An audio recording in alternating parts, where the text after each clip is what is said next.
It's 10 o'clock, Tuesday morning, March 6th, 2012. This is the Board of County Commissioners work session. We're going to begin with a presentation from Suzanne Wolf on the CDPUD review. Suzanne, you want to start the presentation? Okay. Happy to. So CDPUD is the Conservation Development PUD provision in the code. When that was adopted into the code in 2006, there was language that required a review after 5 years, and then actually that the provision would sunset after 10 years without further action to retain it. So this is our 5-year check-in on CDPUD. So just to give a little bit of background, I went through it in my memo, but I'll walk through it kind of quickly. Was adopted as a conservation development option to encourage the preservation of rural character by reducing density and intensity and associated impacts. Property has to contain 160 acres or more to be eligible, and a property is rezoned to CDPUD and then is eligible for the provisions under CDPUD. And they're the two options, residential development or commercial agricultural development. Under both options, all lands outside of the designated activity envelopes is required to be preserved in perpetuity under a conservation easement or covenant, which at a minimum shall restrict the property from future non-agricultural development and subdivision. So I tried to provide just a comparison of those two different options.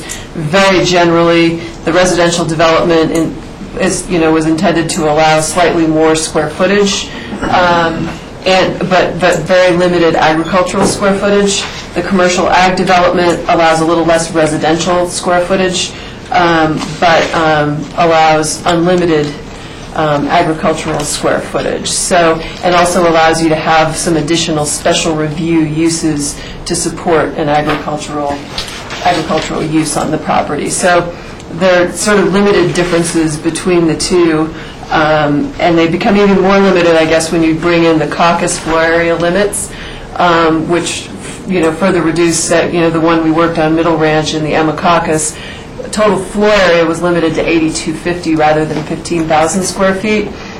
So the differences between the two options were kind of squeezed even more in terms of how much residential development was allowed. Basically, the two options gave them the same amount, but they were able to get additional agricultural square footage by using the commercial agricultural development option. So anyway, if you have any questions about the differences between the two, I'm happy to walk through that, but otherwise I can just keep going.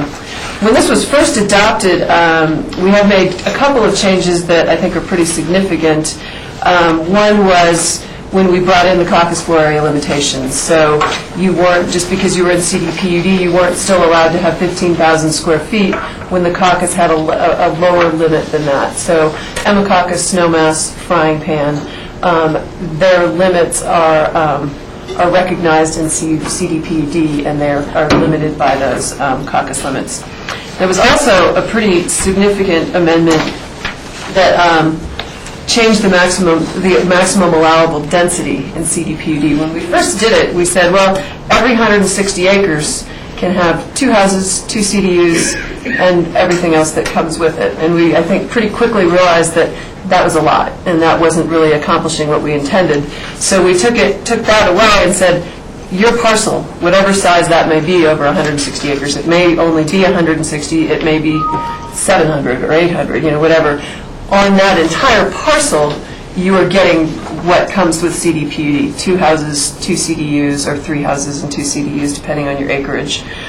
So it wasn't all of that per 160 acres. So I think when it first came out of the box, it was much more generous. And before anyone utilized it, we changed that to say, we're talking about your entire parcel. You need to bring in the whole parcel, and this is how much development you would be allowed on that parcel, not per 160 acres. So that significantly reduced the potential density in CDPUD, and I think was definitely a worthwhile change.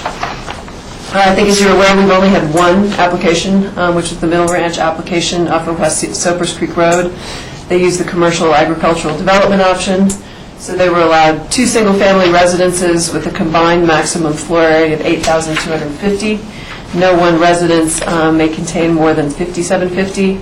2 CDUs, each of up to 1,000 square feet, and they had, agricultural buildings were limited to a maximum of 19,960 square feet. In addition, the applicant received 9 TDRs and 20 years of vested rights. If you all remember everything that went along with that, they did have 2 additional TDRs, but that came from their designation to the historic register. So if we're looking at it purely from CDPUD and what they got from that, it was 9 TDRs based on the acreage above 160 acres.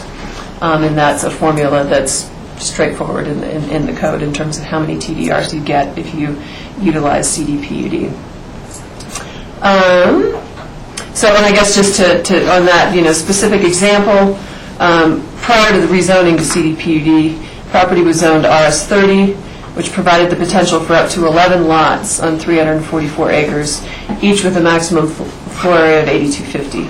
That would be subject to growth management, so clearly there was a lot of process that would have been involved there. But just to give a comparison of 11 35-acre lots, each with a potential of 8,250 versus under CDPUD, 2 single-family residences, max 8,250, plus the additional CDUs and agricultural square footage. So just to give you a comparison of what potentially could have been and what we ended up with under the CDPUD. So given that we've only seen it once, kind of the first question was, do we still think it's a valuable tool in the land use code? And staff does. We do feel that it provides an option that lowers density and intensity. The rezoning is voluntary and results in the preservation of land without the use of open space funds. And I think to me that's an important point to make, is that we do have our open space master plan. Well, we had an open space master plan provision in the code that has sunsetted and is under discussion to bring that back, whether that's continues to be a useful tool also. But the difference between that and this is that that's using open space funds to accomplish a preservation goal. This is a way for an owner to come in voluntarily through a process. Yes, the TDRs are provided, that is part of it, but it is voluntary and it does result in preservation of the land. So I think it is a useful tool that should remain in the code. And it's consistent with our policies related to rural development, agricultural preservation, and trying to avoid fragmenting of large parcels of agricultural land. So staff feels this is a worthwhile tool to retain. During the review of Middle Ranch, we definitely identified some areas that were, where we could improve the provision, some code amendments that could potentially occur. And I ran through those on pages 4 and 5 of the memo. The first being, right now the code provides an option to do a conservation easement or a covenant. The comments we got from Open Space and the caucus during that review process very strongly encouraged the use of a conservation easement and all of the benefits that come along with that versus a covenant.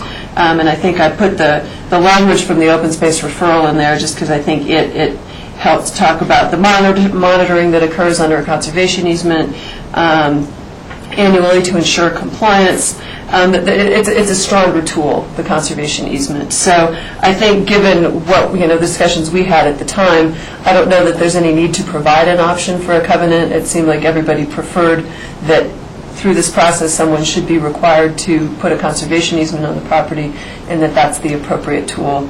I did check in with the county attorney, and there was didn't seem to be any reason on that side, the legal side, why we had to provide an option. So I think that would be a reasonable amendment to the code to improve this provision, would be to only allow the option of conservation easement. A discussion item for you would be the number of TDRs that are provided. Currently, one TDR per 20 acres is allowed under CDPUD, and I provided the comparison with some of our other provisions, rural remote, TR2, and the should have said limited development conservation parcels as opposed to limited conservation development parcels. Is my last bullet there. How many TDRs we provide under those scenarios, just as a comparison.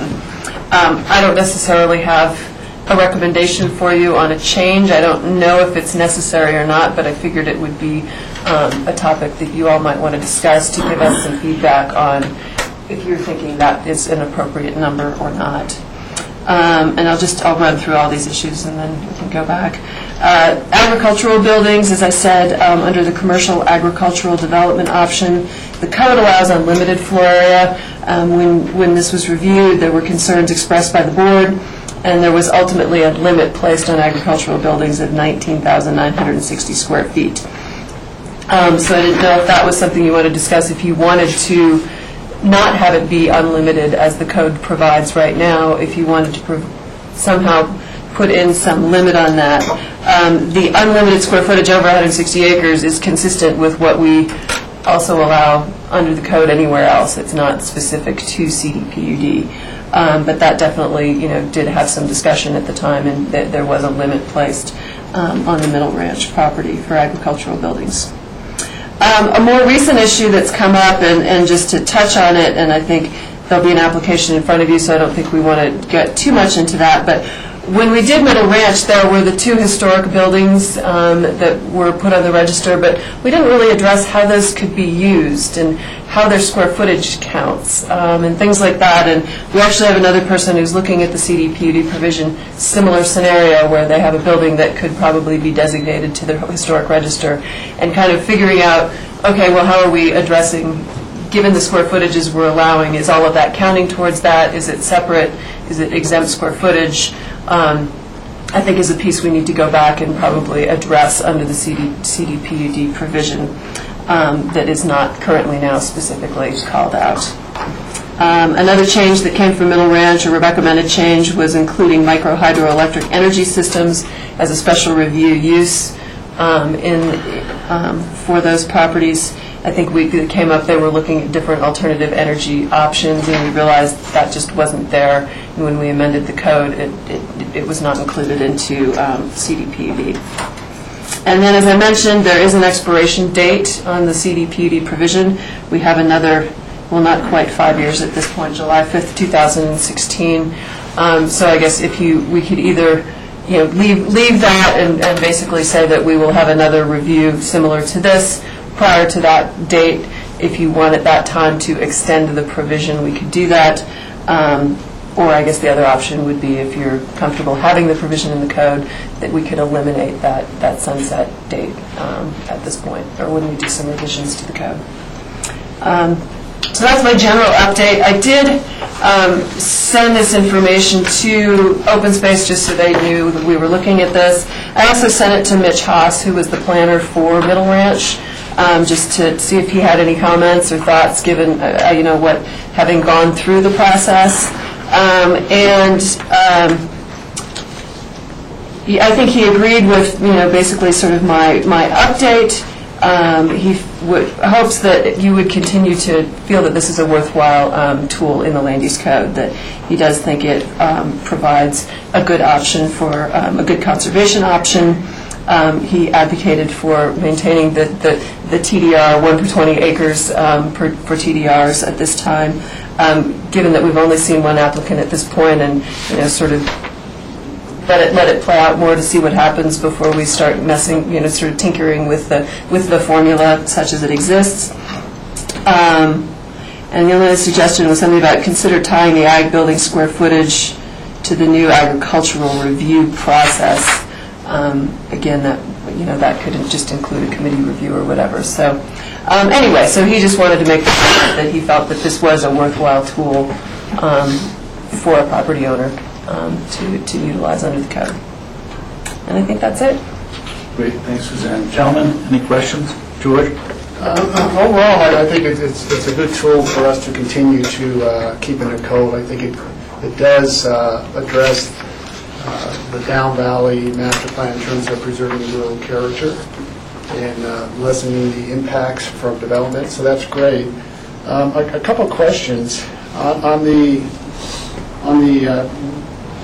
1 TDR per 20 acre, and I had asked this a while ago, and it wasn't specifically for the CDPUD, but I know that if we use an example on East Opus Creek Road, that we're all familiar with, Timron property, where we gave out, the board gave out 1 TDR per 20 acres.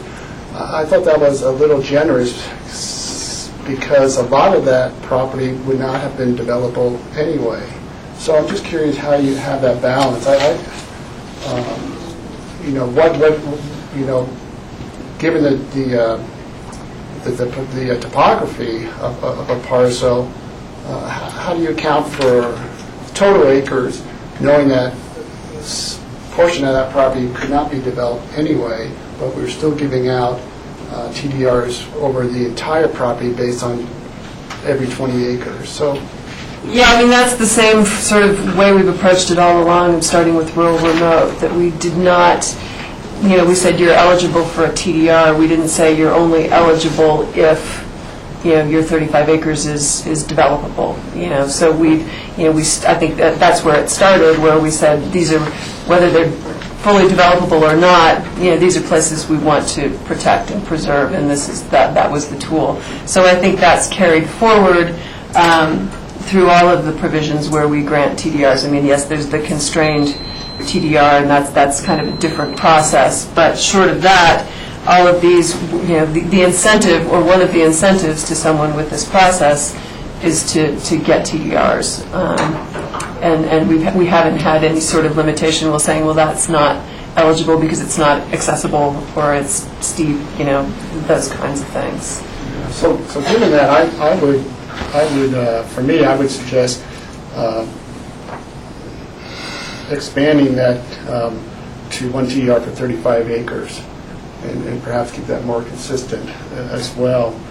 But I'm also curious, and I know maybe perhaps Cindy can answer this, how many parcels do you think are out there left undeveloped in the county that could still avail themselves of this type of land use code? At one point, and Suzanne can update me if we've gone through those, but at one point there were about 40-something parcels over 160 acres still remaining that we were hopeful we could get into some sort of conservation. And since that time, several of those, I think, have been purchased with open space or conservation easements with open space dollars. So somewhere in that 30 to 40 range of parcels. But George, if I could just really quickly give you another reason why I think we came to the 20 acres versus the 35. Suzanne's correct. There had to be some sort of an incentive to get people, in the game that was a easy way to compete with, at the time, a very lucrative, free market kind of sale of a large plot of land that could then be split into 35-acre parcels based on state, requirements, even though people would have to go through the growth management process to get growth management rights for those. So it was a delicate balance of where do we go, and maybe we did all kinds of charting and figuring out, what would be available overall and all of that, and that's what we thought at the time when these were being developed. If you remember, it was a pretty crazy real estate market, and that was the incentive we felt necessary. Now, as Suzanne said, we really didn't have any research behind coming to you right now and saying, based on all of that dynamic, now with the real estate market, we think we could raise this to 25 acres, instead of one per 25 acres versus one per 30 or 35 acres kind of thing. So if it is a goal of yours to kind of lessen the number of TDRs available through this process, then we would want to do a little bit of research on that, because it was definitely a delicate balance of where we were at the time as an incentive. One more last question. Suzanne, in the memo, page 42, we're talking about maximum floor area and specifically within the Frying Pan Caucus area. And here it says the final maximum floor area for principal structures shall be limited to 8,000 square feet, with no more than 4,000 square feet contained within one principal structure. I thought the original master plan for the Frying Pan Caucus had limited structures to 4,000, and then they amended that to, I believe, 5,750. They did, but it still says 4,000 essentially 4,000 in your principal structure, and then there was 1,750 allowed for accessory, whether that be garage, something else. So it was still wanting to maintain not more than 4,000 in a structure.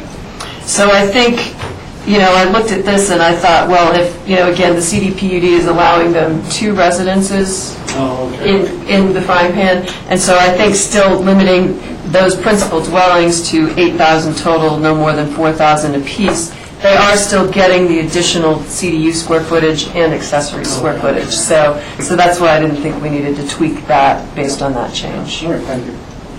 Well, yeah, kind of a little bit back to the TDR conversation. I'm assuming that, this was all set up in order to conserve the rural areas and the incentive is given of TDRs, which have a dollar value associated with them that the owners are then going to sell. And, we're talking about exchangeable commodities here to some extent, and those fluctuate throughout different economy periods. And I think a big piece of where we went before and where we go now in terms of acres per, or number of TDRs per acres has to do also partially with the marketable value of a TDR. If the value of a TDR tremendously, and I don't know what TDRs are going for. I mean, you could do a graph of TDRs selling over a period of time, but if the value of a TDR drops dramatically in today's economy, and I don't know if it's adverse or directly correlated with the economy, one would make an argument that we should give more TDRs because they're not getting as much dollar value. I mean, it's really the county giving them something that they can sell for dollars. So, I think that needs to be part of the formula. I mean, the overall goal is to get, we have 40 more, or we had 40 more properties in the county that are eligible for this. The overall goal, I think, would be to get as many of them as possible to take advantage of this. And something's only worth what someone's willing to pay for it, or what someone's willing to sell something for. So what's that number? And we've only had one person take advantage of this. And then what's the tolerance to the additional TDRs out there on the market? Well, it's going to saturate the TDR market. If you issue more TDRs, the price is going to drop.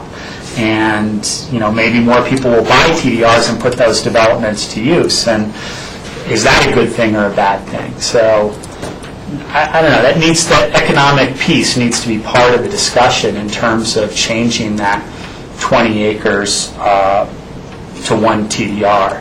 And I don't know how to answer that question because I don't have all the pieces to that puzzle.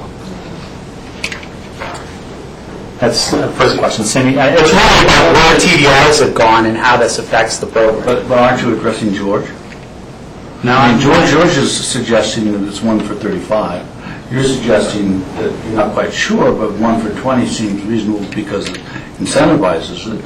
So I'm suggesting that I don't have the proper information because I don't know what a TDR is worth. If I own 160 acres, a plot of land, and this option is put in front of me, I'm going to weigh a few variables towards whether or not I want to take this option. One variable is going to be how much I care about conservation in the county. I may care a lot. If I care a lot, I'm going to donate my land and put a conservation easement on it. So it's not worth anything for me, and that's an important factor. One variable may be how much money can I get from this land because my daughter's getting married in a couple of months and I need to pay for her wedding and she wants to have it in Paris. I mean, but what is a TDR worth? I mean, and what am I giving up? If I were to sell it on the free market and be able to put 11 houses there, what is it worth and how does that compare to putting a conservation easement on it and the dollars that I'm going to get taking this path and the dollars that I'm going to take taking that path? Because the ultimate goal, I think, I wasn't around when this was put in place, but I'm assuming the ultimate goal was to get people to take advantage of this because it limits the development on that 160 acres. But we're basically paying out a sellable commodity in order to limit the development. But paying out the sellable commodity is only worth as much as that sellable commodity is worth. Nobody's going to take advantage of this if the TDR is worth $1 on the open market. A lot of people will take advantage of this if the TDR is worth $1 million on the open market. So the question is I don't know. It could be we need to give more TDRs if that's going to accomplish our goal. It could be that we need to give a lot less TDRs because we're giving away more than we need to get people to take advantage of these incentives. But you've addressed it from the point of view of a developer. Really, I think what commissioners should be doing is to see if it's valuable from the point of view of a county policy. That's what's important here. That's what we're discussing. And so I can understand you need to have the value for a TDR, but the real deal is this a program that we want to continue and can it be successful? The evidence so far is scant, I would say. But I don't know. Jack? Yeah, if we go back to when we implemented this with the rewrite of the code, if you all remember, I was not in favor of it because of two main reasons. Too much development. Thank goodness we amended that, and really got it, I think, in a place where it does accomplish the goal, because development and rural character sometimes can be in conflict. The second reason I didn't approve of it was because of the 20 acres. I absolutely support going to 35 acres. I can understand where Rob's coming from, and I think each of us have various approaches, but for me, when I look at something, I like to understand what it means from both sides of the table, certainly. I mean, that's how you make it viable. And so the applicant has an interest, and we have an interest, but to me, obviously, our overriding interest is preserve rural character. So I support keeping this, but tweaking it. And I want to clarify another thing, incentives. Now, the incentives, we've laid out a program where there's a defined amount of development possible, and the incentives were the TDRs the only incentive? No, I mean, their development is growth management exempt.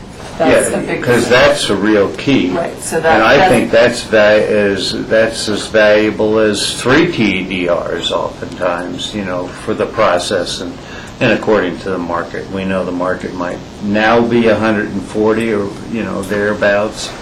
We know it was 320 in about 07, maybe. So it's all market. But from our perspective and what we want to accomplish, clearly, less development is better. And I absolutely agree that we need to go to 35 acres. And George brought up something that might the only way I could stay at 20 acres if there was also a provision in the code that we analyzed what we'll call the 1041 areas, and those were subtracted, and then you could give 20 acres for developable land. That, and that's a formula, whatever. And I don't know if, others would agree with that. So, what I'm trying to do is draw a very fine line in the sand, because TDRs are about development. At the end of the day, they're going to land somewhere, we hope. When we give them, eventually they're going to land. And that means the urban growth bank. And so that's just, I think we potentially have a whole lot of TDRs out there with an economy that's certainly not going to use them up in a number of years, in the midterm, as it were. I think we're all of the opinion that the new norm is not all about speculation in land use development. So I'm willing to take a look at it from that way. A market analysis about dollars are not going to influence my thinking, because that's just the market. And today is one thing, tomorrow is another, and yesterday is a third thing. I absolutely agree with the code amendment to require conservation easement, because it accomplishes literally the goal that we set out when we implemented conservation development. Suzanne, a question, I really don't get the difference between CD/PUD and what you refer to in your last bullet on page 4, limited conservation development parcels. What's the fine line definition there? The limited development conservation parcels addressed a parcel with existing development. I mean, Timroth is probably, we've done 2 of those, but Timroth is one example, where they had their existing house. We basically, said you have 35 acres around that you get what you have pretty much, and the potential to expand in a very limited manner.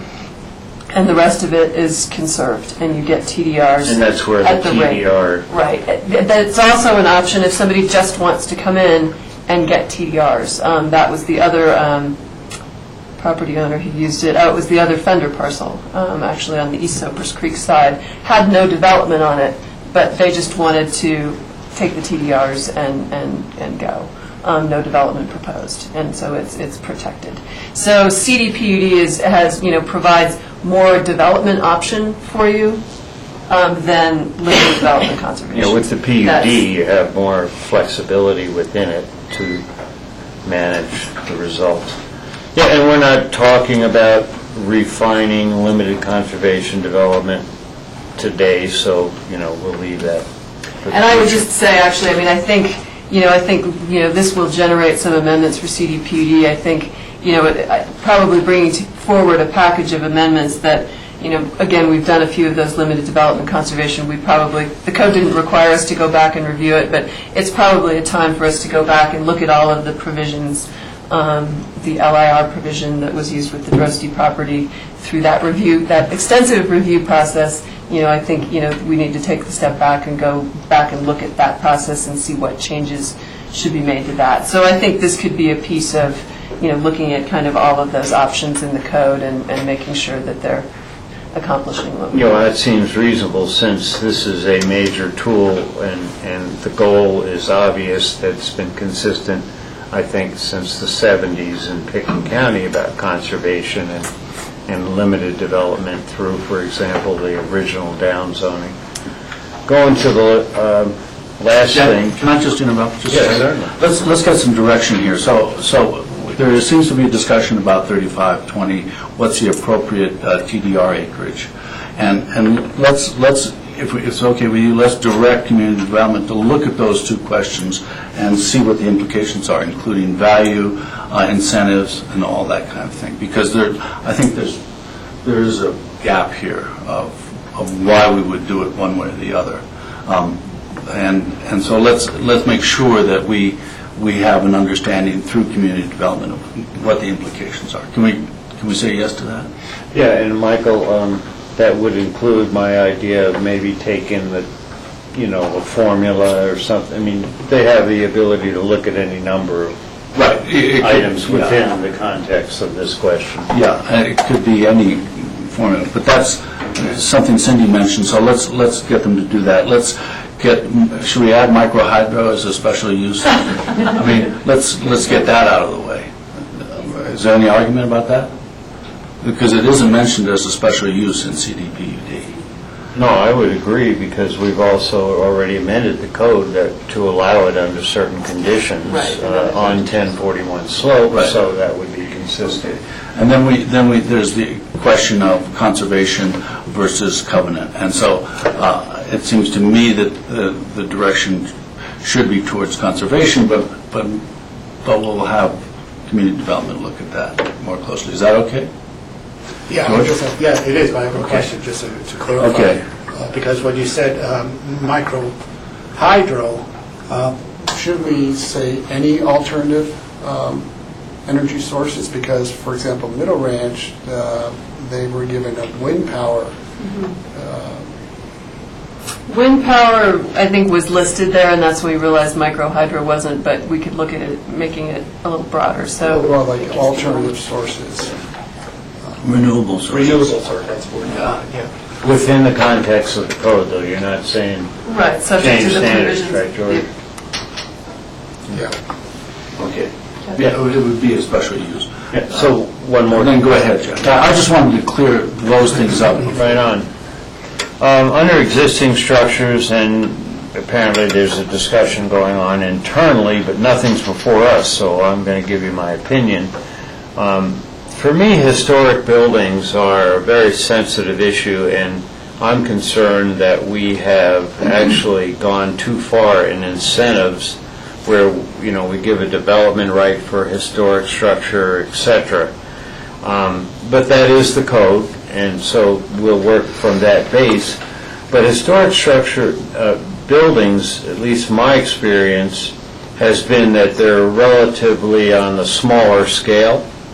So for me, the beginning of the conversation is such that I think the uses allowed for historic buildings ought to be housing. You know, meaning it serves a community purpose, whether it's CD, units. Okay, we got rid of, I'm stuck in 3 different types of units. For caretaker unit, I mean, CD. Yeah, okay, well. Confusing with the CD. Those are, that's the current term, and so I think they should be there. And exempt from growth management, well, I think under the condition that it's housing, that would seem reasonable. But there's a further discussion, we know. So we're getting direction today, and I would open that one up for, I guess maybe if this comes forward, but this might come forward, with land use applications, 6 months or whatever. If we're looking under the CDPUD item, we ought to not talk anything referencing a potential application, but let's talk policy.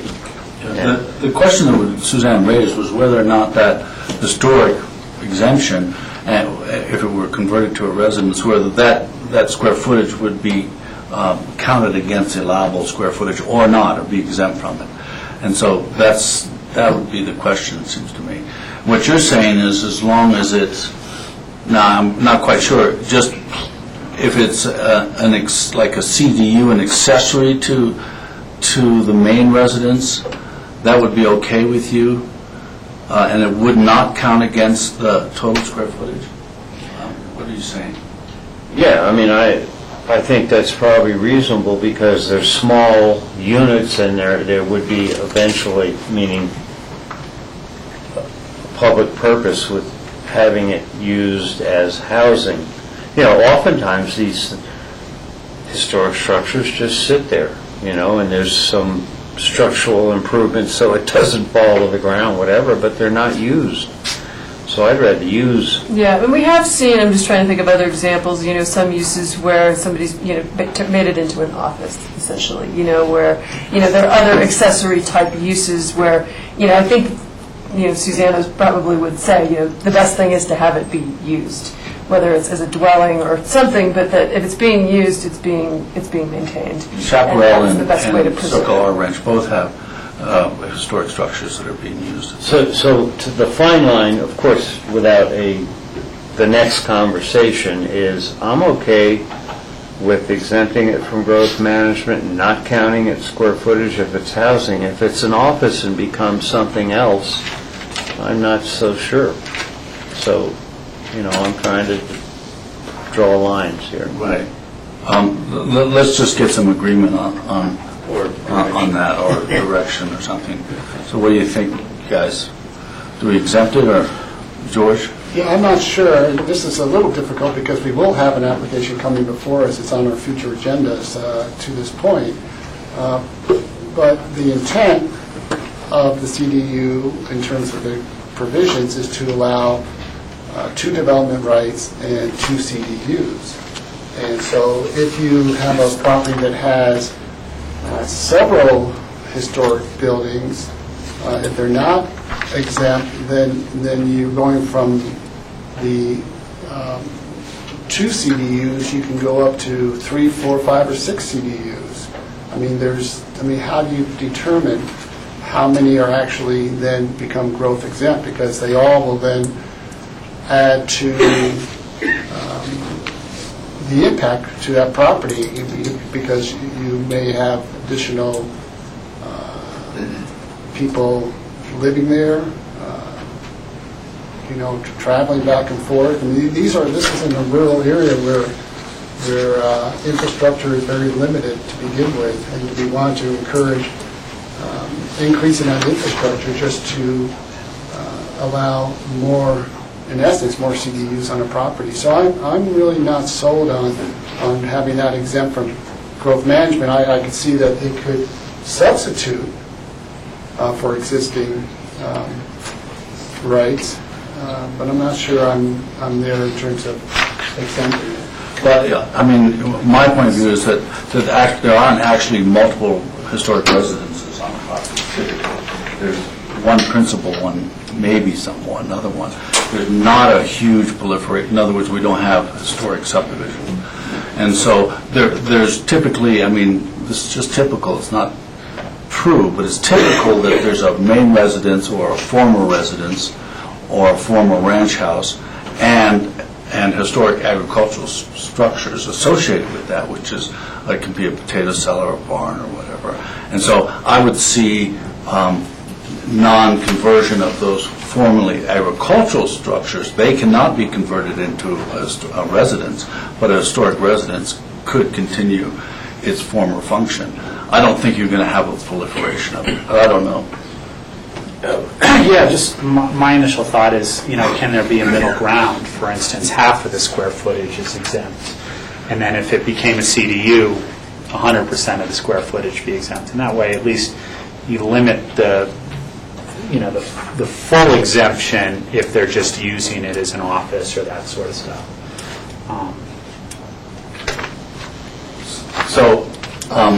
So you'd have a full exemption. Are you saying a full exemption if they use residential space, but if they use it from some other use, like an office space? Full exemption for a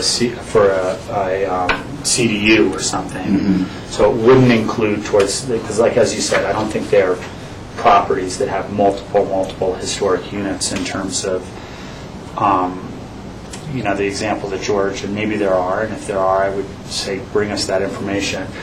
But if they were to use it as kind of an out office, maybe it's 50% of that square footage counts against, as long as it's a historic structure.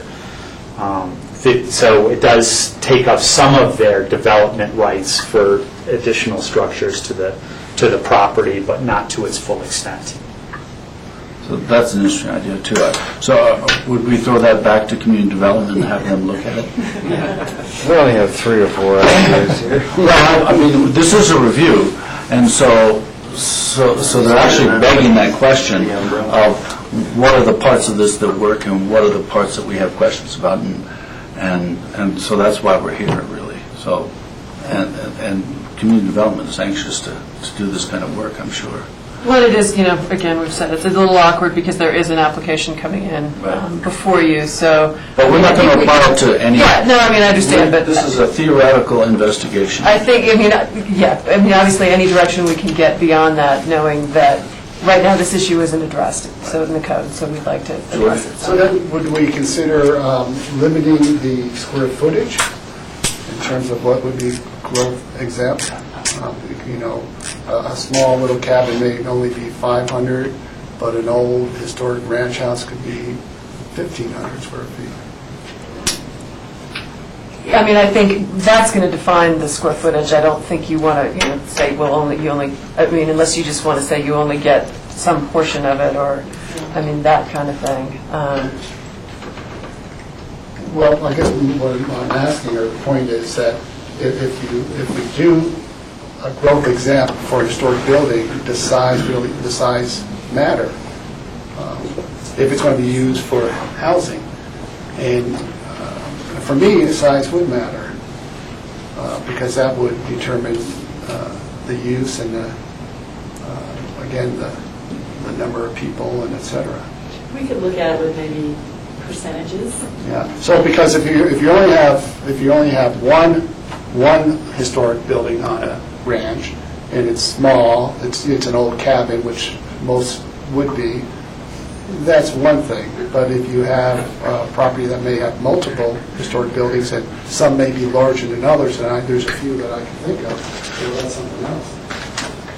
But we're also talking just about conservation development. Yeah, right. PUD, so we're not discussing the whole historical thing. I mean, my impression is that the 19th century generation was a much more modest generation than the current one, and so if I think of the Circle R Ranch, there was a very modest historic structure there. Chaparral Ranch, there was a very modest, or a couple of modest historical ranch houses there, and that was 900 acres. The former Henley property had numerous houses, but they weren't tremendous historical structures. So I'm not sure that it's much of a problem, but let's look into it. Chad? I think I'm having to go back to the batter's box here and ask a question. We're talking about a historic structure that has already been used to create a development right? Or, because that would change the whole conversation, but just a historic structure or structures. Right, I mean, the scenarios would either be,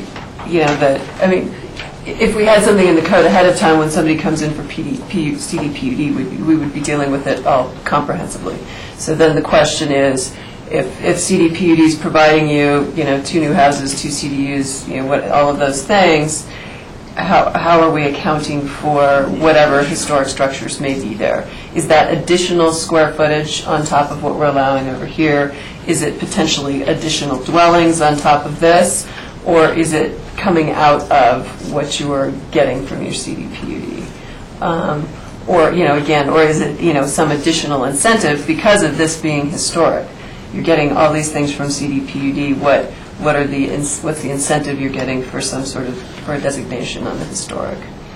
So it's really the same question that we face with any historic structures: is how to not force preservation of it, but how to incentivize preservation of it in some form or other, whether it's just making sure it doesn't fall down or full restoration under our guidelines, our historic guidelines. So we're still faced with that problem here, except that we have other square footage available to the owner. So it's not going to be the primary motivator for preservation of the structure.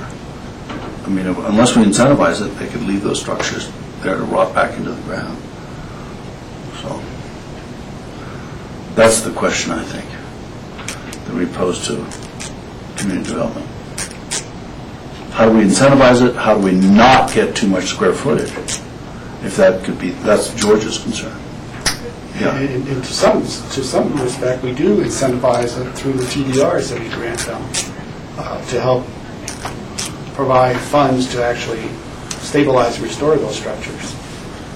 So that's under the normal course of events. I'm not sure that it's actually part of the CDPUD. no, I mean that's again, it's hard to separate this from the only CDPUD we've dealt with. That's why I just keep wanting to be careful about that. But I mean, TDRs is one incentive someone can request for historic designation. It is not the only incentive. So it doesn't have to be TDRs that they're getting in addition to what they may be getting from CDPUD. So let's tackle the question of historic preservation and CDPUD and what the possibilities are there, separate from what our normal process is. And another incentive that's available for somebody is asking for a growth management exemption, kind of broadly. So is that a growth management exemption for those buildings, saying, for whatever use they may be and their square footage, is that the incentive, that you get to keep them, we want you to keep them, we'll fix them up, we'll allow you to have some use in that, in addition to what we're giving you with CDPUD. I mean, that's kind of where we're looking for some balance. So you've got that question in front of you. We've asked that question. The other thing, it seems to me, that we did is the sunset provision, and whether we want to review this in 3 years now, And maybe we'll have 2 CUPUDs to review, or more, who knows? Do we want to review it in 3 years? We don't want to review it at the end of the period when it sunsets, do we? We want to review it before it sunsets. So how about 3 years? What's that sound? Does that sound good? Let's do that. That'll give 2 years to modify, drop, continue, whatever, till it sunsets.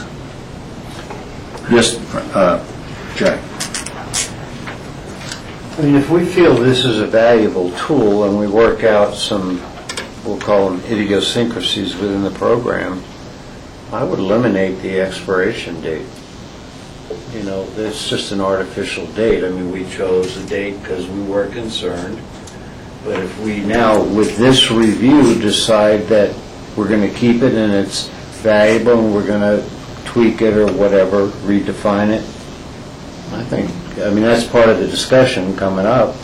I would eliminate the expiration date. And I very much appreciate staff being on top of it to bring this to us, you know, the red flag, yeah, let's go ahead and do this in around 5 years, et cetera, et cetera. So no review of the successor failure of these. You know, one of the things that the land use code is, it's sort of a tapestry of how this county looks, right? And so we're very reluctant to pull on one of the strings in the tapestry without ruining the whole tapestry. But we're not sure where that string leads to. And so that's why these reviews are valuable, because this exchange of ideas about what it does is important. That's one of the reasons I would just consider a review, because with one CDPUD in place, I'm not sure we can make a judgment on whether it's worthwhile or not, or whether we should even burden community development with that at all. I mean, what has it done for us? So I would suggest, I appreciate your concern about it, but I would suggest just a review in 3 years. That'll give us 2 years to, at that point we can say, go ahead, let's lift the sunset. And that gives a warning to people, so too. You know, I think by the time we amend this, it'll be another 6 months to finish and go through, you know, the first and second reading and all that, and, you know, here we are. Yeah, well, but our purview as commissioners is to review the state of the county on a periodic basis. That's one of our main functions, it seems to me. So whether it's the budget or whether it's the land use or whatever it is, I mean, I understand how you feel, George. Yeah, I don't have a problem with reviewing it. I think it's review in 3 years. yeah, I think that's Okay, fine. let's review in 3 years. And you know, we'll see the extent of this review. It could be 15 minutes review, but we might have dozens of CDPUDs, and that would mean we'd want to do it longer. So it's about 5:11. Any last questions? Anything we haven't covered? I'd like to just make a comment or clarification. So when we first talked about existing structures, I obviously taken in others' comments, and I like the idea of allowing the historic buildings being growth management exempt if they're affordable housing, but not caretaker dwelling units, actually housing.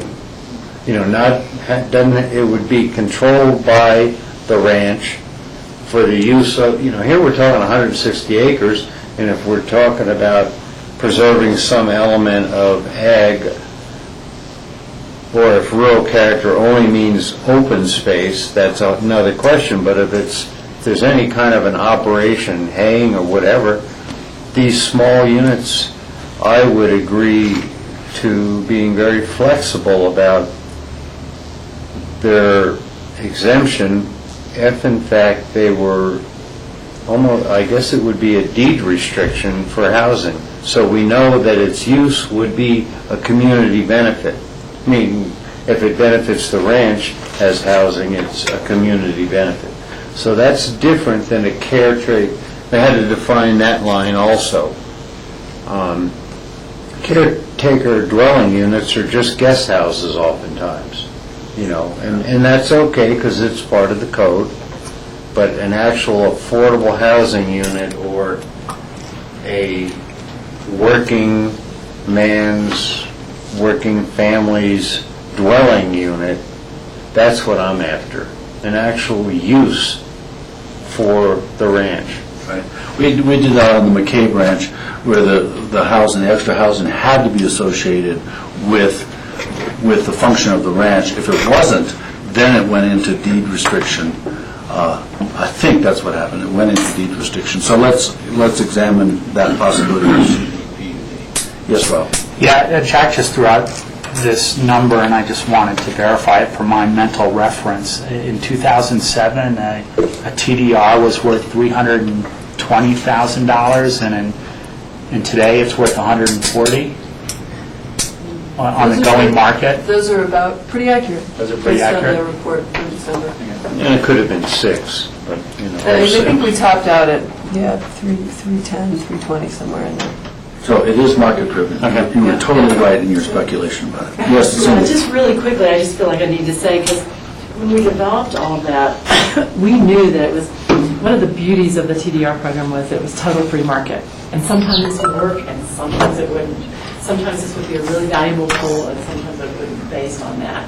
But to start to tweak the number of TDRs based on purely just the value does start to pull on that one thread in the tapestry that Michael was talking about, because it tumbles with all of our overall number counts of what we've envisioned as far as the allowable use of that square footage within our zoning mechanism and how that looks from the built environment.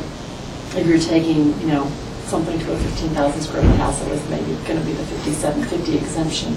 So it is all so related, and Suzanne's right. If we are going to modify this CDPUD, I think we have to at least line up the other tools that are part of that thread, so that we can see everything as it relates, because it does all relate. And I'm sitting here thinking I've got to bring back those overall numbers, because ultimately there's a vision in terms of how far the board at the time was comfortable going with the number of TDRs potentially out there for us. So anyway, just a footnote. That's essentially what we asked you to do, Cindy, is look at the balance and harmony of the TDR in the system. So it's almost 11 o'clock. Any last one? Yes, Suzanne? Any quick thoughts on agricultural buildings and how you feel about unlimited square footage, which is what the code says right now? Versus the 19,000, is that? Again, a limit was imposed on Middle Ranch, but the code states unlimited. So somebody looking at it as an option is looking at it as, I get unlimited agricultural square footage. Is that something you want to revise or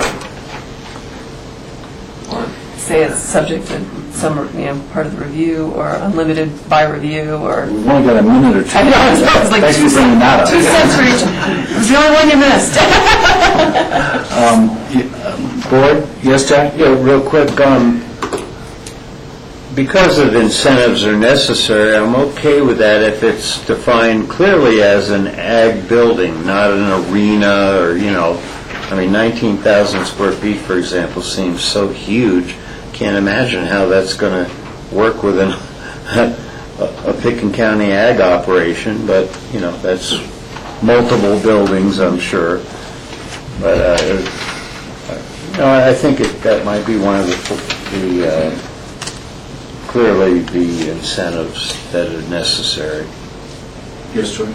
I forget, we came up with that number for Middle Ranch with a formula that was in place, but that was also before we had now our Ag Review Committee. And so I would incorporate the Ag Review Committee into that discussion. So if it's going to be unlimited, based on special review by the Ag Review Committee. Well? I would say the same, that, unlimited by review, and maybe see if there's any language from our ag work that we did that needs to be put into this section as well, for clarification to our applicants. So generally, okay, with some review. So it's 11 o'clock, I think we need to move on. Thank you, Suzanne, thank you, Cindy. Appreciate it.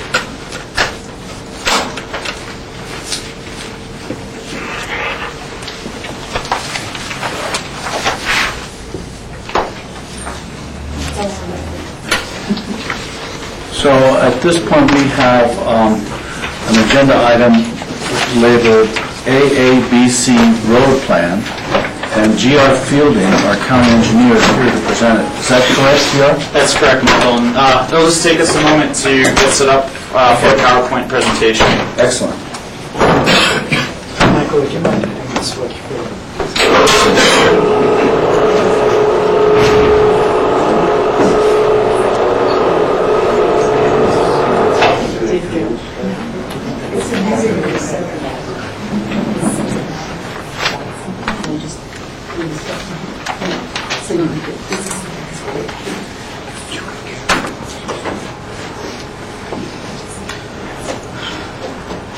Why in the world?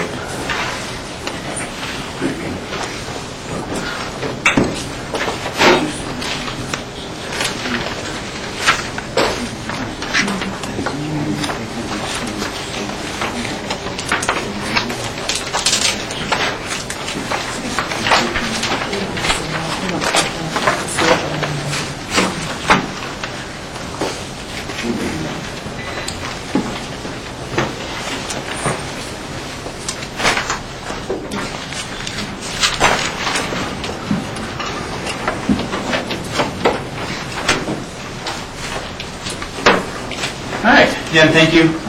Sorry for the short delay, but I'm G.R. Fielding. I'm the Pickens County engineer. I am joined today by Mike Brake from JR Engineering. Today we'll be talking about that Aspen Airport Business Center road reconstruction project. I'd also like to have a big thank you to Cindy and Ellen. They've been a big part of the planning of this project up until now too, and helping us get through the public process. Our team members have been the public and stakeholders at large. We've had numerous meetings over 2009 and 2010 with citizens and stakeholders out at the AABC. Pickens County, again, it's involved us in engineering and also community development. As through the planning process, we were incorporated with the west of Castle planning area as part of the AACP planning process.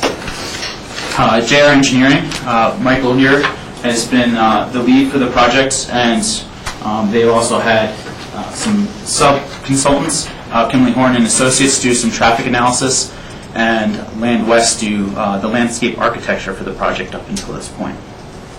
Michael, is there anything that you'd like to add? No, we appreciate the opportunity to be engaged with the project, and looking forward to engaging the commissioners as well as the public with where we're at with these plans, and if there's any questions that come up, I'd be more than happy to answer those questions. So, we discussed there's been a public process that's been ongoing for a lot of years now, actually a little bit longer than what we originally anticipated, but with funding being where it's been the last several years, and also with working concurrently with other planning processes, there was no need or push to get this finished too quickly. In 2008, as we discussed, the board directed staff to develop the plan, and also that year they also directed staff to integrate all of the planning processes that were going out in the AABC area. After taking a lot of those comments and feedback from the stakeholders and the public, JR Engineering started putting together plans through 2010 through 2012 now. We're still at a point where we've got a pretty good idea of what we want to propose conceptually. We've got several questions for the board today, but we've gotten a lot of input, and we do have a few things to go through before we can come to construction. As the board knows, this past year in the budget process, we allocated approximately $2 million for the reconstruction in the AABC for 2013, which is next construction season. So we've got a little bit of work to do in front of us to get to that point where we can advertise this coming winter. We do have a few things that we need to do before we get there. Location and expense review for this project is something that we need to do because there's a few areas where we'll probably be changing the use. So we're talking about parking and sidewalks and that sort of thing. Right now, it's more of a rural road template with roadway and roadside ditches. We do need to have a few final stakeholder meetings and figure out how we'd like to engage the public the last time. Then finalize some plans. In all likelihood, come back to the board to vet all of the final decisions, and then finally advertise the project for construction. A couple of the things that we'll have to vet out moving forward is how we're going to deal with some of the covenants that the AABC folks have out there compared to how maintenance and plans are for construction now. There's just a couple little details that we'll have to hatch out with them. We've worked well in the past on figuring out where we draw the lines, but sometimes it's not the clearest thing, and that's something moving forward that we'll have to identify. So the first big thing that we'd like to talk about is drainage. Drainage is definitely one of the biggest drivers for this project. Poor drainage has caused for pavement failures, it's caused for slope failures, and it's also been a pain in our neck, frankly, from a maintenance standpoint. This drawing is very busy, and it's very busy for a reason. We'll simplify it here in a moment, but General Engineering went through and did an analysis of our existing drainage in the area. And this is what the lay of the land looks like. And to give a little bit of context, over here, this is State Highway 82. This is the current bus pull out there. This is Baltic. Here's the back 400 road here. The Roaring Fork River is on the far right, and so this is the steep hillside in between the ABC and the Roaring Fork River. Essentially what we found is we've got a large amount of water that we're trying to get down to the Roaring Fork, and we have to start doing it a lot more responsibly. There's a lot of parts of the system that's existing right now that just aren't up to the capacity that we need. Part of the analysis is coming up with what we really saw as some of the hot spots, some of the problem areas that we've had in drainage in the past. We'll move from basically the frontage road, the 100 road, which is right here. We've got a low area that we've had a lot of asphalt failures over the years because water just sits in the road, and especially during the winter, it freezes, refreezes. But the biggest thing that we'll probably talk about is this area here, near the Stein Trail and the intersection of Baltic Avenue and the 400 road. We've had a lot of flooding in the area. We've washed out the adjacent trail just about every single time that we had a large storm. And then this last summer, we had a very, very large rain event in July that actually caused some of the hillside below the ABC to move. And this is right at that intersection that we were just talking about. This is a culvert that's supposed to drain 78% or so. Close to that, yes. Yeah, of all of the water that falls within the AABC. And that gets conveyed down the Stein Trail, and we can see here this is one of the times where it got washed out, and this isn't even one of the worst cases. This bottom picture is at the bottom of the hill, and that's a small landslide that we had, and that road that you see in the picture is the access road to the sanitation plant, which is on the bottom of the hill. Other problem areas that we've had identified is near the Annie Mitchell project, where their drainage comes out onto the 200 road. Here's a couple pictures of some of their drainage facilities that aren't operating as they were designed. And this is down near the Skeet.com building, and it shows where that Annie Mitchell road comes out. And there's a lot of water that comes out of this road, and then all of the water that goes down the 200 road ends up affecting that ski.com building. So we've had a lot of significant issues with drainage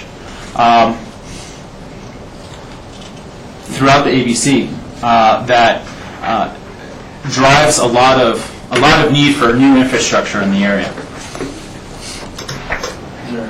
Now, this is just the end of the 200. This is also another large amount of water that goes down by the substation and then it discharges off the hillside. You can actually see some staining on the asphalt here from how much ponding happens.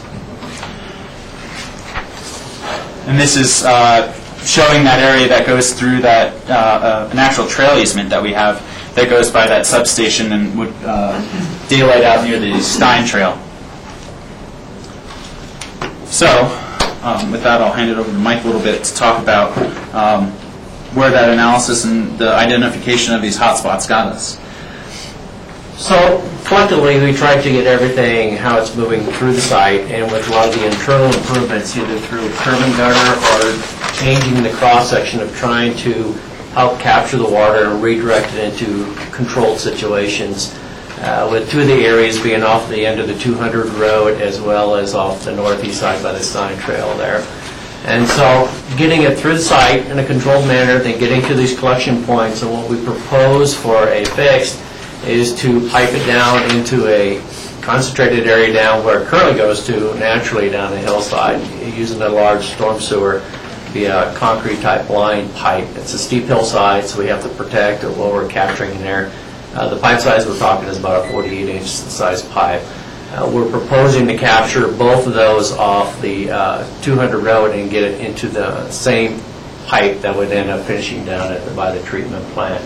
Then we would have a controlled dissipator down there to dissipate the energy before it discharges into the river. So we feel that through the collection, we can help minimize the impact to the ski.com. I think what GR was presenting in there is that a lot of the water, when that basin fills up, spills into the roadway, and then it shoots across into the ski.com because that's a low area over there. With the cross-section, we can help protect that, and we've worked with that property owner to show some of the improvements that we propose, which I feel could be a real enhancement for the project over what's been occurring in that point right now. The ABC is a bit of a difficult place because when it was originally approved back in the late 60s or early 70s, one of the conditions was that everything be sunk, or a lot of it be sunk into the grounds. And so what that does is it puts a lot of the buildings actually below the grade of the road. And so as soon as we have any sort of failure in our existing drainage system, it has some sort of adverse impacts on all of our neighbors. So again, we've highlighted the ski.com building. There's a lot of hot spots up here near the intersection of Baltic and the 400 road. Another hot spot here at the intersection of the 300 road and Baltic, particularly like right around this Aspen Sprouts building where they have their facility. Ski Coast building, there's a nice driveway that goes right down into their facility there. So there's a lot of examples in the ABC of all these buildings that were built basically below the grade, and now they need a bit more protection as we're realizing that these drainage facilities aren't adequate. So that is kind of the first big thing out of this project that we're recognizing is the drainage. And if there's one thing that is the highest priority out of this is fixing the drainage first. Because if we don't fix the drainage first and we start paving or we do any of the other improvements, we're just setting it up for faster failure. We're not going to get the full reward out of our investment here. So can we stop there? Yes, absolutely. This is great. They're not actually hot spots, they're wet spots. That's one thing. But the one item that does concern me is a direct discharge into the Roaring Fork. And I think, given our concerns about water quality and our healthy rivers and streams, I think we should look for a different alternative, and I'm not sure what that is, but direct discharge, personally, it drives me nuts. And given that there's nothing but parked cars and stuff, you know that there's going to be hydrocarbons being discharged directly into the Warren Fork. And I don't think that's acceptable, but I'll let the board weigh in on that. What do you gentlemen think? I would agree with that, and it may be that we need to develop a similar situation where we have right down here on Mill Street, I'm blanking out the name of the... Jenny Adair Park. The Jenny Adair Park, which filters it out before that water goes into Roaring Fork River. Jack?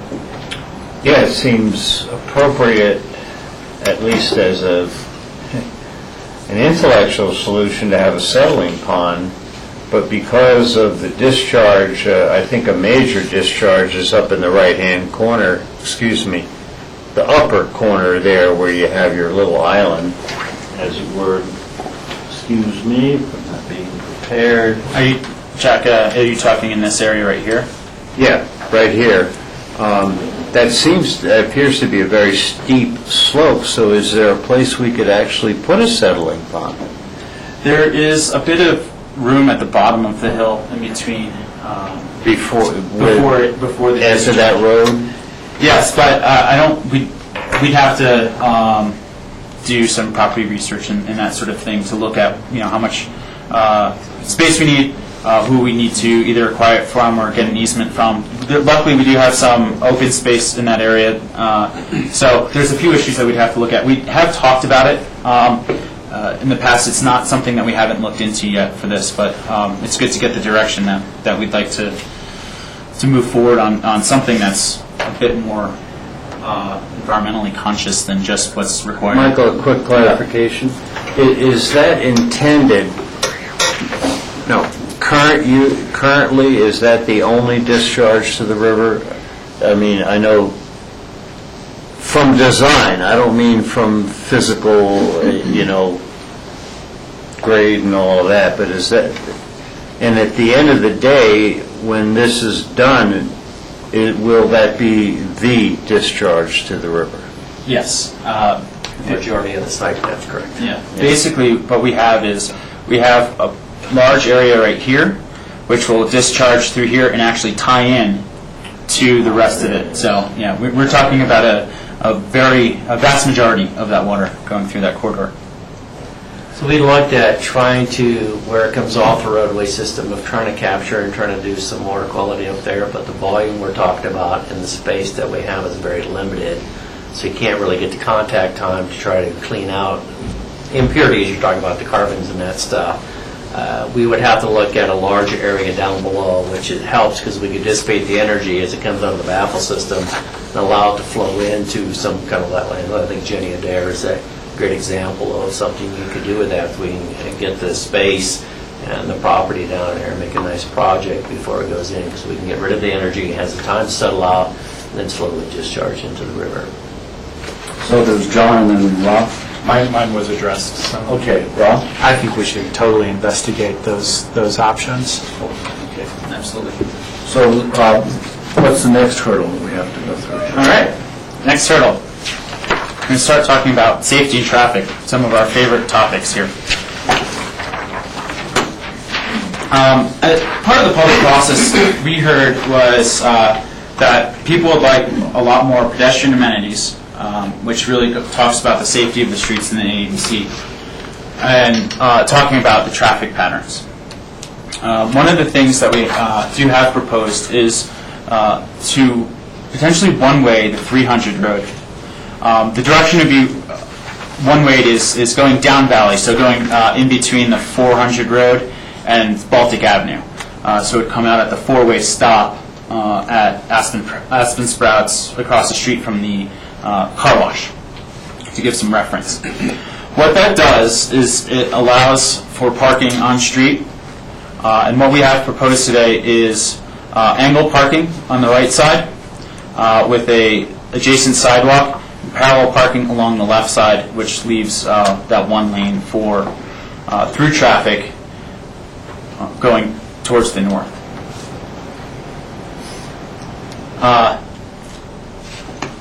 If you want to go through the proposed, some of the other proposed safety, and I know that the 300 road is probably going to be one of our bigger points of discussion as well, but we can get through that after we kind of hit a couple of these other safety and traffic aspects. So as GR is trying to get through it, right now it's just a open free-for-all parking. There's no real defined areas in there, and so what we're trying to do is to help separate and provide safer passages for pedestrians, trying to get that more area defined, so where they're traveling through, as well as where they're parking adjacent to the roadway, separating that from the pedestrian way so they can have a safer feel going through there. So we're adding sidewalk through all the roadways. There's some areas on Baltic that already have some existing sidewalk, but most of the areas out there do not. So we're adding a substantial amount of sidewalk with this proposal. And to define the roadways, adding that curb and gutter, which will also define the parking areas. And some of the things that we did look at in there was trying to work around, there's a lot of large trees that have grown over the years, so we've tried to protect, we've created pockets and defined parking within those areas to try to minimize some of that landscape disturbance.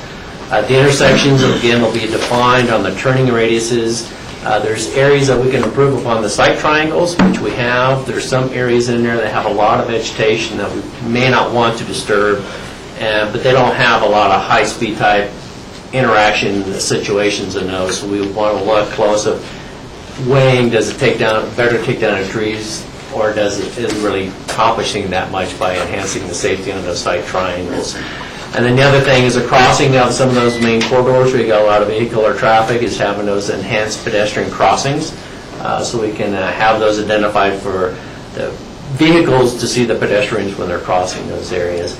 Be some directional traffic. Obviously, if we change 300 road to a one-way road, we'll have to get signage in there so people understand how that's going to flow. It'll be a little bit different than how it operates right now.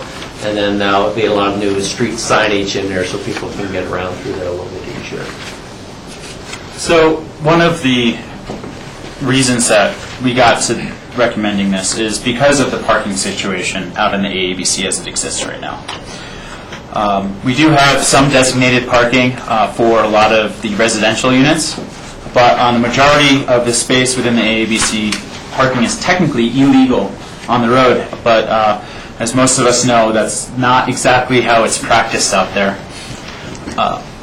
Existing on-street parking, this is the 100 road, and you can see on the far end of the road here that there's several cars parked here on the frontage road. We go back, we have a lot of adjacent parking along the 200 road. This is the 300 road, which is usually one of the more used areas for parking right now, and this is also the road that we're proposing to one-way. But this is where we see the heaviest violation of the parking. Again, this is 300 road. There's days where we see 25, 30 vehicles parked on the 300 road. We see some parking on the 400 road. This is actually the 300 and 400 road intersection there. And then this is some of the residential parking back on the 400 road that's actually assigned parking through that area. And along Baltic, there's a little bit of straight-in pull-in parking for some of the residential units, and then also for Aspen Sprouts there. But with the proposed parking in the one-way, this is a little bit of a rendition of how we'd envision the AABC working now. And this would probably be a good point to stop and start discussing some of the issues that we'd have with the parking and some of the traffic patterns throughout the AABC. Before we talk about that traffic pattern, I would like to note that understanding what we've talked about with the State Highway 82 access control plan, and someday maybe having an intersection added over near ProBuild and having a frontage road go through there, what the plan does that we have now leaves us the flexibility that we can stripe it right now for diagonal parking on one side, one way, and then parallel parking on the other. And if at some time it didn't make sense to have that one way, we could always restripe that road and take away the angular parking, reduce the number of spots a little bit, but have parallel parking on one side and actually have 2 lanes of traffic in the future if we needed to convert it back to 2-way traffic.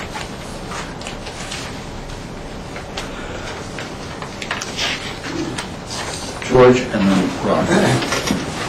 Your picture makes the Airport Business Center look like a campus, which is great because, on the campus, you have concerns in terms of parking, you have concerns in terms of pedestrian safety, and you have concerns and opportunities to encourage bicyclists. And I don't know if you're going to get to that point in terms when you talk about sidewalks, but one way would certainly make bicycling safer, and I think this whole area in terms of the reconfiguration of the current driving system would be a great opportunity for Recycle to go out there and have an operation here, because you've got North 40, you've got people that are coming in and out from town just to do some quick errands, and to limit the number of cars that actually need to go out there if they know there's a safe, easy way to navigate through the Airport Business Center on bicycle, I think would be a tremendous amenity for the overall development of the project.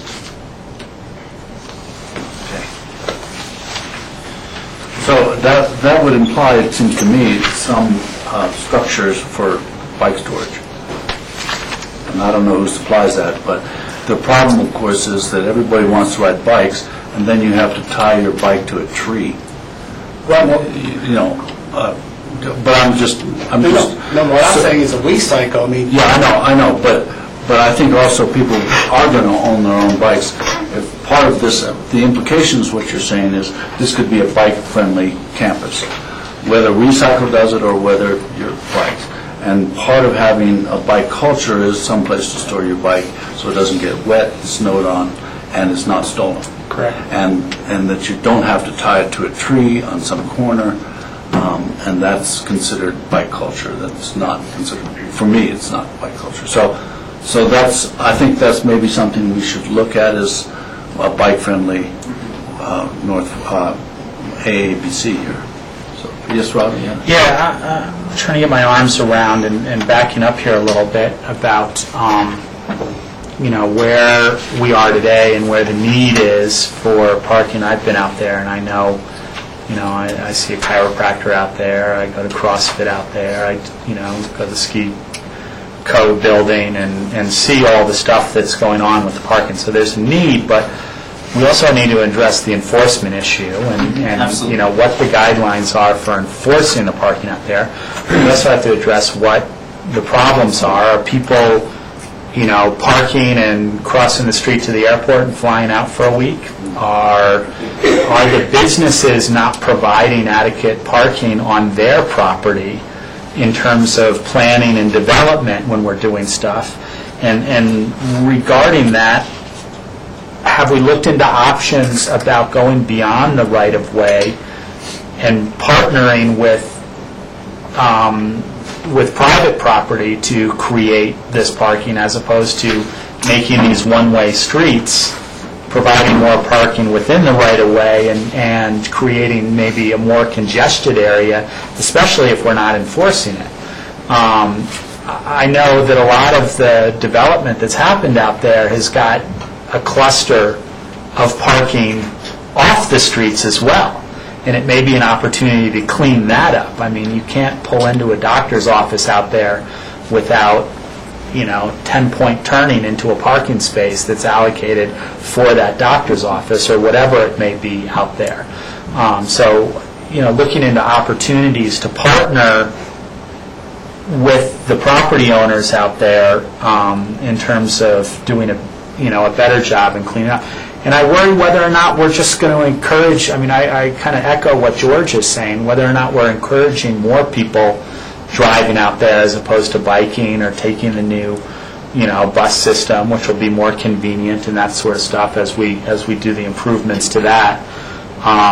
there's no question that we need an infrastructure for sidewalks and roads and the drainage aspect, but I question whether or not we're, trying to, build too much without creating economies with the partners that are out there in terms of parking and really analyzing where we are today.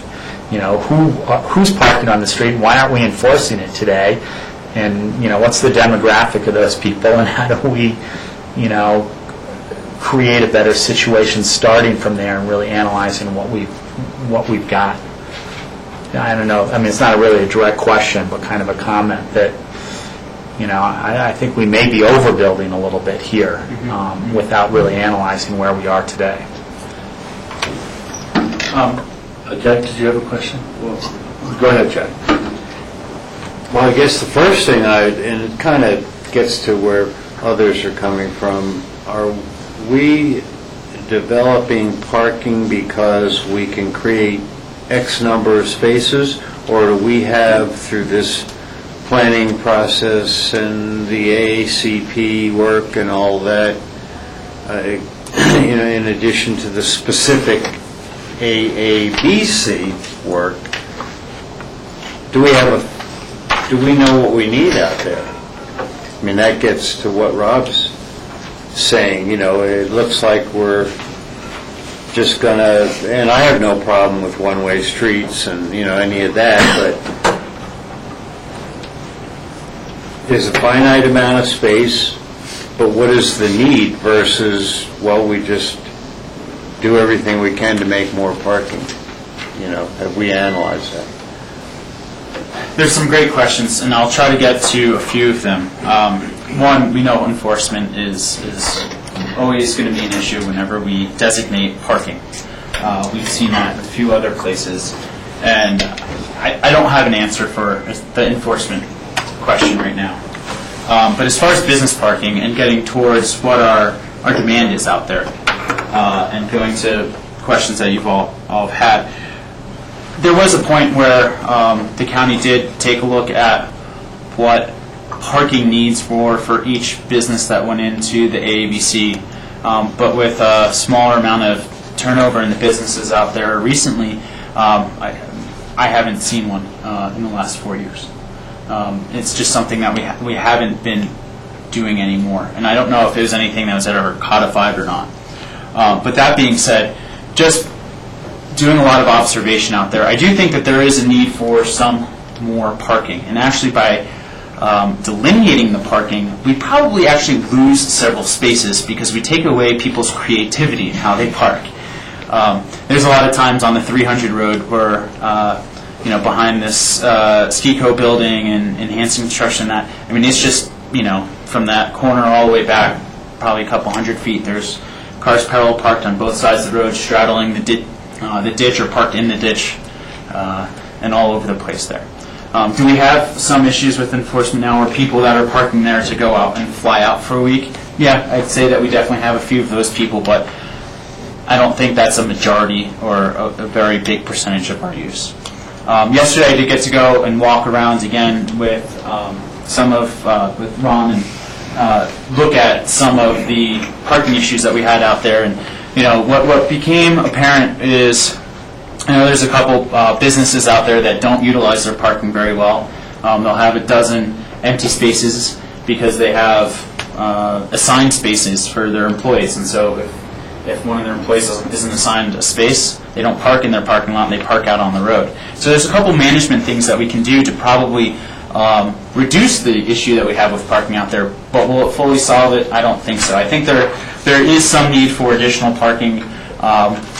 With this plan, we did go for a little bit of the gusto to see how much we could create. We have the space. We can always dial that back. It's definitely something that we've never been married to. One of the dilemmas here is that we own some assets out there, and there's some assets we don't own out there. And we don't, the asset that we own out there doesn't create demand. So we are simply responding to a demand that's created by someone else or some other business. And so this is a problem where we're probably not going to reach a solution, it seems to me. But we will reach some level of order, which is completely lacking out there. And then it's going to be the creation of demand is going to have to address how do we go beyond meeting that demand on the private side. On the public side, we can't actually solve, it seems to me, the problems out there. We can only address partial solutions. So that's the dilemma that the county's in, really. I don't know how to go beyond that. Yes, Jack? Yeah, unfortunately, the only asset we have is basically linear and non-productive as far as dollars or, any of that, i.e. the roads. So that's our responsibility. For me, one question goes back to the original approvals for the AABC and what were there parking requirements, limitations, anything? Because when I got to about the second to last page where we talk about some dollars, the first thing that popped into my mind, having been like all of you all here a lot of years, is the fact that this isn't just a county problem. This is a business problem also. And so the question I asked on that page was cost sharing, and that goes to Rob's question. I think this can't work without really a cooperative effort between the private and public sector. And I really do believe, and I understand dollars in this economy, but if we're going to do what is necessary here, it probably does mean like a special district, improvement district or something of that sort to do it right. And that is going to require an analysis of kind of the threshold, because there are originally, there's development rights, etc., but the conditions associated with that. So that's the baseline for me.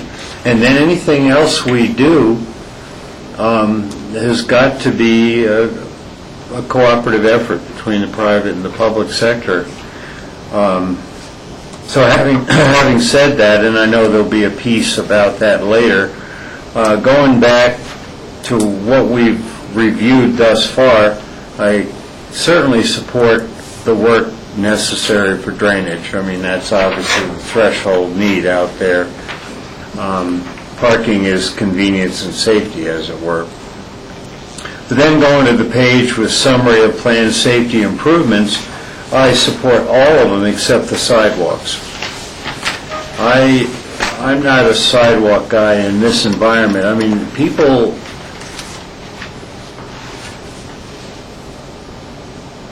This is not, and it's not expected to be a raceway or long-distance driving. You're in really a commercial, residential area, and that's, 10 mile an hour, 15 mile. Honestly, I've been there so long. Whatever signage there is background, so I don't know what it is. But I'm of the opinion that we don't do sidewalks, and we have our curb and gutter to whatever extent we can, because I don't support cutting down all these trees, and that is a real problem for me. I mean, here we are, a county and a city that, quote-unquote, one of the labels we like to pat ourselves on the back about is environmental sensitivity, and we all understand the validity of trees and what it does, air quality, and all that in the bigger picture. So I have a real problem with that, and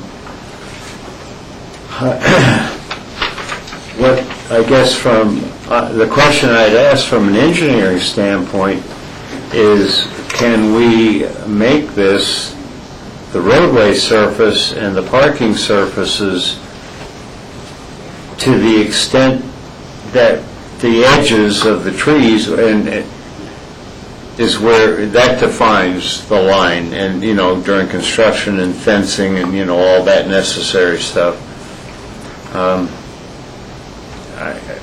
I just, the cost bothers me, plus the trees, and I don't know I could get past the cost if certainly there's a cooperative effort. When the cooperative effort occurs, as far as cooperation means both planning and dollars. And if the board so chose to do sidewalks, fine, but I need to understand our obligation to do sidewalks. The original, what did the original approvals say? So there's a lot of open questions, and it might take further time, certainly, to get the answers. John has... Jack, I don't know about the original approvals, but just for the board's clarification, when we put the capital budget together, those dollars that we put in included our best estimates of what it would cost to do the drainage and what it would cost to take care of the existing asphalt and do some of the curb and gutter improvements. As GR's described, the parking issue is more of a striping and signage issue than it is additional infrastructure need. And so the $2 million that we have programmed in 2013, we believe is adequate to cover those improvements.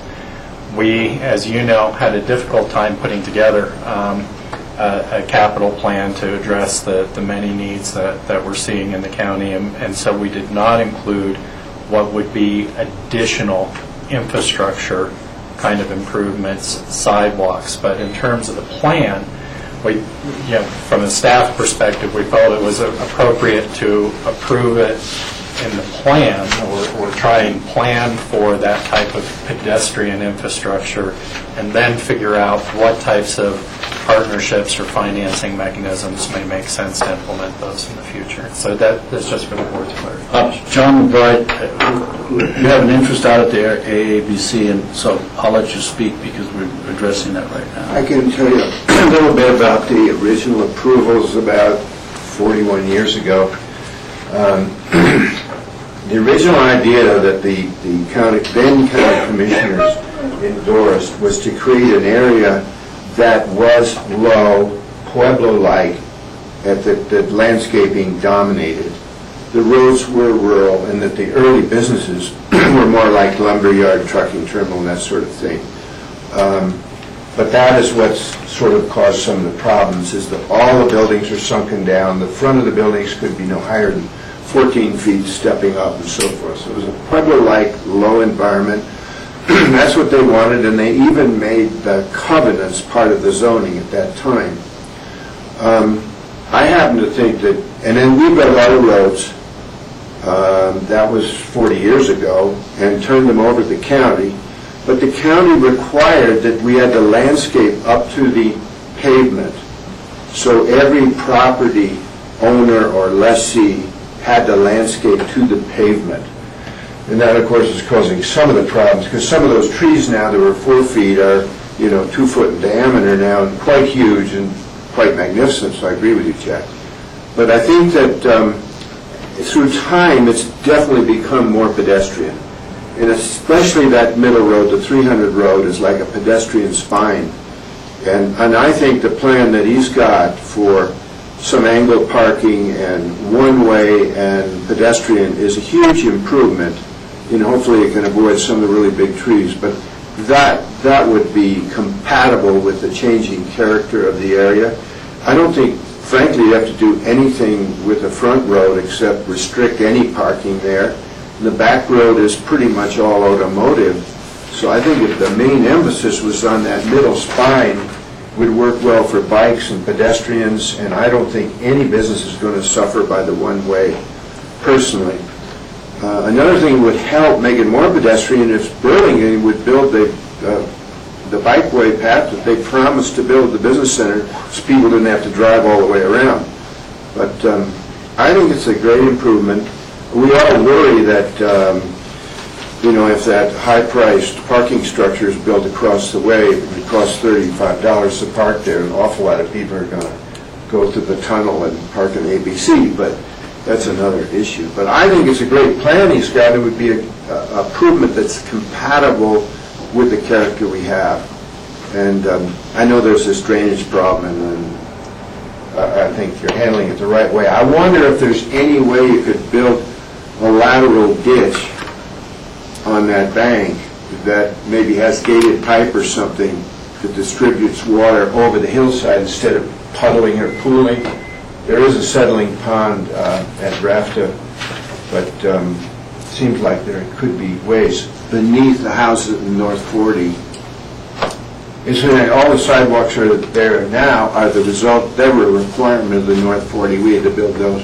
You guys have a very small investment out there, We did this years and years ago, and they're paying a lot in tax money every year. So I think it's great you're looking at the improvements he's outlined. Be good. Thanks, John.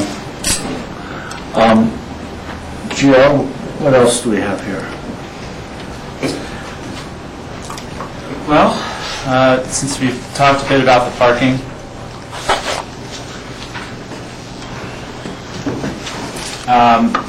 we did come up with an approximate number of spaces that we'd have total throughout the ABC, and that's 203.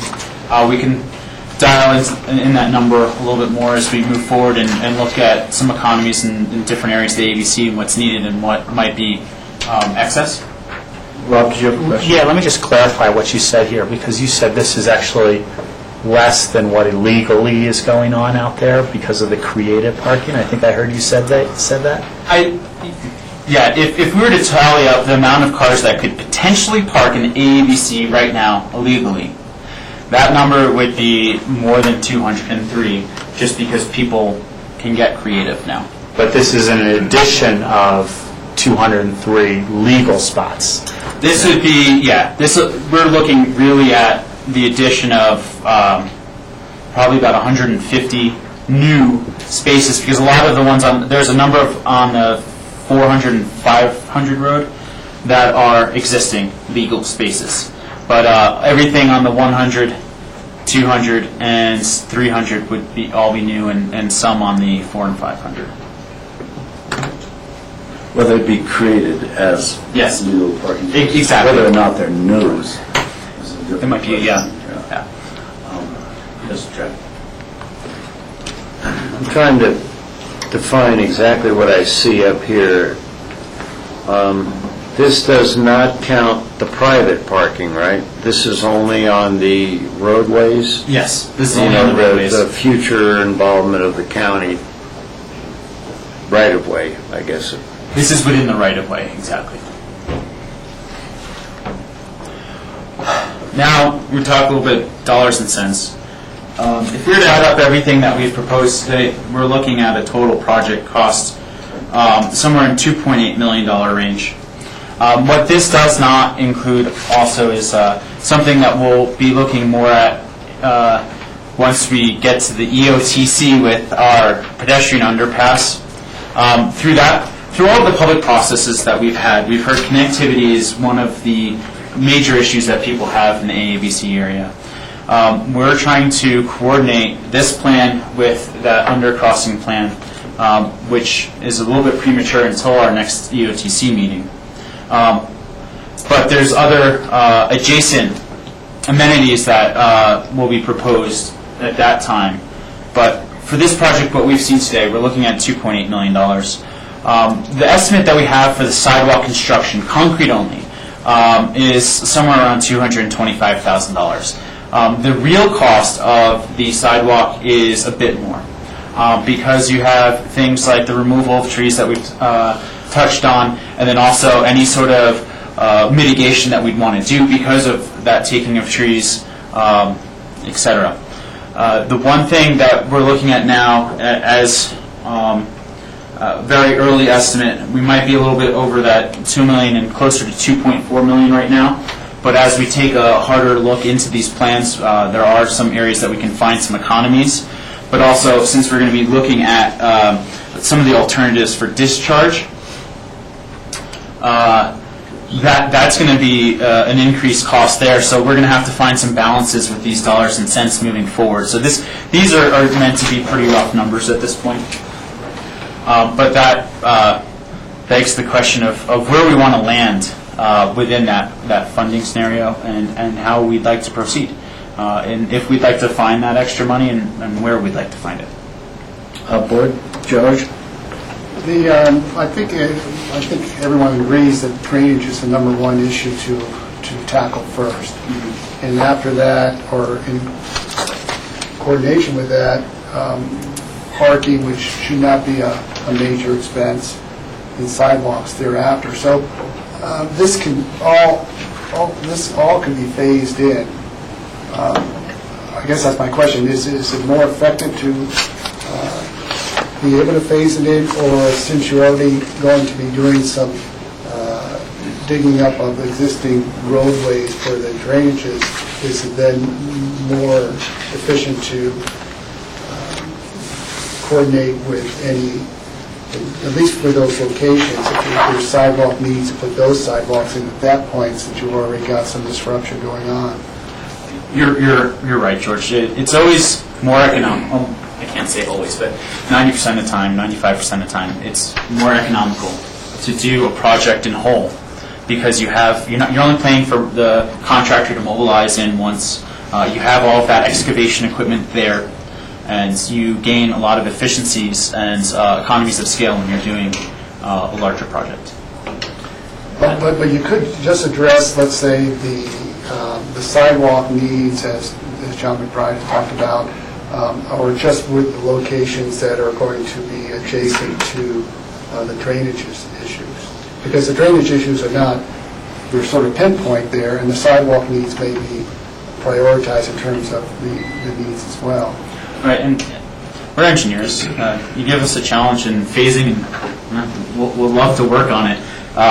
It's one of the aggravating but very fun parts of our job is sometimes trying to figure out those things. And we can phase this however we want. And we can certainly take a look at where our highest need is for pedestrian amenity and that sort of thing, and work that in the plan and take anything else out that we want. And that's exactly why we're here. We want to see where that give and take is right now to fit our needs. And I guess my last point is, I know you're going to have future stakeholder meetings out of the airport business center, and to try to get a sense in terms of how important it is for the businesses and the residents out there to have safe ways to walk vis-a-vis sidewalks and bicycle routes, and if that's really a high priority, is there an opportunity to do a public-private funding for perhaps some specific projects, and not the drainages or things like that, which I think the county should undertake on their own. John, did you have And I was just going to suggest, just like we can, bring engineering solutions to the table, we can bring financial solutions to the table if we know what you want us to shoot for in terms of making adjustments to our capital plan, or I think the level of question we're asking, George, is where you were going. Can we seek some other types of partnerships, maybe for the sidewalks, but take care of the drainages and the asphalt piece? So we can continue to work on these numbers, but we want to make sure that we're in agreement on what our scope should be and what you really want us to try and fit in the box or not. So, board, just a second, John. The board, we're agreed on drainage is the number one priority, and it's a modified drainage in as much as we're going to try to have as good a discharge to the Roaring Fork rivers as possible. Okay, is that right? The second priority then is the planning of the roadways and the parking and striping it and that. Is that right? The third priority then is sidewalks. And John McBride brought up the concept of a sort of a spine sidewalk on the 300 road, I believe. And I think that's an interesting idea. It's also be interesting to me to see if you can put sidewalks other than near the roadways. In other words, if there are sort of nerves coming off of that main spine that don't follow a roadway, but yet allow for connectivity. connectivity within the AABC. I don't know what they are, but I'm sure there's some informal trails there. So, and I think that's the third priority. That spine then concept then expands as necessary, or is dictated if you were to put in that spine concept. Is that okay with the board? That's the third priority. So we've laid out sort of a schedule here, and then, of course, with input from AABC residents themselves and users, we'll see what they come up with. John, you had your hand up. Incidentally, there are probably between 800 and 1,000 parking spaces to meet the code on the private properties that people have out there off the roads. You know what you might be able to do if you're going to step this along and try it out? Take the 300 road and maybe with some installed buffers or planters or something, turn it into one way and make a pedestrian area of 10 feet on one side and see how it works. I personally don't think sidewalks are that important. The ones that are there are not used all that much. And I think having an area that was part of the old pavement, maybe redone, I don't know, that people can walk on or bike on, might work very effectively, and see how that works. And if it's a complete home run and you feel you need curb and gutter and sidewalks, all that, you can do that. But there's so many crossings, it seems like an expensive project to go to concrete and, I don't know, but it's just, people do walk up and down just automatically that road, and there are some other trails all through, sprinkled through between some of the buildings out there, but that's where it seems like they're coming all the way through, and I think it would be a huge plus. Yeah, there have been studies in Europe of non-sidewalk areas that are just differentiated in some ways by contours and by colors rather than have sidewalk build-up. And people tend to respect those more than they do signs, sidewalks, and so forth. Well, another thing they found in Europe, as we studied some of this, instead of putting more signage in, start eliminating it. Yes. So that the drivers don't feel this area is for them, and things happen. They have to sort of integrate with the pedestrians and the bikers. Right. I think the Sopers Foundation brought a gentleman out who had that exact same concept. Maybe the Sopers Foundation would bring him to another meeting at the AABC. I think it would, yeah. Yeah, that would be great. Yeah. So, yes, Rob. Just some questions, and it primarily relates to as you move forward with the stakeholder conversations with people out at the ABC. It really kind of, figuring out what and how the AABC participants, business owners, and property owners should be participating and how they should be contributing in maximizing their own private parking. As you said, there are probably some efficiencies out there that, I don't know how we can force them to do that sort of thing, but we certainly should encourage them to do those sorts of things. Enforcement of on-road parking now that it's going to be legal, and whether or not we should have some sort of, looking into of paid parking or permitted parking. I mean, the city of Aspen, if you're a resident, you get, one parking sticker for your area, and then the private parking becomes the business customer parking, and the business owner can park on the street, and the non-permitted person therefore then can park in the vacated parking spot in the private parking. But I think we really need to have a plan on how this parking is going to be used if we're going to create it all, and how we enforce it, and how we take lessons from an urban area like Aspen to reduce car traffic. If someone could take a bus from Burlingame to the AABC or some other mode of transportation, we should be encouraging that, as opposed to just saying, well, let's, everybody drive out to the AABC. And finding a balance to those things, some sort of balance. But I would bring up those comments and get the input from the business owners as well as property owners out there. There's no question that there's a good deal of infrastructure that's needed, and we're committed to doing that. So we're out of time. It's noon. GR, staff has got direction on sort of the phasing that we want to go through. Sure. We also think it's vitally important to talk to owners, residents, and people out there to discover what connectivity is possible, including Burlingame, as John McBride mentioned. There's not a good connectivity there. And so we need to investigate that, but that's actually a little further along here, so. It's lunchtime, Jack. I know, but may as well get it on the table. Okay. These safety improvements, some of this is defined up there, but there's a lot that isn't. And that says construction. Additional items, non-construction related, are in that price? Yeah, because a lot of them are things that would be executed during construction, like additional signage. Or wayfinding. Additional signage goes against kind of how we feel of over-signing in the county, but I guess better signage is a better way to put it, and wayfinding throughout the ABC, things like that would be something that we'd handle at construction. Yeah. Okay, thank you, Jared. Thank you, Michael. Thank you. We appreciate it. Okay, we'll be back here at 1 o'clock for an interview with Lexi McNutt. And Michael, I have a lunch meeting, I'm going to be back just a touch late, I don't usually.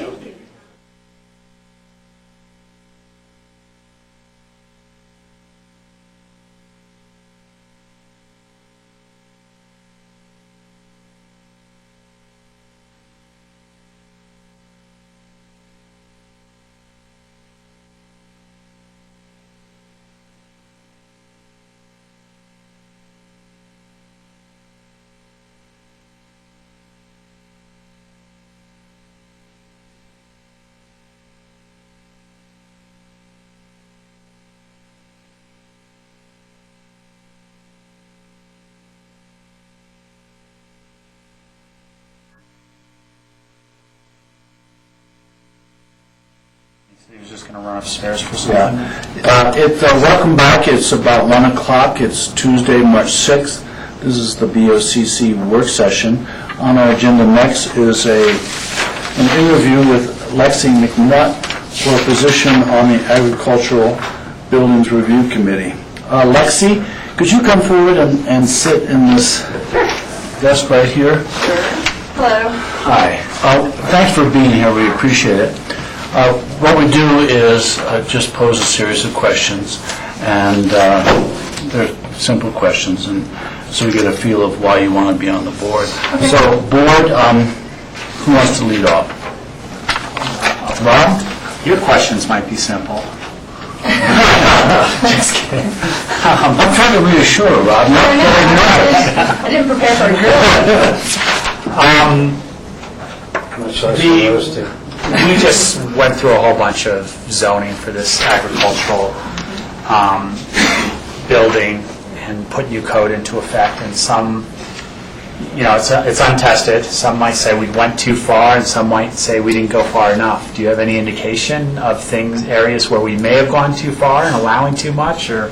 Oh, honestly, I don't have an idea of whether or not I think you've gone too far or not. I understand the purpose of it was to try and allow people to have, to keep the rural atmosphere of the county intact, or to try and enhance it.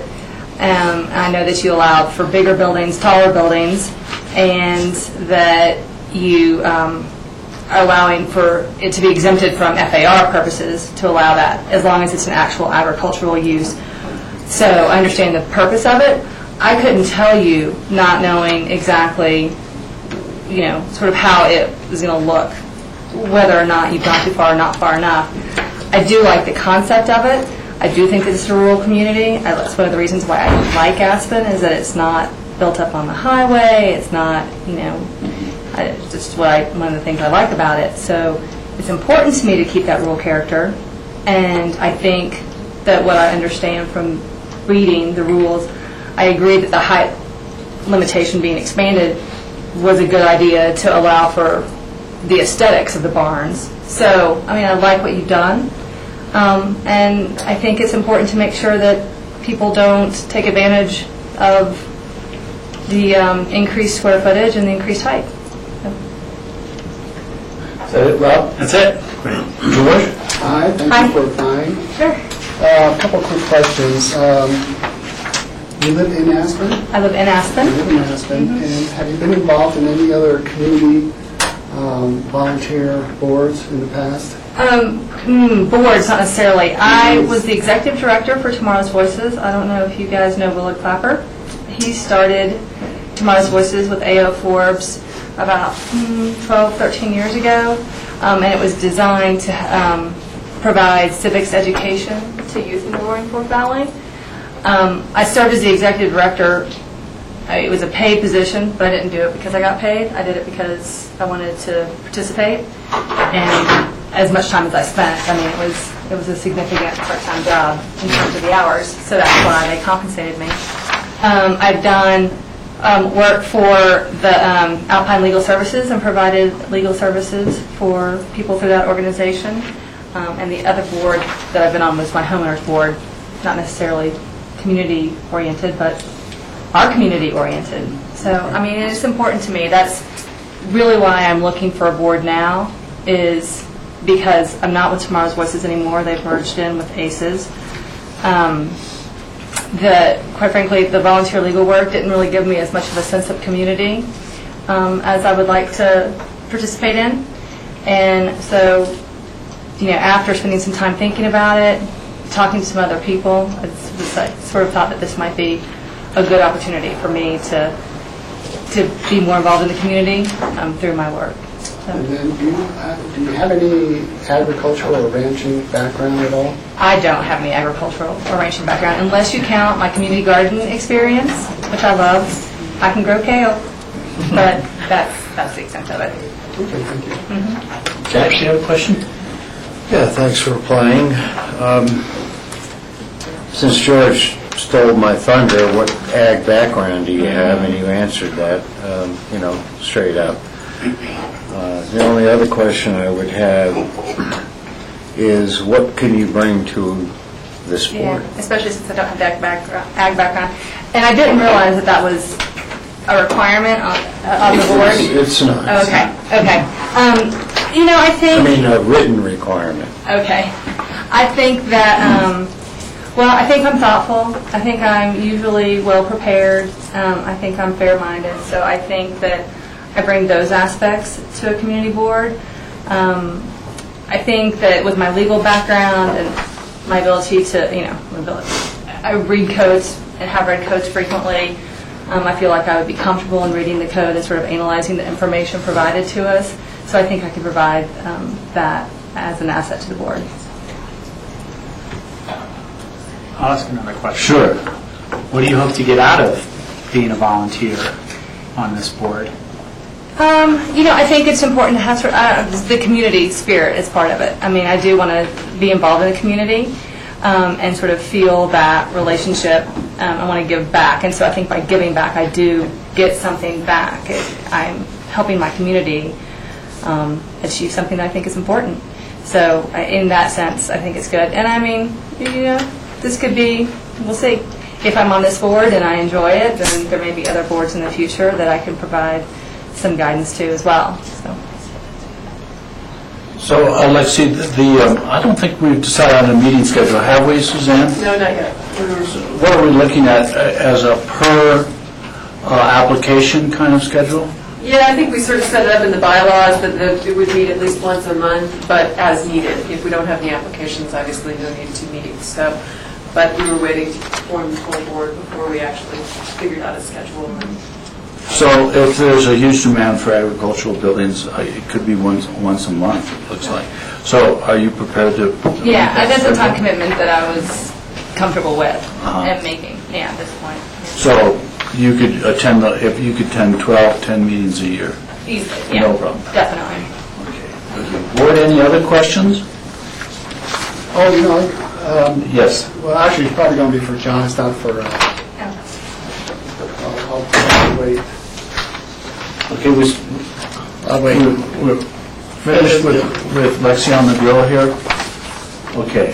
Lexi, thank you so much for coming. Thank you for volunteering. Typically what happens is letters go out. I think we have a 4-person board right now. don't we, Suzanne? we've appointed 4, there's one more slot. There's one vacancy. So you'll be getting a letter from the county. Keep in touch with Suzanne, and she'll keep you informed. Okay. Thank you so Thank you for much. your time. I appreciate it.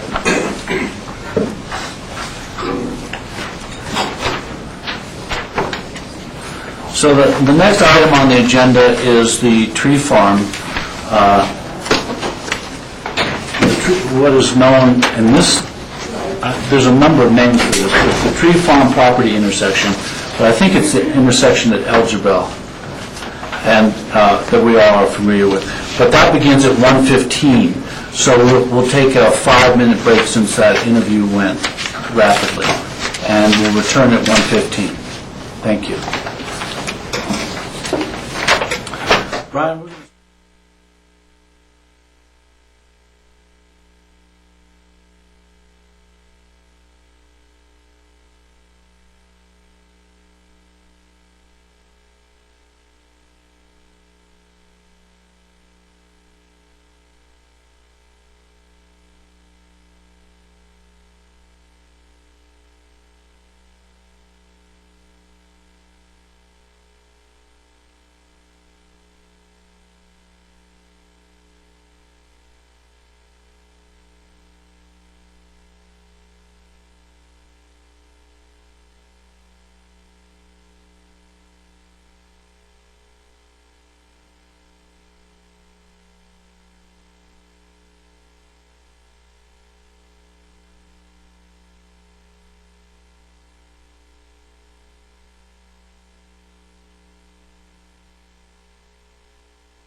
It's 1:15 on Tuesday afternoon, March 6th, 2012. We're here in our work session, and the current item on the agenda is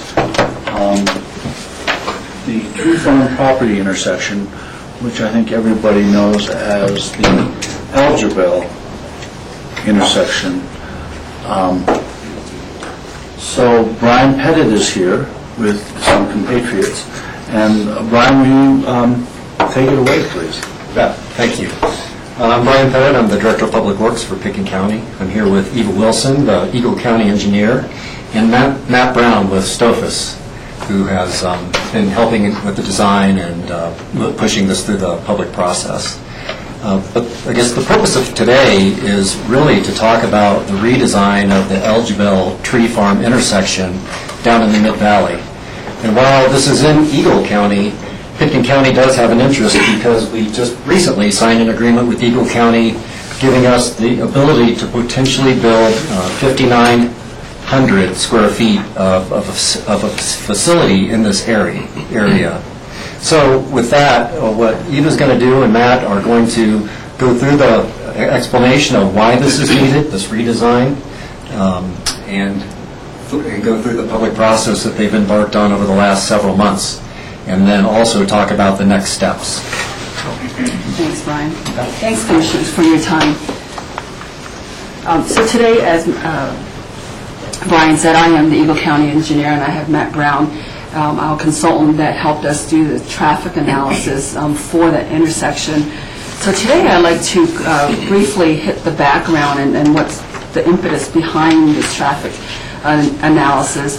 Then I'm going to pass it on to Matt to talk about the scope, the intent, and the methodology that we use to come up with the preferred alternative that resulted in the conceptual alignment of what we have right now for the intersection, and provided an update of our current efforts. So we're basically here to give you the background and also ask for your support for the conceptual preferred alternative, and ask if you would like to partner in our effort. So the background, Eagle County Commissioners had pending and future developments for this community. As you can see here, the two developments embedded here is the Crown Mountain Recreation Center on your left, and the Rafta Park and Ride here. Development is coming up. And then, as Brian said, we do have future Eagle and Pickens County facility per the master plan. And as Brian said, about 6,000 square feet, a total of about 41,000 square feet that we could develop in this area. So the traffic mitigation for these two development files came through, and basically CDOT did not accept their traffic study and their mitigation efforts. They were not basically in compliance with the CDOT access permit requirements, and Eagle County Commissioners basically looked to his staff to say, okay, let's go ahead and take a step back and not look at these individual development files and say what is best for this region. And they went ahead and hired a consultant on to look at this region as a whole. So the main intent of this study is a technical feasibility study to meet the CDOT access permit requirements, and basically is to preserve the safety and operations of State Highway 82. We are definitely cognizant of other concerns such as pedestrian connectivity, which is very important to the local community, and compatibility with the residential communities in the area. But we just want to highlight that this is a first step. It's really a technical feasibility to meet the CDOT requirements, and as we move into the design, the next step, then we will go ahead and bring in the details of pedestrian connectivity, landscaping, how do we make it compatible with the residential communities. But this study really focused on the technical feasibility of the roadway system. So with that, I'm going to pass it on to Matt to review the study. Thanks, Eva. So as Eva mentioned, we were charged with taking an overall regional perspective in this study. So we considered it a top-down exercise to develop a vision for the future transportation in this area. And previously, as Eva mentioned, there had been a couple of different development applications, and we kind of looked at everything individually, and we wanted to take a more cohesive look at it, and also look long-term. We have a 20-year horizon on our, on our study, so we're looking relatively long-term, and we really didn't concern ourselves, at least in this process, with an interim condition or how we might get ultimately to our long-term solution. But we also wanted to have a very strong technical basis for our study. We did have a stakeholder process that included Town of Basalt, CDOT, Crown Mountain, and the Roaring Fork Transit Authority, as well as Eagle County, right, and Bryan. So through that process, we shared some of our traffic findings and identified some alternatives and obtained some feedback on those various alternatives, and then at the conclusion, we documented what is our preferred alternative in the final report.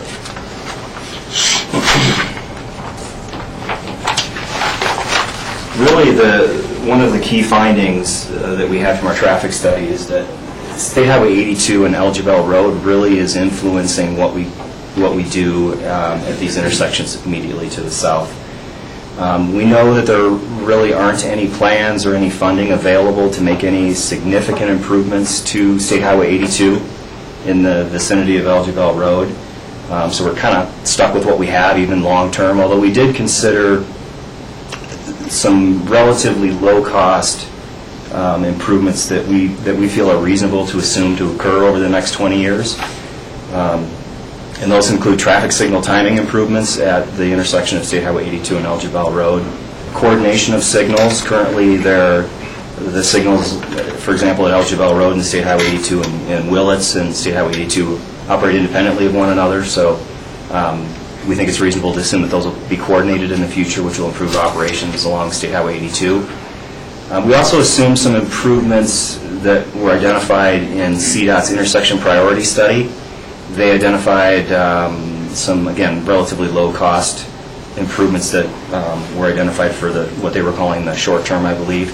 And those included, all those improvements were actually focused on the north side of the State Highway 82 and Elgibel Road intersection, and they included an additional southbound right turn lane and lengthening of the southbound left turn lanes. I'm sure some of you are probably pretty familiar with that intersection and know that there's a lot of congestion currently, particularly on the north side of the intersection. We also looked at a range of future traffic projections. So in our 20-year horizon, we looked at both what we call a lower and a higher traffic growth, and what we were trying to do with that approach was to kind of establish a reasonable boundary that we feel that the future traffic volumes will occur in the next 20 years to improve our confidence in what our findings of the study ended up being. And also, one of the key findings was based upon the congestion at State Highway 82 and Elgibel Road, that our findings were that we needed to have a spacing of approximately 500 feet between State Highway 82 and any other intersection to the south. And you'll see that we looked at some alternatives that relocated Valley Road to put them beyond that 500-foot spacing. And you'll see on our graphics, too, that we have an arc shown that represents the 500-foot spacing. These are our initial alternatives, and I don't expect you guys to be able to actually see a lot of detail here, but the point was these were the alternatives that we identified in our first workshop. We held actually 2 different workshops with our project stakeholders, and these were the alternatives that they identified at the first meeting, so there's a total of 9 alternatives altogether, and there's a pretty wide range of concepts included in our initial range of alternatives, including just minor improvements to the existing Elgibel Road south of State Highway 82, all the way to a second intersection on State Highway 82, one-way pairs, and some other relatively out-of-the-box type concepts. I do want to... Sorry. One second. Michael, how would you like to handle this? I have a question, to me, that's a threshold question about the 500 feet. Sure, go ahead and ask him. Yeah, what's the purpose of the 500 feet, the separation? Here's Because the, that follows through in every alternative, it looked like. yes, Except well, the minor. we showed that on all of our alternatives so we could get an idea of where the intersection fell with regard to that 500 feet. That is essentially based upon, we already talked about, here's the intersection of State Highway 82 and Elgibel. The existing traffic signal at this location currently has a priority for State Highway 82 movements. Obviously, that whole Glenwood to Aspen corridor is a very high priority to CDOT. So these movements receive the lion's share of the traffic signal time. As a result, there's some fairly significant delay for traffic that's on Elgibel Road waiting to turn onto State Highway 82. So what happens is, as those cars, the signal's red for the side street, those cars just stack up, and that's what we were estimating. Depending on lower or higher growth, our vehicle queue lengths were on the order of 500 feet. So we had 450 feet or so for the lower growth and 550 feet, so we just kind of used 500 as a guideline. And the importance or the significance of that is that, in this case, this is the existing configuration, and this intersection is approximately 150 feet away, and then this one's maybe another 100 feet from there. So what we're saying is, in the future, traffic would actually block both of these intersections waiting to get to State Highway 82. So that's why the 500 feet was identified. Thank you. Sure. I'd like to talk for just a minute about a couple of the alternatives that or the options that we identified that did have some support among our stakeholders. This is option one, and we call this a limited widening option. And essentially, the intent here was to really retain kind of the existing roadway configuration in this area, and mainly to minimize impacts to adjacent properties, particularly the future park and ride site for RAFTA and their BRT project. So this concept widened what I'll call northbound Elgibel Road through here to add an additional lane. Presently, there are 2 left turn lanes from Elgibel Road and a through lane and a little right turn lane. So this would now be a second through lane that would allow traffic to either go through or turn right. In order to accommodate that, we'd need two through lanes on the northbound side to receive those 2 lanes. So what that did was it added capacity for northbound traffic. It added storage for vehicles. If you think about the 500-foot queue length in a single lane, now all of a sudden we have a second lane, so we've got more opportunity to shorten that queue length. And as I said, it avoids impacts to adjacent properties. Some of the downsides of this alternative is it retained all the existing traffic controls. So West Valley Road came in at the current location with a stop sign for eastbound and then a stop sign for northbound, and similarly the configuration here, very unorthodox. It also retained the existing pedestrian facilities, which we are concerned how well those function. And the big finding does not accommodate future traffic volumes. It doesn't meet our spacing requirement. So we would anticipate that if this alternative, even with this widening improvement, that this alternative would result in traffic blocking both of these intersections and causing lots of delay and frustration for drivers. And we also feel that this negatively affects how State Highway 82 operates because of these signal or these stop sign locations. It really hampers how well this intersection functions when, for example, when northbound Elgibel Road is going. After the vehicles that are queued here clear, then we have kind of an alternating stop-and-go situation, and it really isn't a very efficient traffic signal. So we concluded that this wasn't a long-term solution. Option 9, in this arc, this yellow arc here, this represents a 500-foot radius from the intersection. So you can kind of see that this would not meet the 500-foot intersection spacing either. It's kind of midway in between. So this is an intersection consolidation option where East and West Valley Road come together slightly south of where they're currently at. It minimizes impacts to adjacent properties. There's very little realignment on either side. So you can see that this leaves a lot of the RAFTA parking whole, and also it has very little impacts to the Eagle County facility here. It does add some queue storage. However, Valley Road would continue to be stop controlled east and west, and We found that this alternative also did not meet the future traffic volume criteria, doesn't meet the 500-foot spacing. The only way this option would even be considered by CDOT would be if both the side streets had stop sign control. So in other words, traffic could queue right through this intersection, and also traffic turning from State Highway 82 wouldn't have a stop here at all either, and so they wouldn't have traffic backing into the state highway, which was their main concern.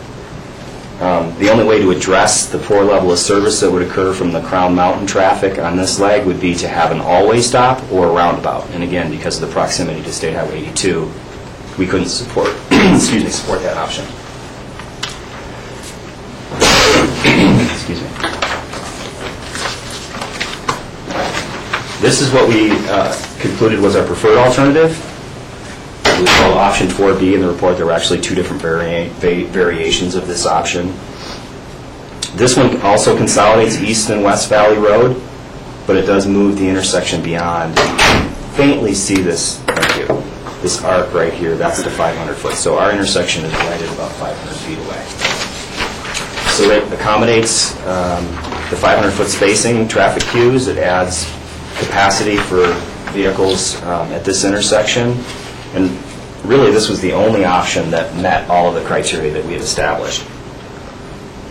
Because there's additional spacing, if you think back of that previous option that had the intersection up here, by moving it down here, we can now use an all-way stop or a roundabout, which will allow West Valley Road to function well, even with the Crown Mountain traffic. Pedestrian connectivity, we haven't talked a lot about pedestrians, but obviously there's a lot of opportunities in here to improve facilities for pedestrians. We're showing, excuse me, sorry. West Valley Road would have sidewalks on either side of it.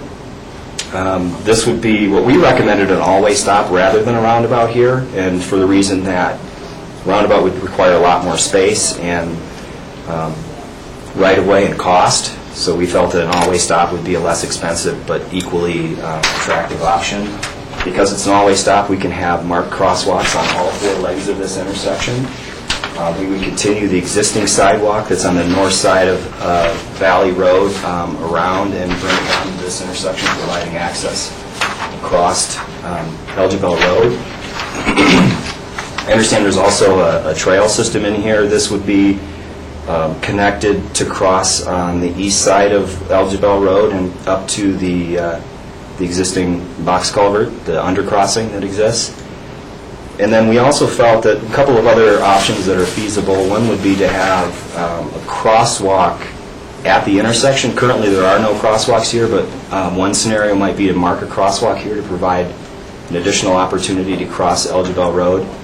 And then we also feel that a crossing somewhere in between these two intersections should be looked at in the design process, either as an at-grade crossing or as a grade-separated crossing, and we show here how this path might be realigned to take advantage of a crossing like that. And I know that the folks at Crown Mountain have been looking at how to cross pedestrians on West Valley Road, and really the issues are to get from the Crown Mountain development and the rec center to the Eagle County building to RAFTA and to the north. So all of these areas need to be interconnected. And one of the things that my understanding is Crown Mountain is looking at possible at-grade or grade-separated crossing in this area here.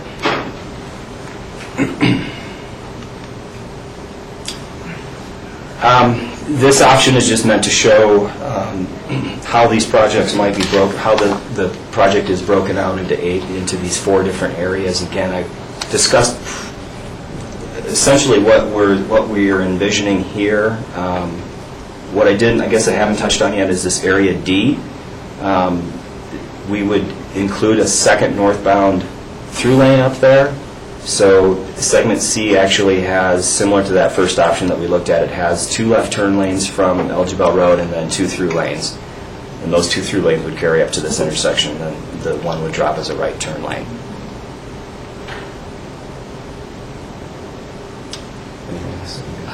Yeah, great. So we just want to highlight that leg A is more symbolic in terms of the alignment and the flexibility of that that final alignment will be confirmed in the design with Crown Mountain stakeholders as part of the design review. Yeah, So sorry. One of the things that we intentionally showed this alignment of Valley Road going through the parking lot. Our understanding early on was that that the Eagle County building was out of bounds as far as impact. However, they were open to the idea, if it benefited the project, to impact the existing surface parking lot.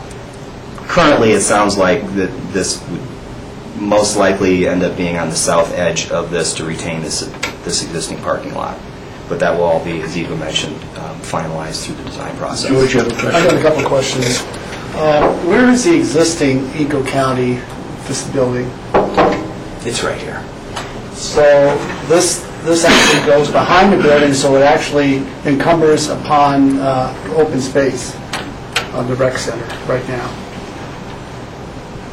Is that correct? it goes into the entire Crown Mountain parcel, I guess. So it goes into the open space.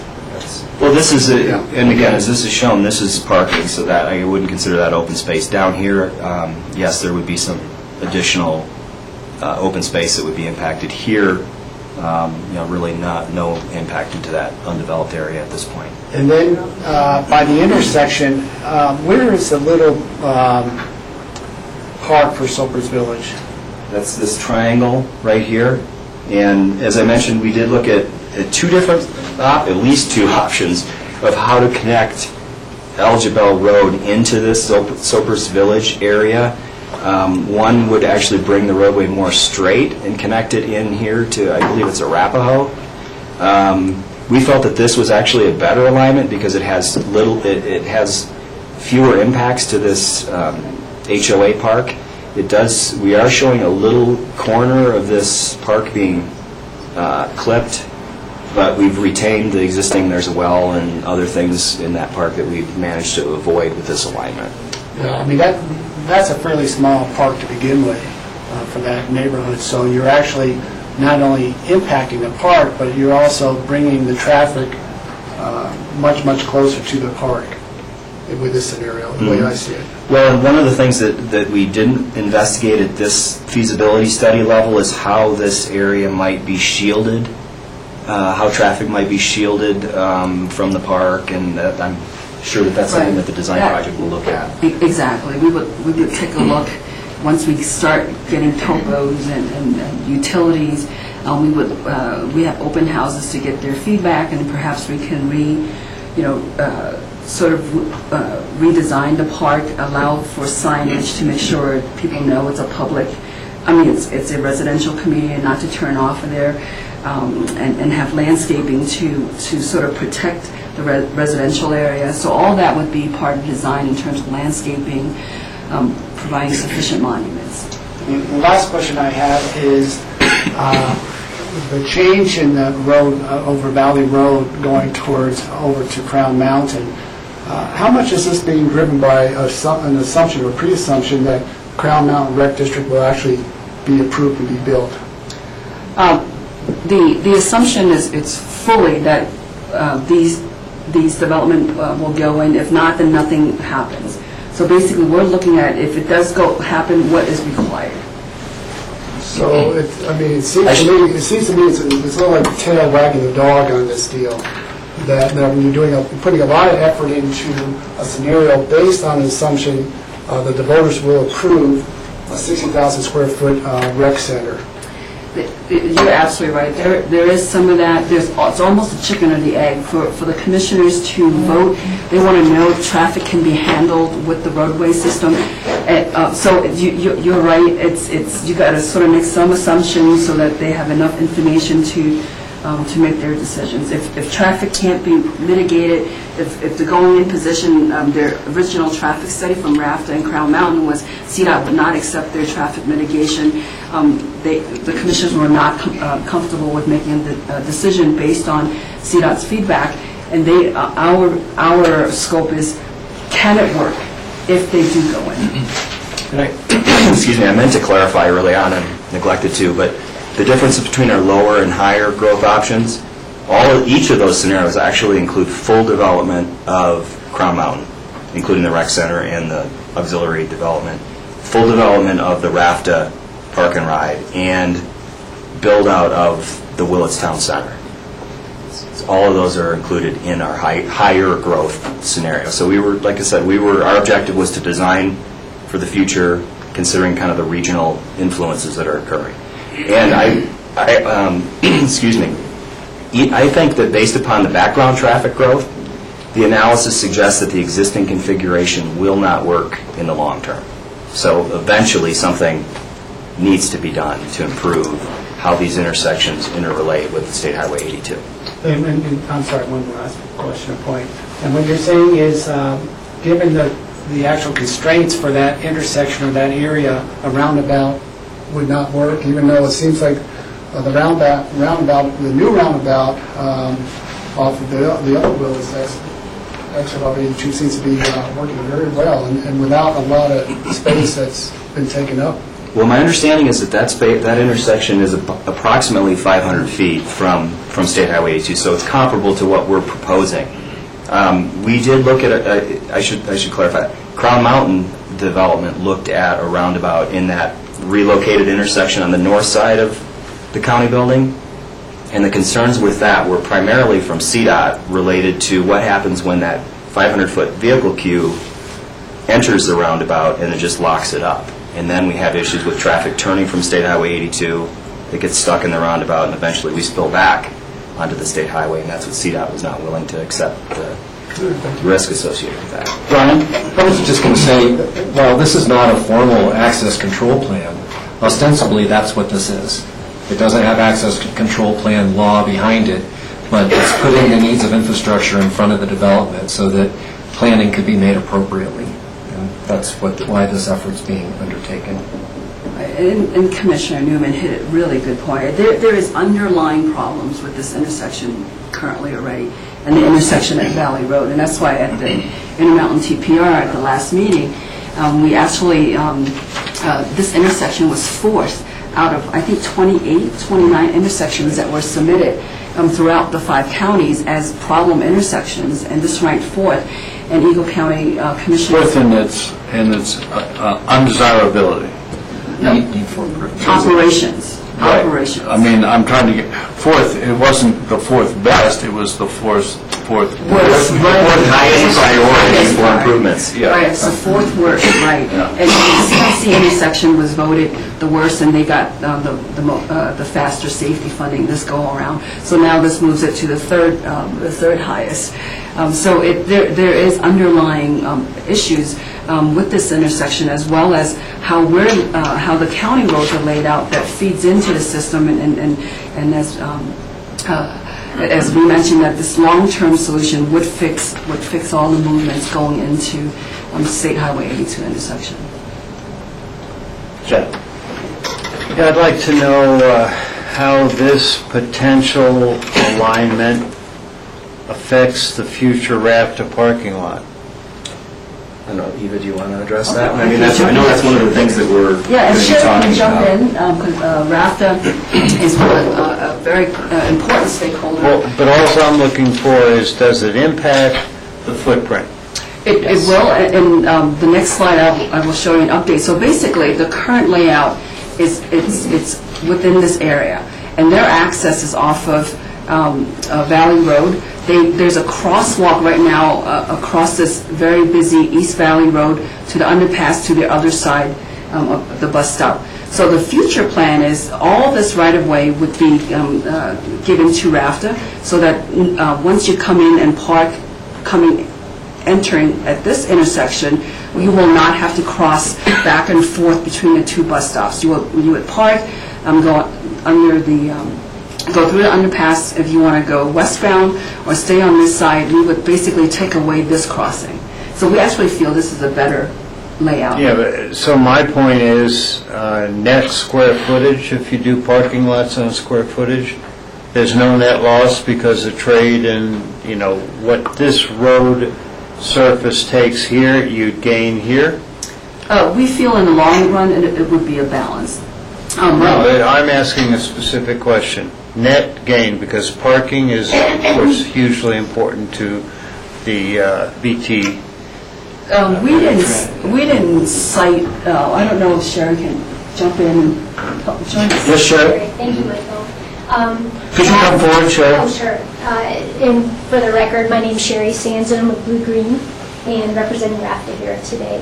RAFTA has been working very closely with the other stakeholders on minimizing impacts to the park and ride plan and feels that this is a good compromise and is hopeful. Another step in this process, which I think Eva's going to get to, is RAFTA will be working out an agreement with Eagle County about this property and how it works in the future and their participation in this intersection improvements plan. And RAFTA is hopeful to be able to gain more spaces back to be able to be whole again. But we haven't done the detailed design to make So there's a whole evolution of concerns and solution, whatever, for the future. The second question would be, okay, so we've realigned this, and has there been any discussion about where the net loss of parking is going to be relocated? And secondly, if Pitkin County, and this is an if, I mean, all we have is a reservation, there's no obligation. If Pitkin County builds its building, it would appear that for X amount of square footage, there would be need additional parking. So you've got relocate or loss of parking and new parking needed. Where's that going to go? There's a lot of moving parts in this plan, and again, this is the first conceptual alignment, and we don't. This leg A probably has the most flexibility in terms of the layout, the crossing, whether it moves west or east. Chances are it's probably going to move west to preserve this parking. There's been talk about adding on to the existing building for both Eagle County and Pitkin County square footages, perhaps in the effort to preserve open space. Perhaps we do underground garages. I know people will come and say the cost it's an issue, but then when you start looking at cost of open space and cost of construction, it's going to be a political decision on what's good, what's more beneficial. So that will be sort of shadow footprints will be put in as part of the design to review what's the best option for to allow us the flexibility for the future as we set the alignment for leg A. Okay. Last, and George brought this up, but when I think of, and I'm certainly not educated to development potentials up, Missouri Heights, etc., but every county has approved approvals for development on the table as well as potential. And so in your future growth studies, you've looked at both current approvals and any future growth on both sides of the road? What we did was we used historic traffic growth rates. So we didn't look at outside of the immediate area in Crown Mountain, RAFTA, and the Willis Town Center. We didn't look at specific pending developments, but we assumed for the higher growth scenario, just to give you a frame of reference, we assumed a 2%, slightly over 2% per year growth in traffic, which over that 20-year period is a 50% increase in traffic.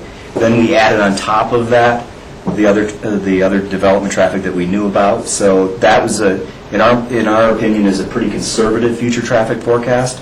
For the lower scenario, we used a 1% per year, and then we added on top of that. So that one is a little less conservative, but it gives us sort of a reasonable lower range for where traffic might be. Yeah, good. Thank you. I compliment the Eagle County Commissioners for looking at this, even though, there's uncertainty about future growth. You need to be in front of this one.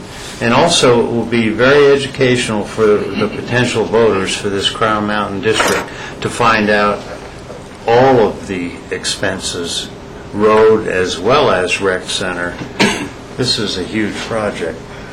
And I agree with what came out of the previous comments, that Crown Mountain is driving this whole thing.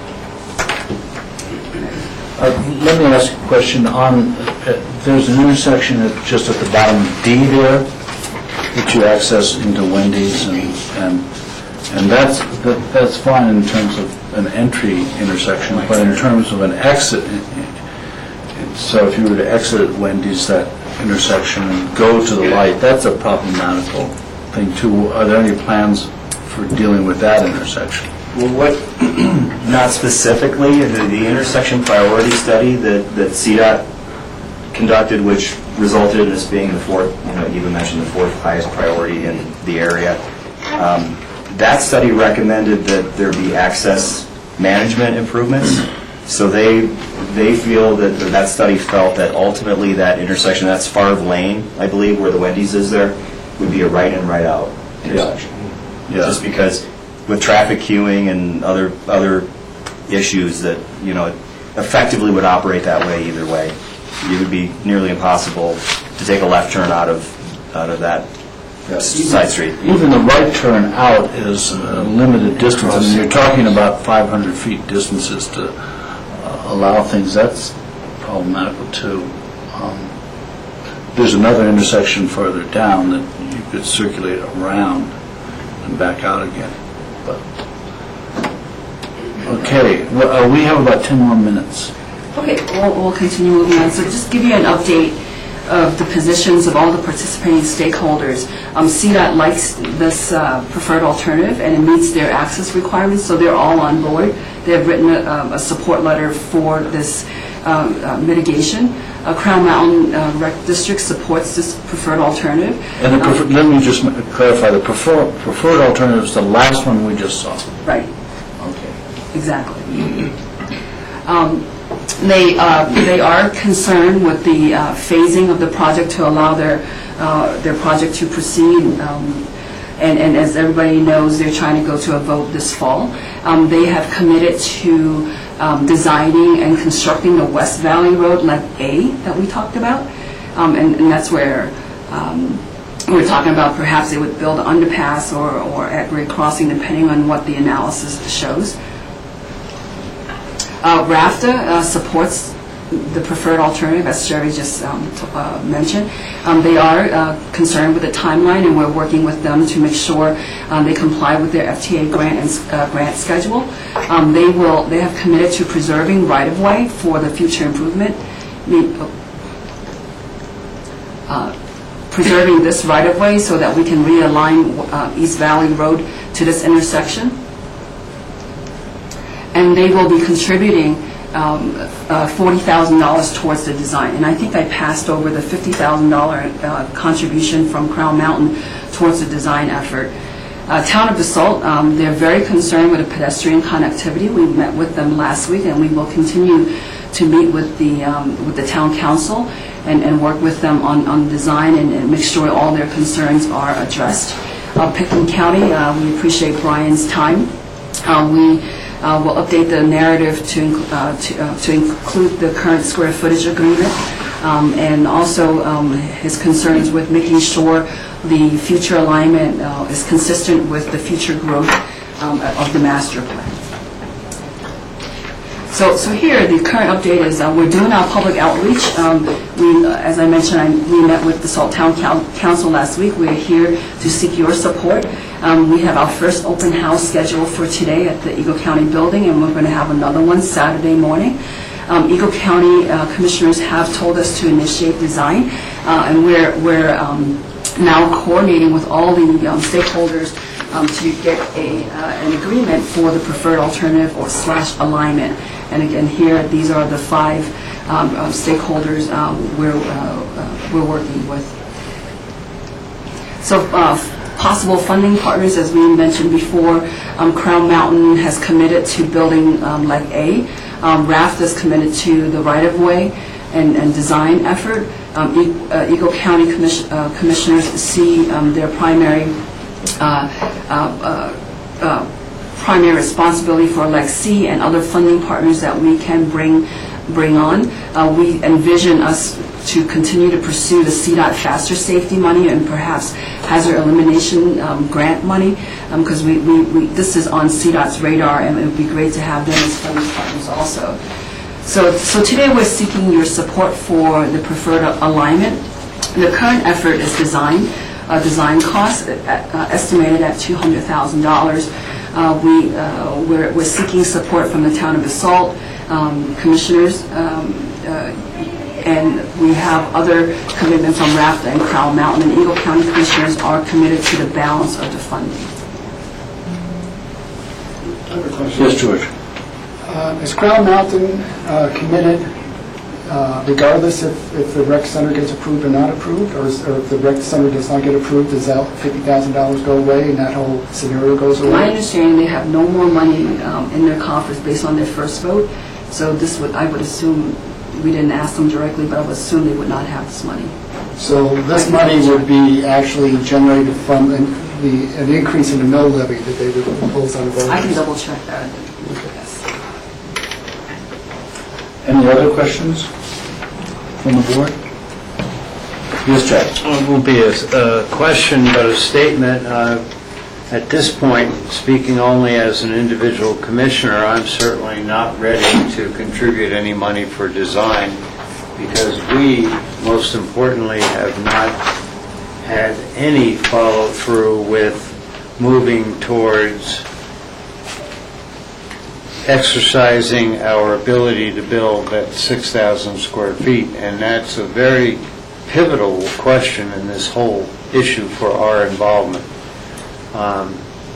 Again, I think it's positive because you got to have the planning process is positive because you have to understand the implications of what occurs to the landscape as well as the operational aspect of all of this if Crown Mountain gets approved. And so I compliment on the one hand, but as far as spending significant dollars, I almost feel like there's a little bit of a cart before the horse too, because Crown Mountain needs to pony up. Because this is all about Crown Mountain. I should say this is primarily about Crown Mountain, but I can understand in, say, the median future for sure, the operational aspects that we've been shown. There are some improvements that need to occur here, but it's mostly driven by one entity, and the voters haven't said yes, and that's going to be a significant debate in Mid-Valley. Well, let me ask the commissioners, would you be willing to go forward and with an MOU here on this preferred alternative? I mean, that's a very basic question. Money is not necessarily a part of it. It could be, but it's not necessarily a part of it. Do you like this preferred alternative? Can you support this preferred alternative? George? Yeah, I still have some problems with it. I think there are similar concerns that I've heard voiced by the town of Basalt, town council. That is going into open space. It's infringing on a very small park at Soper's Village. And so at this point, I could not support that. And I think it's really, it's good that Eagle County is looking at trying to alleviate some of these traffic concerns, because there are certainly traffic concerns there, and that will grow. But I think it's a little premature. As I said earlier, I think it's the tail wagging the dog on this. I think the timing of this is really being driven by Crown Mountain Rec District, and until Eagle County Commissioners first give that project an approval, and then second, that the voters give that project approval, I think we're a long ways away. And finally, even though we're not talking about money, I know that in our IGA that we recently signed with Eagle County, I believe part of that was that we would contribute any infrastructure needs based on pro rata if and when we actually build that facility.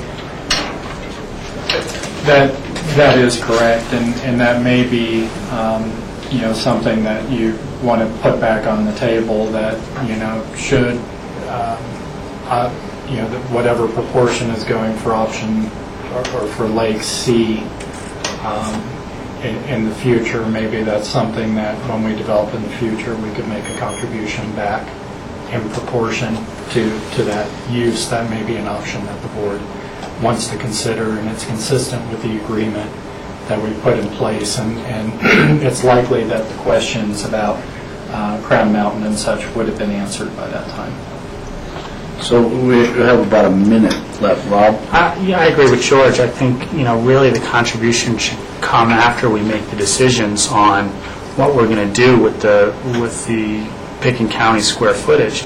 I do think plans need to be developed with, some placeholders for where that square footage is going to be, and some thought process. And there really wasn't much in any of this in terms of connecting to the Eagle County building, what spaces. I mean, it's already taking up a tremendous amount of, as George said, open space, HOA park, the HOA park there.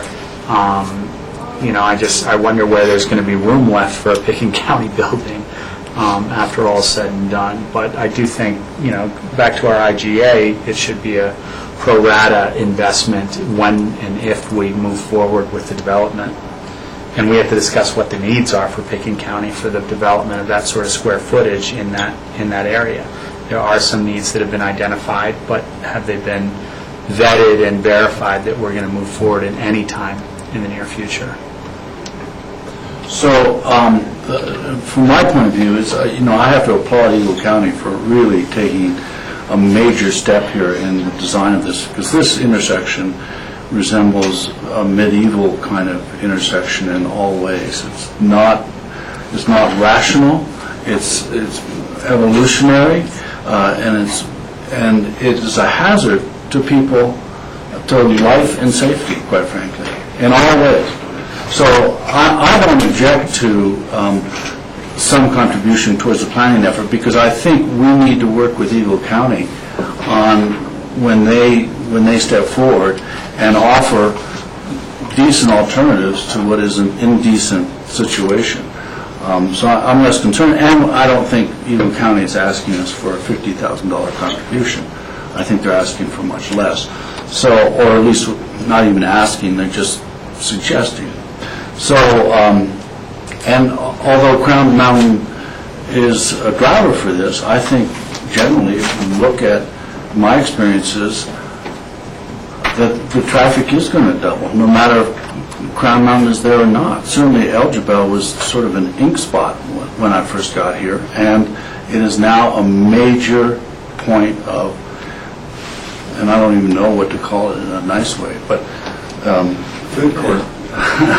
It's Edwards Jr. Yeah, it's not good. So I'm less concerned with money contribution. I applaud Eagle County for planning, and I think it's incumbent upon us to join in that effort of planning and not to reject it out of hand. But so I think we're going forward without a commitment from Picken County right now, but we'll have further time to discuss it. Because this is the first time we've seen it, and maybe it's difficult to make decisions having just viewed this, and this will sink in, I think, and we'll have further discussions with Brian and about the relationship between our IGA and contributions that we would make in the future. But I deeply appreciate Eagle County coming forward and doing this planning, and their consultants, and the thoughtful way in which they've done it.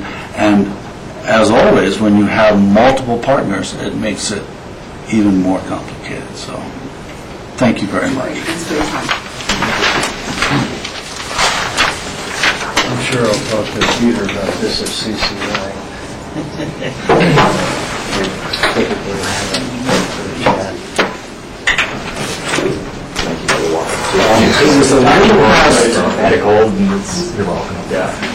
It's a little past 2. We have a citizen interview at this point. John Rainey. John, are you here? Could you come forward?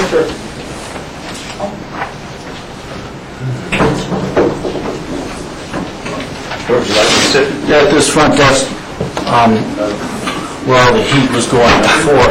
And we'll tone it down for you. Thanks. John, typically what we do is just ask a series of questions to find out where you stand and what your interests are, and they're fairly straightforward, although Rob claims to ask complicated questions from time to time. They're not particularly difficult. So let's begin, board. Let's begin with Rob. Rob asked one of your complicated questions. Okay. I'm going to ask a two-part question. That's how challenging it gets. The first question is referring to the little paragraph that was sent in terms of why you desire the position. First of all, thank you for applying. It's always Thank you for having me. good to step up and apply for these positions. We appreciate that. You refer to preserving the unique character of Picken County.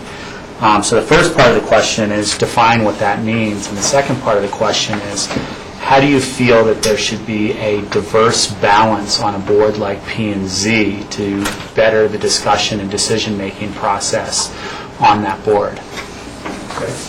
Well, first of all, I think my view of preserving the unique character of Picken County is probably similar to what's expressed in the existing plans. It talks about a rural character, and of course there's obviously a world-class resort here, as well as a lot of wild area, wildlife, and so forth. So I think all those things are what I think of when I think about preserving the unique character. As far as the balance on the board is concerned, I don't know the people on the board. I've looked at their names, and seem to be some lawyers and real estate people.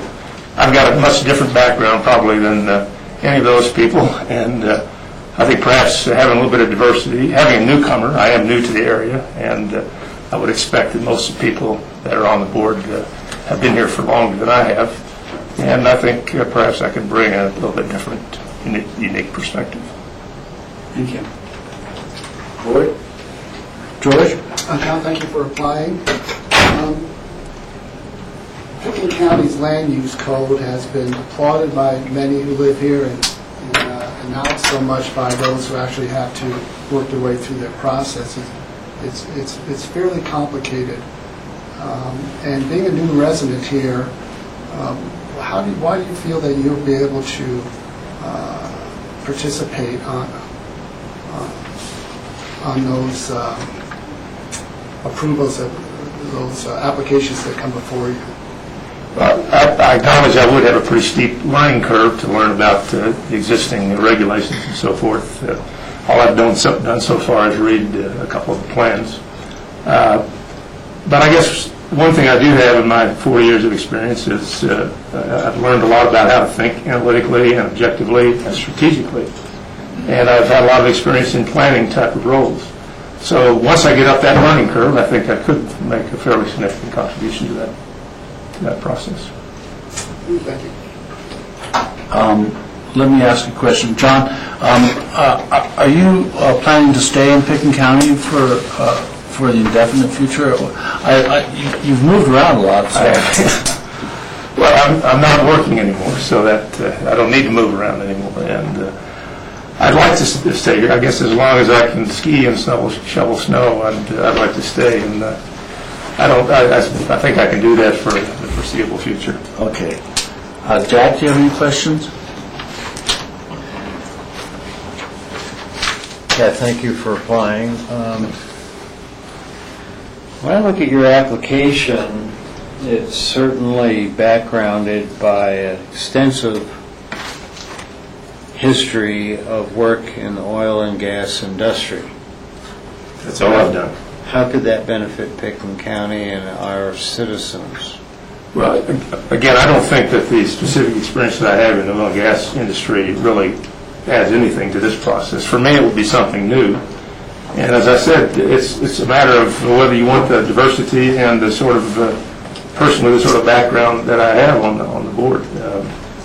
Again, I've done a lot of planning type of work. I know how to think analytically. I know how to make decisions on that basis. I know how to advise decision makers on that basis. And I think that's what I would bring.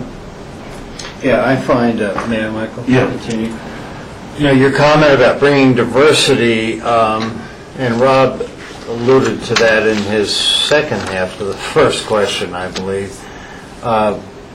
I'm not sure exactly, is that presumptuous or something? How do you know you're bringing diversity?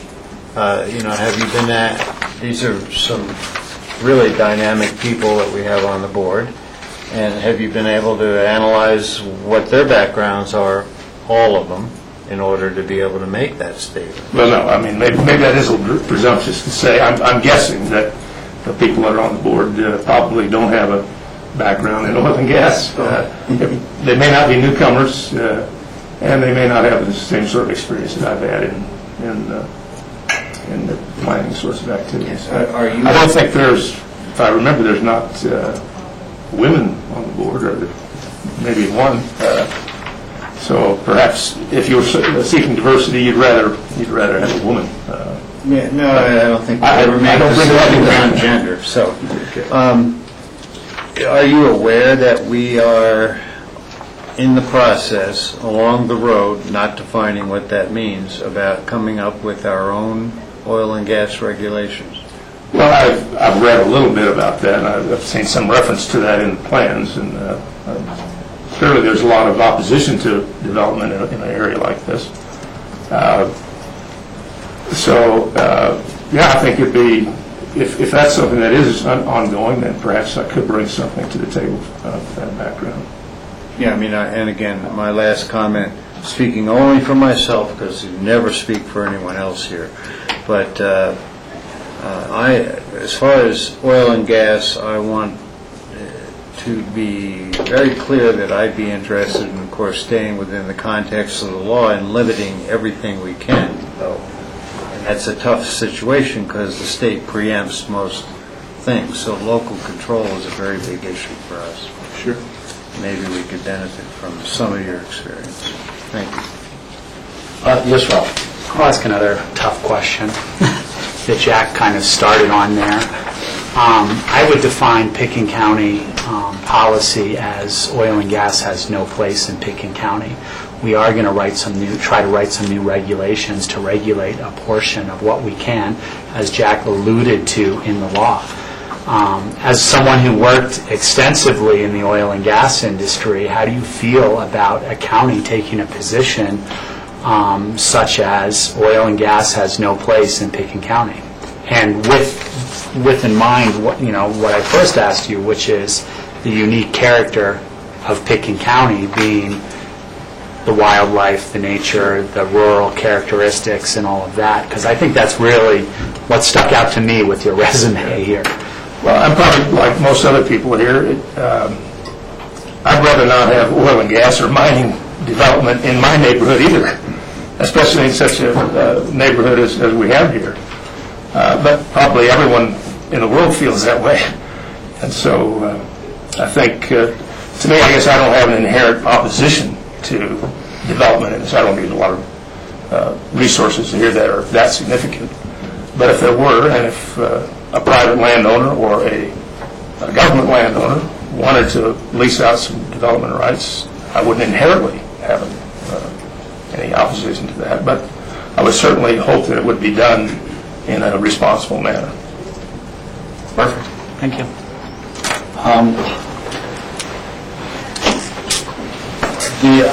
The characterization that oil and gas have no, that was Rob's characterization. I don't know that... My interpretation. Yeah, I don't know that there is a statement anywhere in Pickens County's documents that says that oil and gas have no place. I just wanted to clarify. Absolutely, I agree with you. I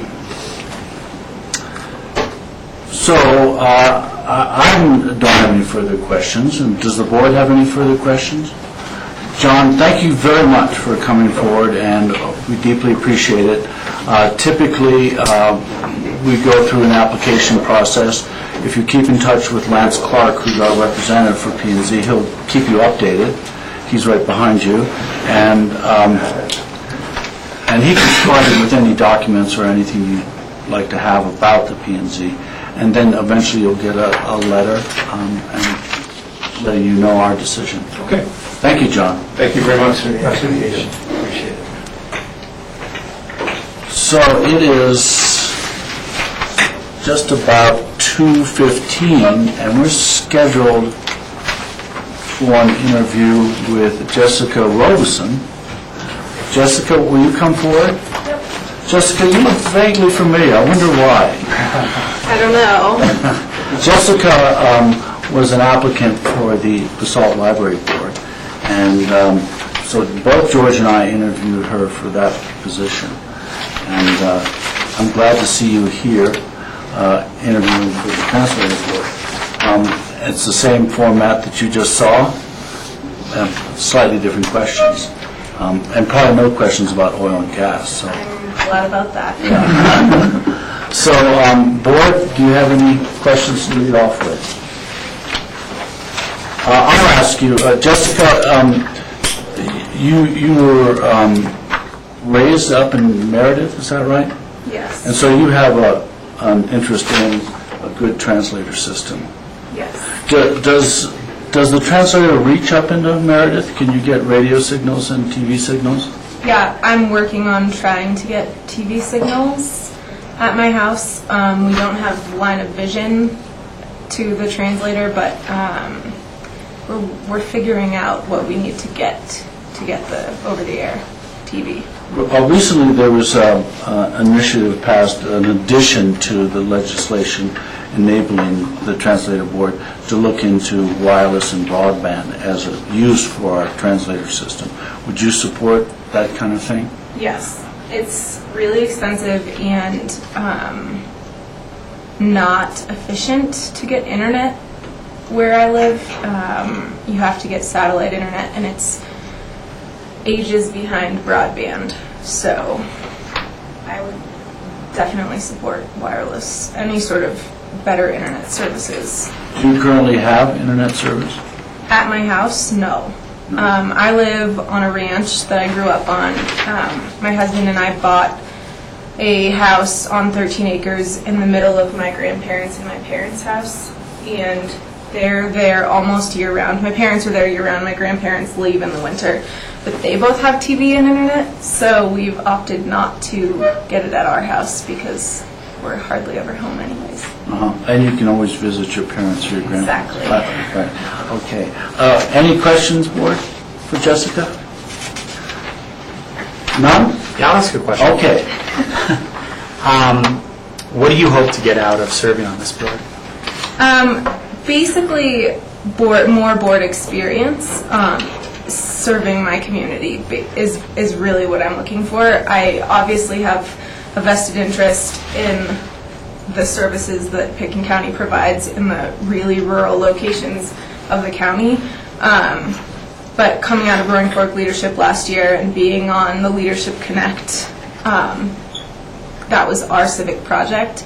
So we created this database for people to be matched with board opportunities, and I feel like I should probably step up and try to get on a board.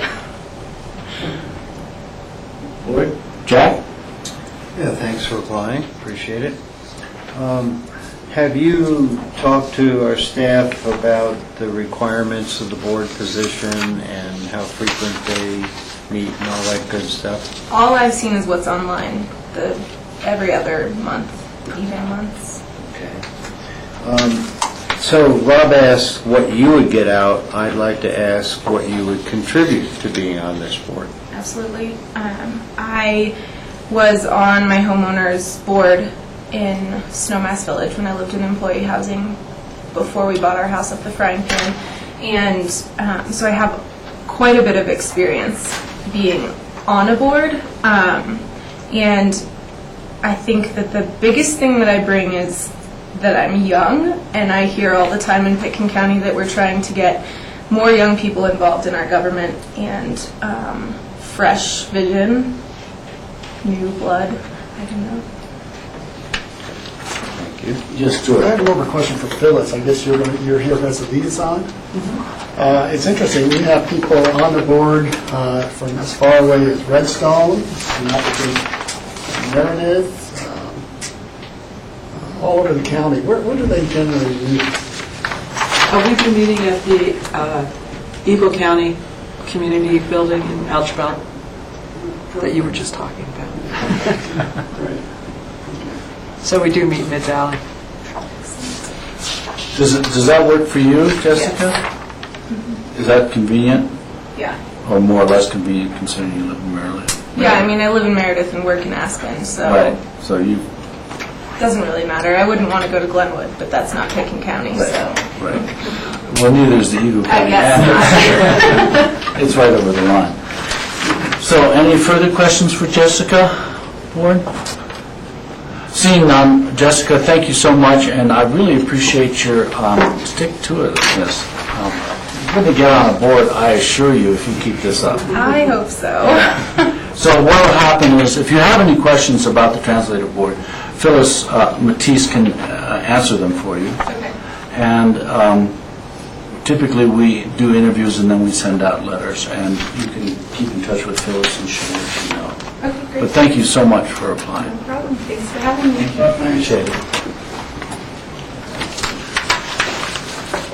So, Board, we are scheduled for a break. Awesome. Till 2:45. Would you like to do something other than that? Board? Yeah, if we can do some work, why not? But Michael, may I ask a question about the translator board current positions? I notice on the previous two interviews we've done today, it notes where the individuals live, but the translator board does not have that, and that I think it's useful information. For example, the previous P&Z applicant, it really struck me how almost all of our P&Z members come from Aspen. You know, I mean, we don't have, in the rural parts of the county, we have only one, and one from Snowman's Village. So we might consider, meaning staff might consider, putting that where the individuals live on all of our applications in the future. Yes, Troy. Can I tag on to that? I could have done it for open discussion since Jack brought it up. The question I had earlier when we were interviewing Lexi McNutt for the Agriculture Committee, on the back, again, talking about where people live, I'd like to see whether that could be a little more definitive. For example, Bob Petrock, he doesn't live in Basalt, he lives in Emma. You know, Basalt, part is in Eagle County, part is in Picken County. You know, Steve Child lives in Old Snowmass, not Snowmass. And that just helps in terms, as Jack was saying, gives us a better idea geographically where people actually live. Carbondale, of course, is in Garfield County, but Rio lives up in Crystal River Valley. So we could be a little more definitive. I think it will help. It will help me anyway. And this is just an evolution of how we're dealing with all these applications. We've done really great as a team, you know, staff and elected, kind of evolving the process. And, you know, never going to say we're going to get there, but we're on the way to having better understanding of our applicants and who makes up those volunteers. Another question regarding the citizen boards. We've got, I believe the board took the position that we were going to re-interview P&Z members and open space and trail members. How are we treating that with other open applicants? Are we treating them solely as they're re-interviewing for their spot, or are they in a pool of re-interviewing for open seats, or does it matter? Well, I think in terms of open space and trails, they have a district that they have to come from, so they would be interviewing for their seat. The other board re-interview. What was the other board? So P&Z, for instance, on P&Z, they don't have a representative district. Correct. They can just come in general. So I think it's really to find out what their experiences is and what they've learned and what we could learn from their experiences. So. And if we think maybe there's a need for new blood. Right. So, Rob, right now, we haven't coordinated necessarily those interviews with the interviews for the vacancies, how you're doing. And so I think we were looking at that more as kind of a confirmation interview, and then if the board decided they wanted to go in a different direction, that would probably create a vacancy that we would interview for. at this point. I guess let me just elaborate a little bit. On the outline for the P&Z board, we've got 3 renewing members, 2 of which are alternates. We've got Marcel Larson, who's resigned, so that's an open seat, like a true seat on P&Z, a non-alternate seat, a regular seat. Potentially we would be interviewing the alternates for the regular seat. Do they want to step up to the alternate seat? We just had another applicant, so that person gets thrown in for potentially the regular seat or an alternate seat. So are we, and when you interview multiple candidates, you can't help but kind of make comparisons against all of them. And so are we going to interview a big pool and put them all together and say, all right, well, we've got 2 regular seats and 2 alternate seats. Who are the best 2 candidates for the 2 regular seats? Who are the next 2 best candidates for the 2 alternate seats? I'm just not sure, like you said, how we're handling it. Are we just interviewing people to get information? Or are we interviewing people because their seat is potentially, for lack of a better way of saying it, potentially in jeopardy for being inched out for new blood, inched out for a better candidate, or what have you? Well, my view is that you're interviewing them possibly for that new seat, but you have to ask them. I think that the alternates might want to stay alternates, I don't know. But those are all, what we're trying to do is build the best P&Z or the best open space trails that we can. And that's really our major goal. And we'll have to decide as we go along what that fit is. And so I can't tell you that we're going to have I couldn't tell you whether we're going to have a sort of programmatic approach to this or more open, flexible approach. But I don't know how the rest of the commissioners feel. Just a quick comment. I think we interview a pool of individuals, and if we have more applicants then, well, obviously we're going to be taking the best candidates. And for me, I'm not interviewing someone for regular or alternate. That will kind of sift out, because we'll, generally speaking, we'll all pretty much agree. At least that's been my experience. Who, if they've been on, typically they will be getting reappointed to a regular seat, unless some superstar comes by, and I haven't seen that, So the actual seat is, for me, not important, but the pool of candidates. So there's a completely undefinitive answer, in aggregate. We just don't know. And we can decide, yes. My suggestion then, given that there's some different views on this, is to go ahead. You've just interviewed a candidate. You're going to have renewal interviews. Do those renewal interviews before you make any decisions on appointments, and then you can decide who to appoint to the alternate versus regular seats. Yes, Jack. Yeah, do we have an indication, a little bit of a date certain that these individuals who haven't signed up for renewing, for example, I think we ought to at least try to establish some sooner than later. Because their terms have expired on P&Z in April, will expire in April. Right, and Charlotte's working on scheduling those. They're not reflected in our future agendas now. She's probably made progress on them, but I don't know where that stands at this point. Yeah, and you've got to take it, but at least that's good to know. She's trying to work through the details. So any further questions before we take a break? Seeing none, let's take a break till 2:45. 2:45. Is that enough for you to get a coffee, Mike? It's definitely enough.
can do that too.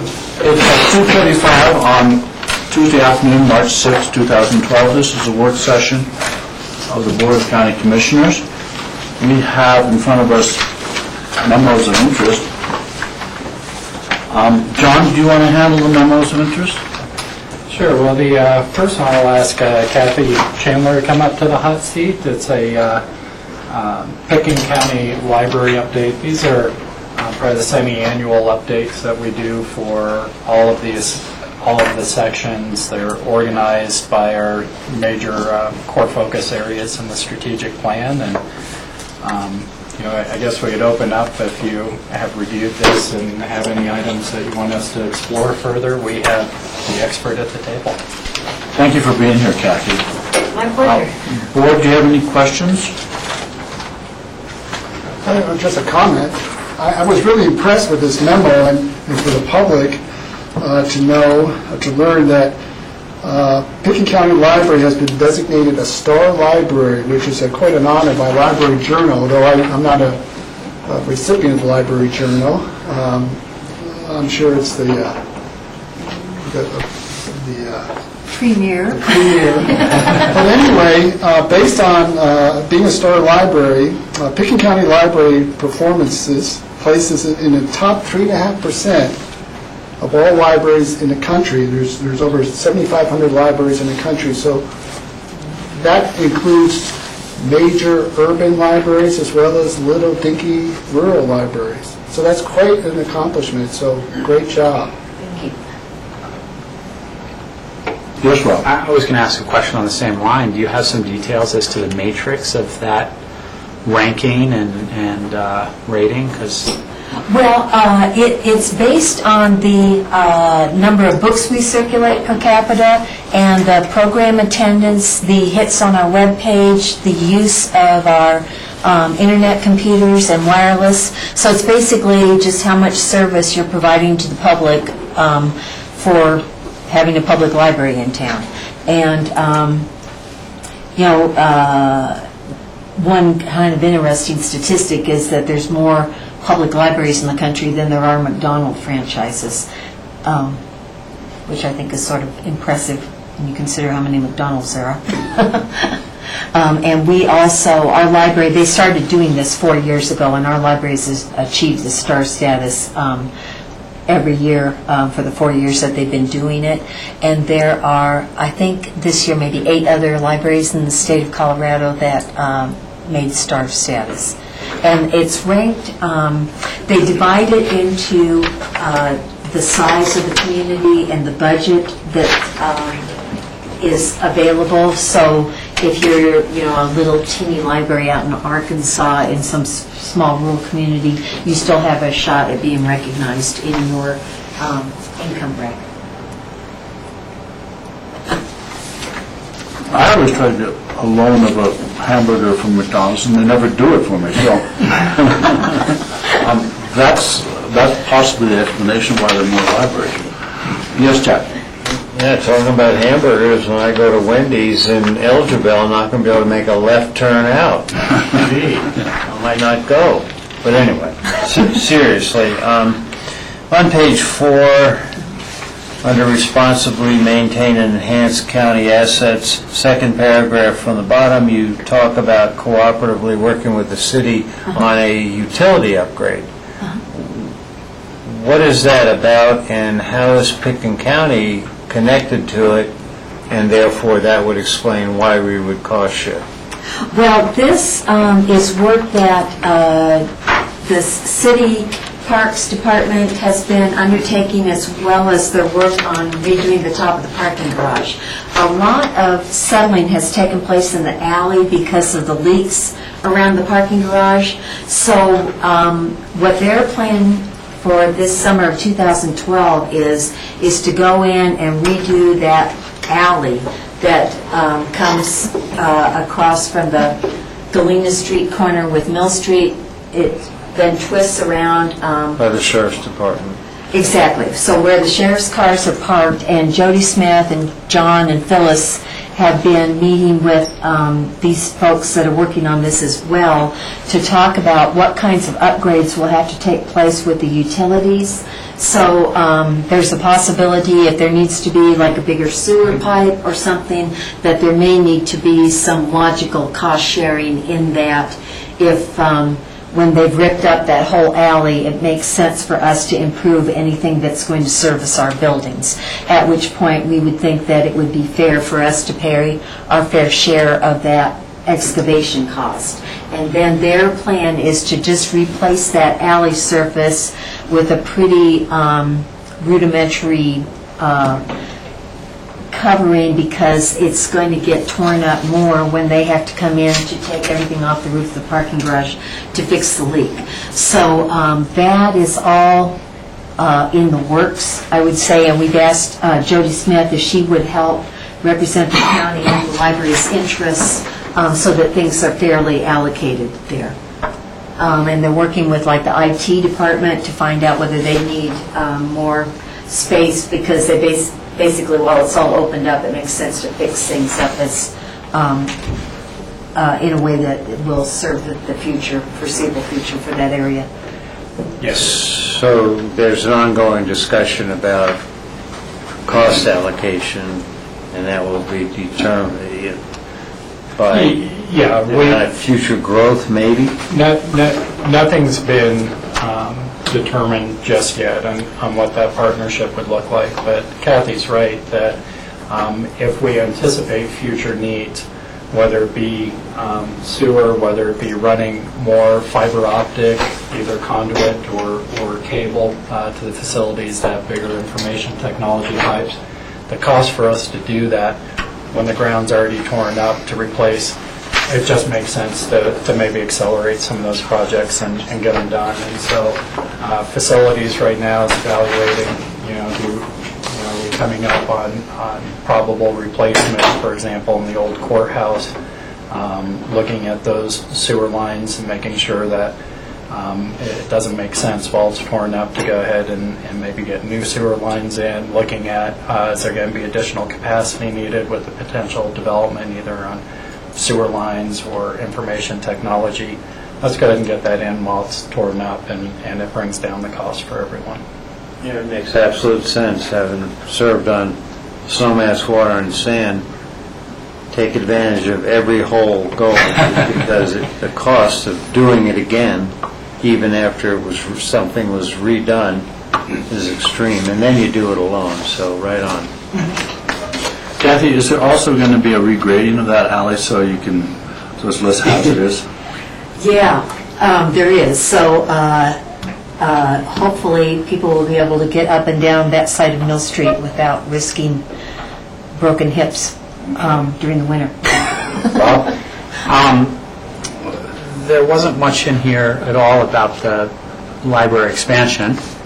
So where are we in the decision tree of that? Because I know the city's been doing a lot with their planning of the plaza there. That's kind of happened. We haven't had a big report from you on the library extension plan in the last couple of months. And are we moving towards a ballot question? Well, I hope that we are. We have prepared our land use application, and I put a copy of that in everybody's mailbox, and then you can also link to an electronic version of the document if that's your preference. But anyway, that's taken a lot of our time to get that document together. And we had our pre-application meeting with the staff from the city of Aspen, and we felt like that went pretty smoothly. They had some questions about things that we should beef up before we actually start meeting with the Planning and Zoning Commission from the city. So tomorrow night we have a meeting with the Housing Office to talk about possible needs for employee housing mitigation, and then the first meeting with that City Planning and Zoning Commission is slated for April 3rd. We don't have a time for that yet, but then that will start the ball rolling, and I think there'll be probably, there might be like 3 hearings with planning and zoning, and then it will move to the city council, and then they will go through the land use application, and we were fortunate that they agreed to let the library go through the application process in one swing through, instead of having to go through on a conceptual level and do all these meetings and then come back again on the schematic level. So that's a big cost savings to us, that we don't have to have those consultants on board to go through that 2 sets of meetings. And if I could just add, technically, the library is under a location and extent review requirement, and so we're going through the process just like any other development would, because we think it's the right way to approach this project, to make sure that, you know, the project is in line with the community character and you know, the city's plans for the future. And so we have been working with the city. We're coordinating, you know, both with the project team and trying to do our due diligence by going through their planning process. But we are technically under locations and extent requirements there. John, let me follow up with that. So that puts us in a strange position, it seems to me, that with a location and extent, it's simply a review process to let the whatever governing body to know what your plans are. And what you're outlining, they could deny, for whatever reason, aspects or the entire project, in theory. So, are we going to go through the full process and take a denial if necessary? Or is that how good a neighbor we're going to be? Or are we going to say, well, that's interesting, but we are under location and extent review? Well, ultimately, that would be up to the board. If there were a denial by the city, you know, formally, it comes back to you to decide whether to modify that project or to move forward. Our hope, though, is that that if we approach this the right way, that we can make whatever, you know, if there are some modifications that we need to make for, you know, mass or what have you, that we're able to accommodate those and we're able to reach agreement going forward. But if we do ultimately get a denial, that would come back to the board, and the board could make a decision whether to move forward or not with the proposal. But I think at this point, we're committed to trying to work with the process and through the process and make adjustments as necessary. We see this as an opportunity to make whatever modifications that you would make to get the project approved. So that's why we're approaching it the way we are right now. I understand the cooperative point of view. I understand that. But I wonder if what you just outlined is clear to the city also. Well, that's part of why I brought it up. I wanted to be sure that it was clear to you, and that's a discussion that, you know, we'll be having, that we have had at the staff level, and we'll continue to have. But our ultimate goal is to work towards cooperation and hopefully getting a project approved through the standard process.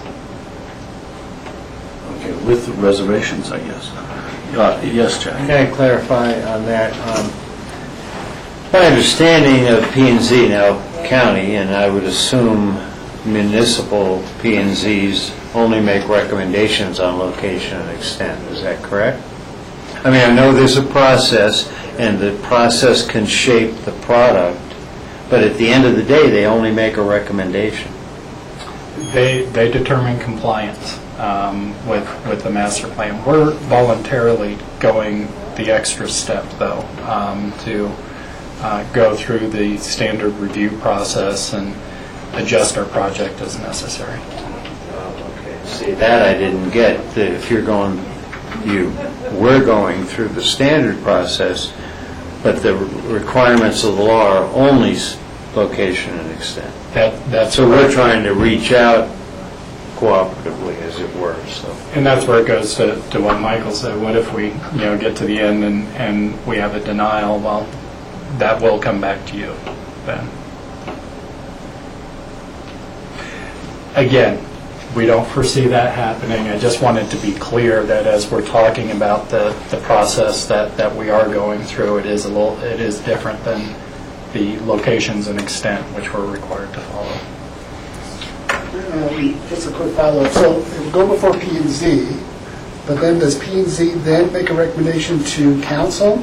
And then council can then either make recommendations for changes or vote up or down. So it's sort of a thorough process. And so, for example, as reviewing the documents, Kathy had dug up some of the documents from the approval when the current library building was constructed. And at that time, there were some changes made due to concerns about the mass of the original design. So we made some adjustments, and we'd anticipate that we'll be having those same dialogues as we go through this process. So I guess what I'm saying is there's got to be a hard line that we won't make a modification because we feel it's essential to the redesign of the library.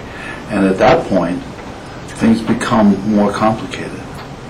If we reach that point, you're right, things would become more complicated, and that would be coming back to this board then. Okay. Yeah, that is interesting, but ultimately, the library is a community asset, and hopefully, everyone from rural Picken County to municipality of Aspen and Snowmass will recognize the needs based on a lot of community input that's come up to this point. And if they have to tweak, maybe tweak a few little things, but hopefully they'll recognize that, we're in the 21st century. We need to address the changes and meet the demands and needs of the public.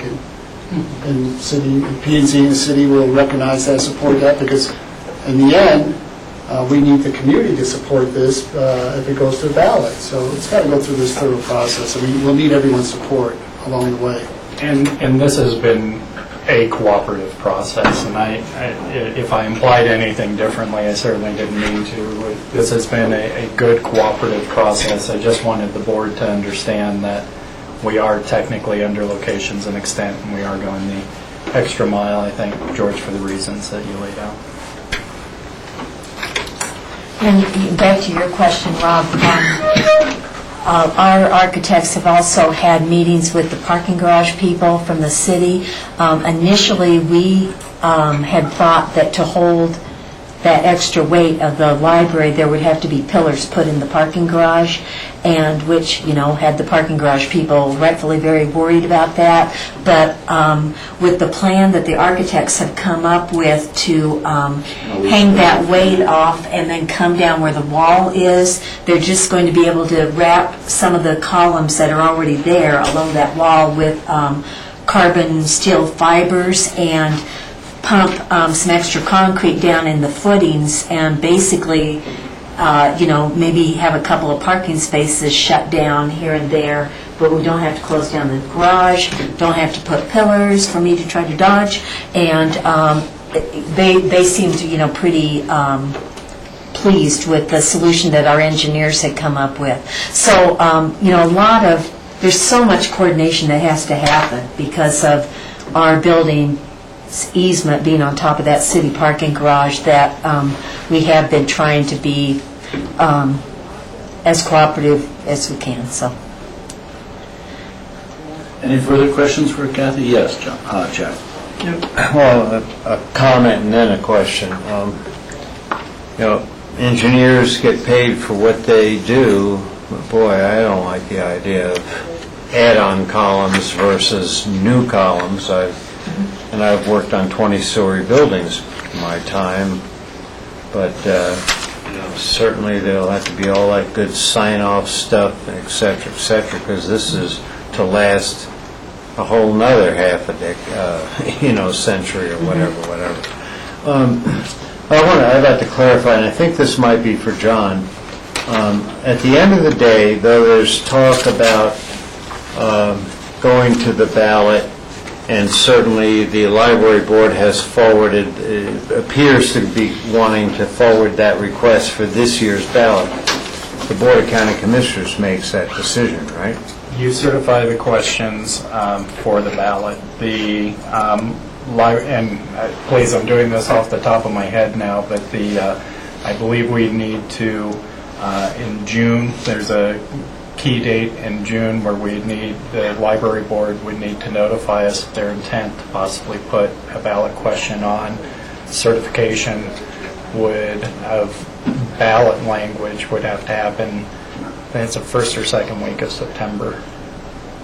Yeah, but so to me, certify is different than having the authority. Because what you're saying is, what I just heard from you is the library board has the intention of putting, to me, they can make my understanding, so it's very imperfect and why I'm asking the question. The library board makes a recommendation or a request, better term, a request to put it on the ballot, but we make the final decision. If we choose not to put it on the ballot, it doesn't go. I mean, a majority of the commissioners. Yes. Is that correct, to your understanding? Okay. Because there's certainly a debate out there. George is right in everything he said about the community. Timing is everything, and I couldn't say that more about any issue right now, so, relative to the ballot. The logic right now, though, going through this process is it allows us to get further along in the design and get clear costs so that all decision makers, the community, elected officials have a better understanding of what the ask would actually be. Yeah, well, and we approve the budget and moving forward with the concept, and, there could be some adjustments about the product, as long as the integrity of the project and the concept that we bought into relative to the conceptual design doesn't dramatically change, so it makes great sense to go through the process and get it set, because again, timing is everything, and if it's not this year, it could be 2 years from now, who knows? But then we're ready to go. And if I may, we started this process by employing Susan Kent, a library consultant, to come and look at our building and asked that honest question, should we try to do this now or should we wait for a long time? And because we knew that the parking garage work was going to start, and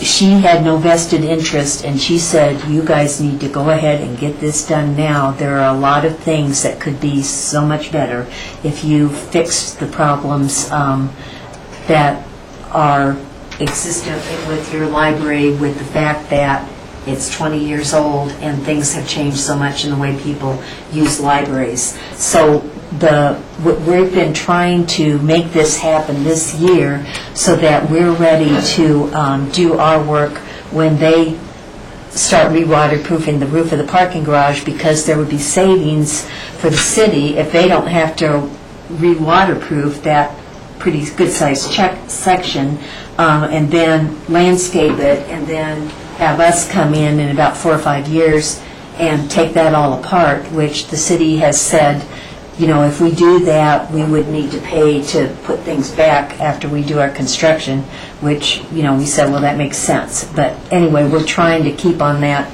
timetable, and that's why we're hoping that things will look good for the election this fall. And the way that I believe the money will work out if we were to take out a 30-year loan and borrow $5 million to finance the rest of the project that we can't afford out of our capital reserve fund. We've added those payments together with some capital set aside so that when the time comes, we'd have the money to replace the carpet and replace the roof as the years roll by, and also pay for the utility bills for a building that's 23% larger. And so that there aren't any surprises. That's all built into what we would be hoping to ask for, which would be an increase of taxes on a $1 million residential property of $12 a year.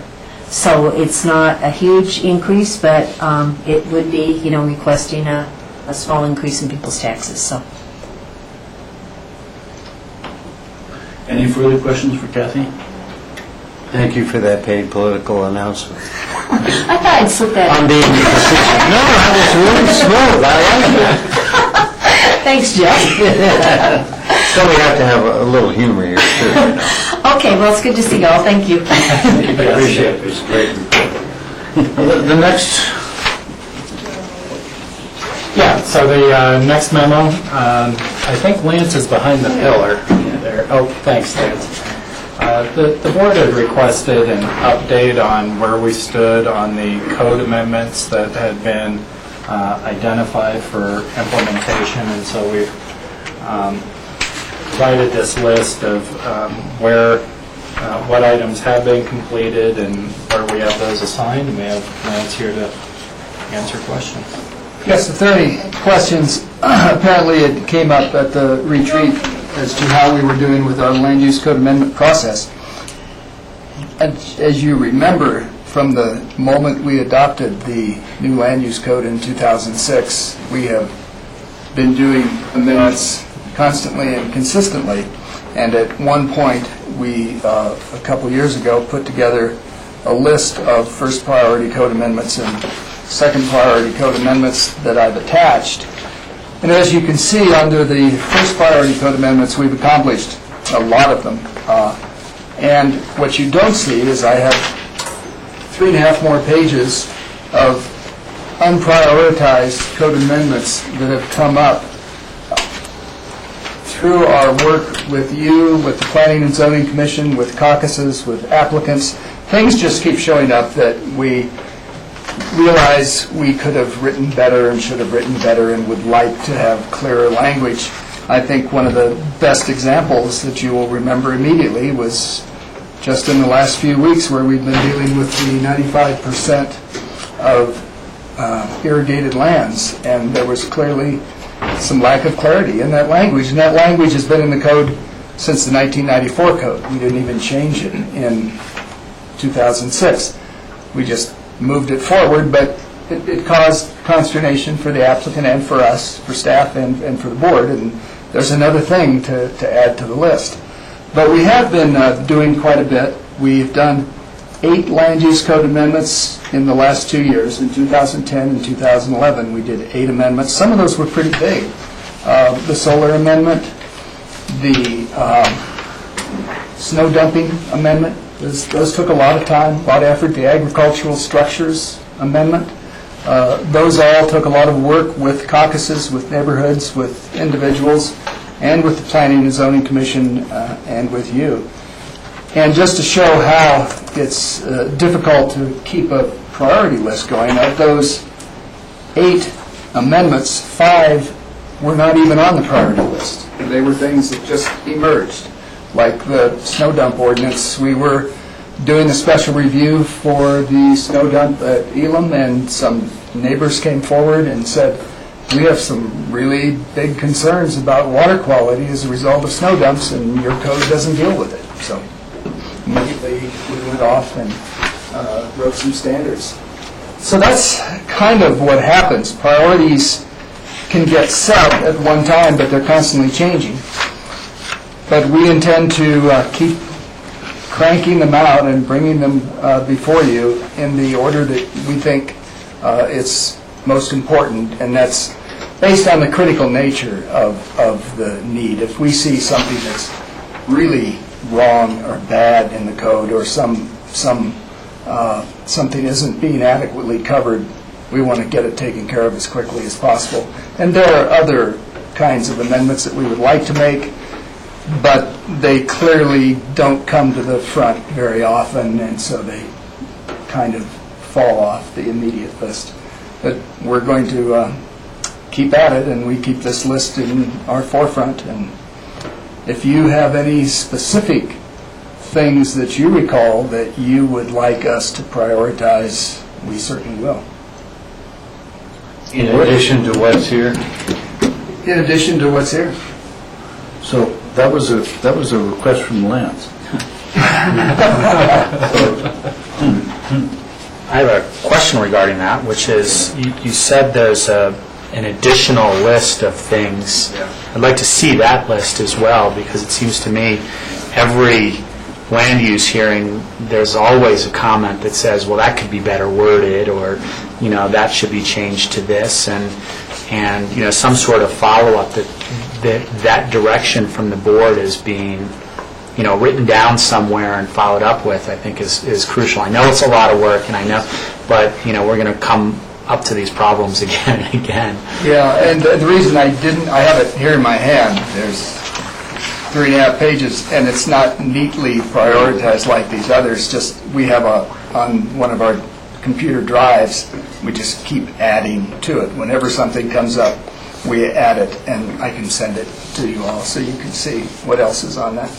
And then in relation to that and these two lists, I don't know if it's worthwhile to, I wasn't here in this, and was when the new code was, and these things started coming up, but whether it's worthwhile to have a work session to get some direction from the board in terms of how to further prioritize these so that your time could be best spent. There might be things on here that we say, well, that's not as important as this, so that if that's worthwhile. And do you have any specifics in mind? No. Okay. Jack, do you have any? Yeah, Let's ask for recommendations of what you might want to put on this list or put to the top of this list.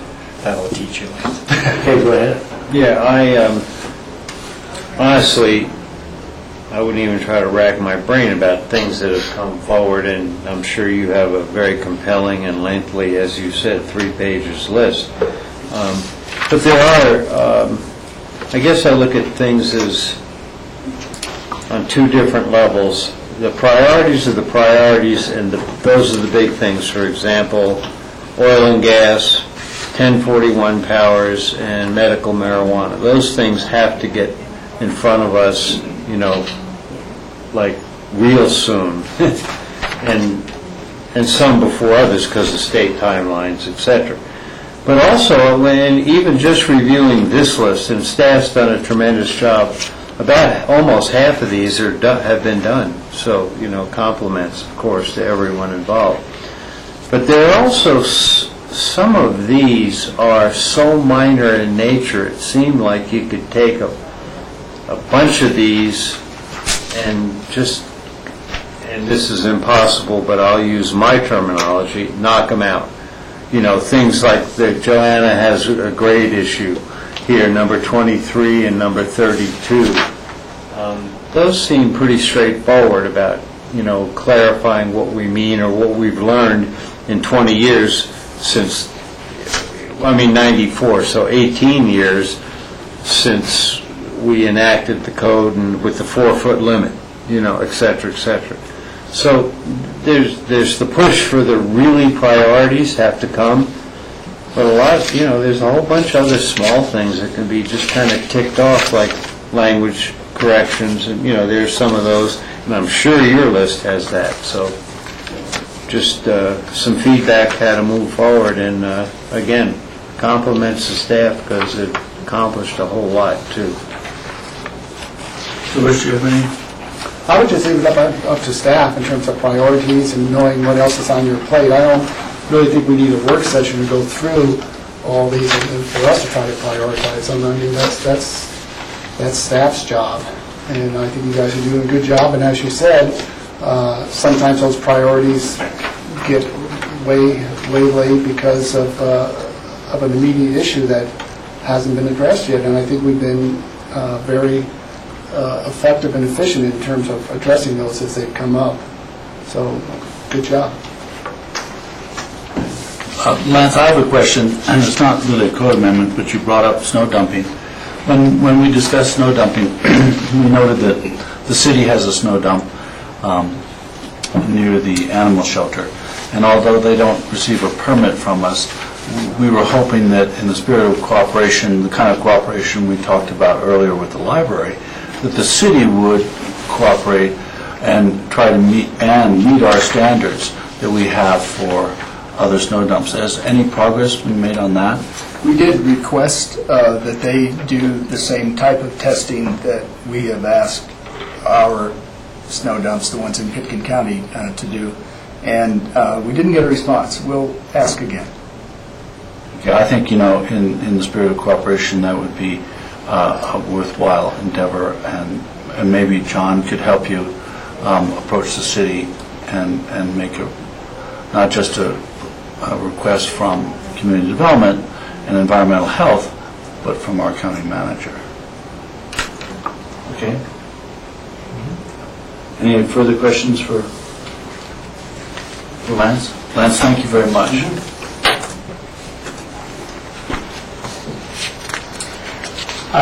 The next is a thank you letter from the animal shelter for our contribution towards the spay and neuter program for animals in Pitkin County. Did that come out of our description? Or did that come out?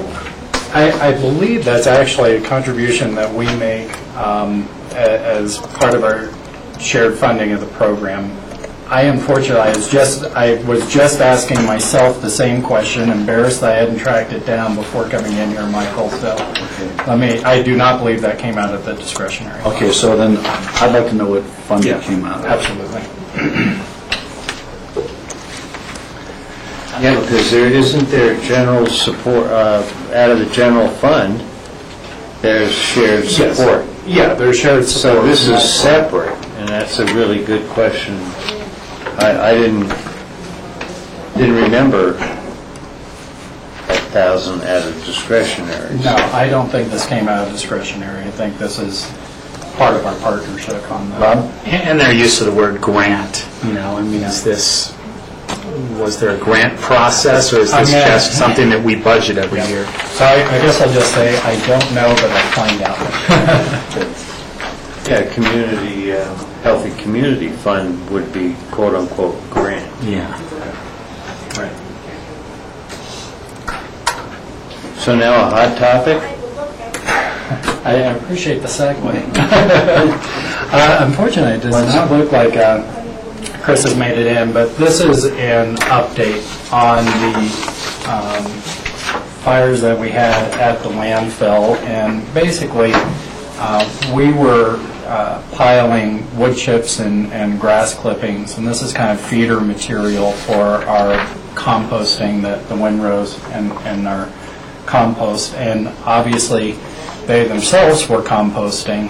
The piles, it's plain and simple, they were too big. We started getting some moisture. The composting process when it gets hot, and this was a case of spontaneous combustion of those piles. We were able to get those spread out as detailed in the memo. Staff, along with our contractor, monitored the piles as they smoldered down, and as we got hot spots, got them covered. We are changing our practice. We're going to manage those feeder piles more like just composting windrows, which is really what they are, which will minimize the heat buildup that occurred in the larger piles. We have been conferring with the fire department prior to this happening about appropriate size and moisture content, and this is just one that the piles got too big, and so we will manage those differently in the future. We think we have a plan to prevent that kind of spontaneous combustion, but this was a pretty significant event, and wanted to be sure that you're updated. I think we have some pretty dramatic pictures of what a composting spontaneous combustion landfill fire can look like there. Rob? My one comment on these photos is that they could very easily be fooled for a volcano in Hawaii or something. So the next time, maybe if we can have a guy walk down next to them and get a little scale into the photos, because it's impossible to tell whether this is a 1 foot pile or a 500-foot pile in terms of the things. I'm partially joking, but it's a little hard to tell. And they're pretty scary-looking photos. It looks like a volcano, but it's hard to tell how big it is. They were real fires, and maybe this would be another tourist attraction. Yeah, I know, maybe. another revenue source for the landfill in the future. John, let me ask a question. We've had this occur before, I think at least one incident. So, I think both incidents occurred during the winter, I'm not sure. But should this occur during the summer, given the dryness of the environment, it could really lead to some serious wildfire. And all I would suggest is that, I understand this, but I think we need to have a written protocol, so, and remote monitoring of these piles, so it never, ever happens again. I mean, I just don't think it's acceptable to have these catch on fire. And there's actually, because in the summer months you have lower moisture on the piles, you actually reduce your risk of spontaneous combustion at that time. We're at our high moisture time right now, so that increases the risk, but absolutely we'll be looking at that. It does happen at composting operations, that the composting happens faster than you would like. But we will do everything we can and understand that there is a risk whenever there's a fire. Yeah, I guess what I'm saying is we need to get the risk down so low that it doesn't occur again, and we need to have a way of assuring that, not just sort of a seat of the pants, smaller windrows kind of approach, but an approach that's based on the appropriate science for composting. Well, and that is the windrow approach, Michael. I didn't mean to leave you with the impression that we were making it up as we were going along.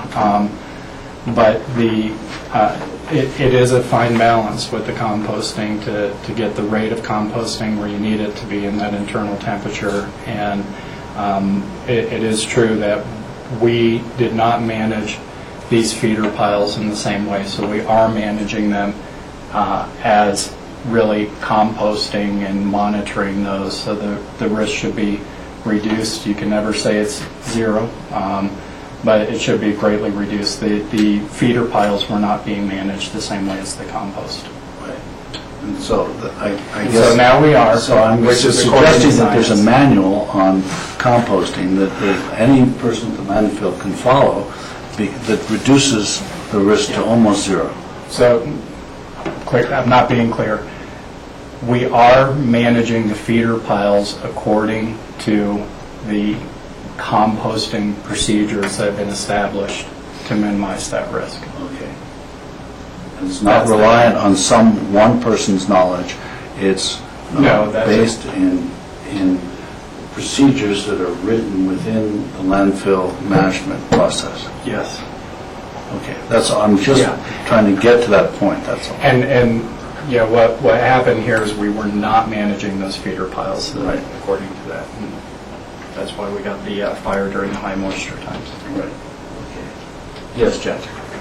I thought it was unusual that we called the Snowmass Wildcat Fire Department versus the Aspen. Is there not a fire station right at Aspen Village? Well, I think that's who was dispatched, Jack. And when you did a call, that was who was available. Well, yeah, they're always mobilized. They have paid people on staff 24/7. Okay, thank you. And that's it for matters of interest. So future agendas?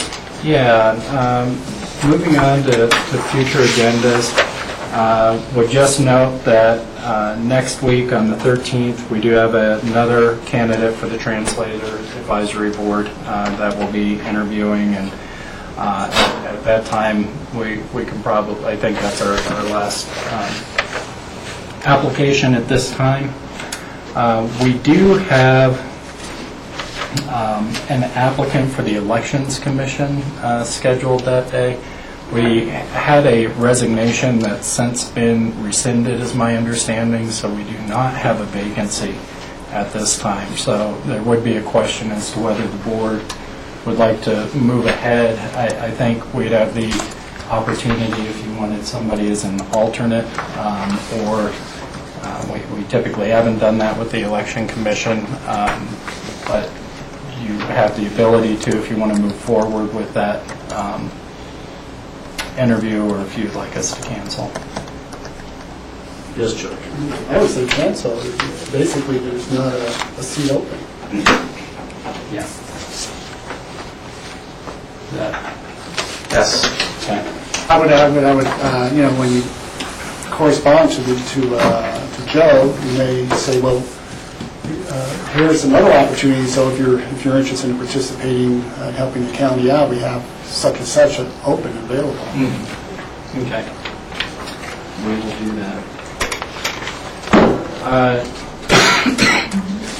Then the only other thing I wanted to point out is on April 24th, which is towards the end, we did add the follow-up for it should actually, I think I misworded this, that's the retreat follow-up that we talked about for all the 6 focus areas. We're going to talk about that a little bit more today, later on today. Any questions or additions to the future agendas? George? Yeah, John, we need to have next Wednesday, March 14th, a resolution which will appoint the new board members for the Basalt Regional Library. Yeah, and we are still working with Barbara to get those. We still haven't gotten the names, is my understanding. Well, I'll give it to you. Okay, that would be fantastic. We'll prepare a resolution then. Yeah. Okay. Okay, is that it for a future agenda?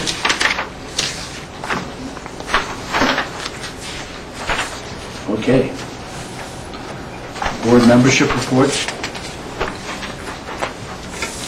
I'll start off, Michael. Okay. CCI, it's a lot of the same old, with a little bit of a twist.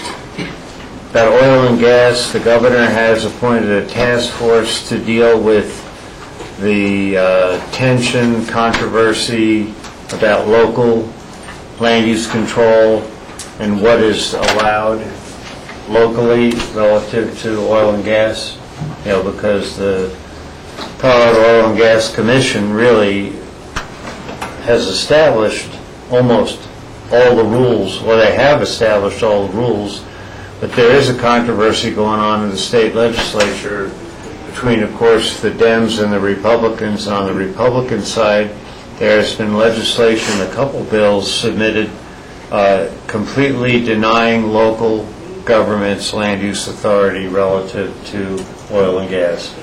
On the other hand, the Dems, there's been at least one bill submitted that clarifies what our local land use powers would be. So the governor has taken, this is my words,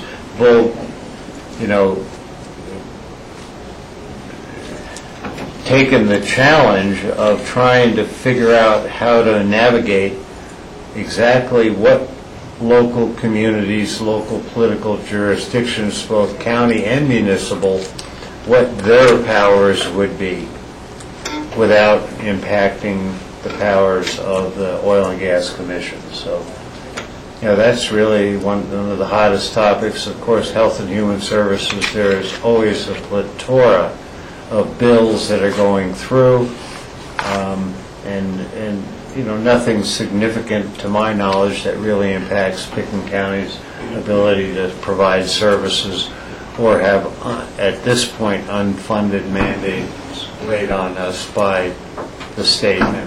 Obviously, in this area, there's always the concern and the reality of federal funding that goes to the states,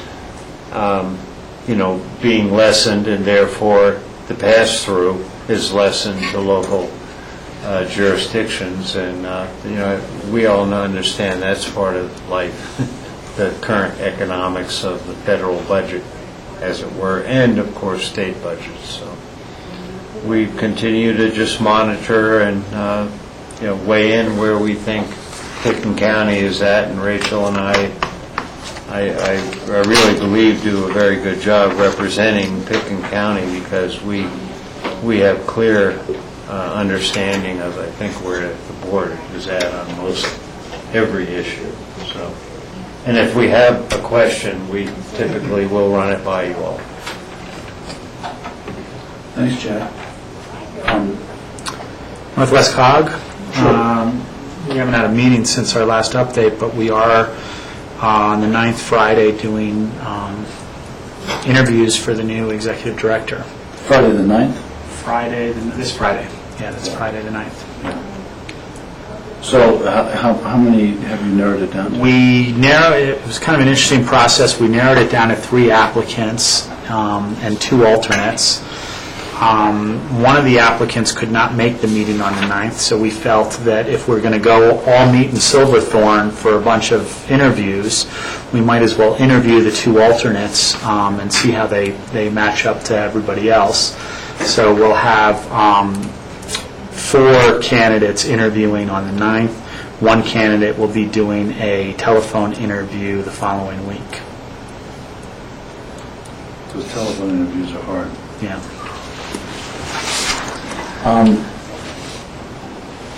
Let's see, CORE? CORE, we just actually finished our first round of interviews for the new executive director, and we interviewed 6 candidates, and we're bringing back for second interview 1 or 2 of those candidates Thursday. So we're moving right along. We're right on the timeline that we're looking at to hit Nathan's departure, but allow Nathan to have an overlap with hopefully the new executive director. We had some great applicants that applied, majority from in-state, a couple from the Front Range, but they were really high-quality applicants. That's good news. Michael? Yes. George, I would not doubt, but I'll ask the question anyway. Out-of-state, out-of-region people are very much aware of the real estate, the cost of housing here. Yeah, actually, we interviewed 2 applicants in-state, but not locally, and we discussed that with them, and they understand that we did not interview anyone from out-of-state. Oh, okay. No, none at all. Okay. Thank you. Okay. Any further? Ruapa, we just had a retreat, and it was very good. What can I say? A lot of people showed up. It was an open discussion, and oftentimes Ruapa suffers from people not showing up. And it's very difficult. But almost all the representatives showed up for this retreat. And so what did you... We're not going to change the name of Ruapa. Hopefully that didn't take... You mean of the dam? Hopefully that didn't take the whole retreat. No. It didn't, but it was actually a serious topic of discussion, because the idea is to define the mission of Ruapa more closely by its name, and because, as some people have said, it doesn't have any water, it doesn't have any power, and it doesn't have any authority. So why is it called that? So, there was serious discussion of changing the name, so we'll see.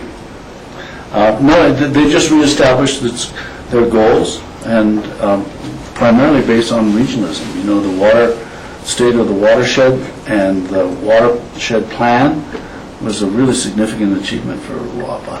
And so to continue along those lines of promoting regional cooperation and getting regional partners in whatever projects they have, and of course doing things like protecting Rudai from aquatic nuisance species and that kind of thing, and getting more partners involved in that, as Rachel brought up last meeting. So did they, I know Rachel is discussing this in D.C. With the Bureau, but did you guys discuss anything about how the debt may be retired on Rudai? That was meaning? The debt on Rudai, we did not discuss that. really in depth. I mean, that's really out of our hands, quite frankly.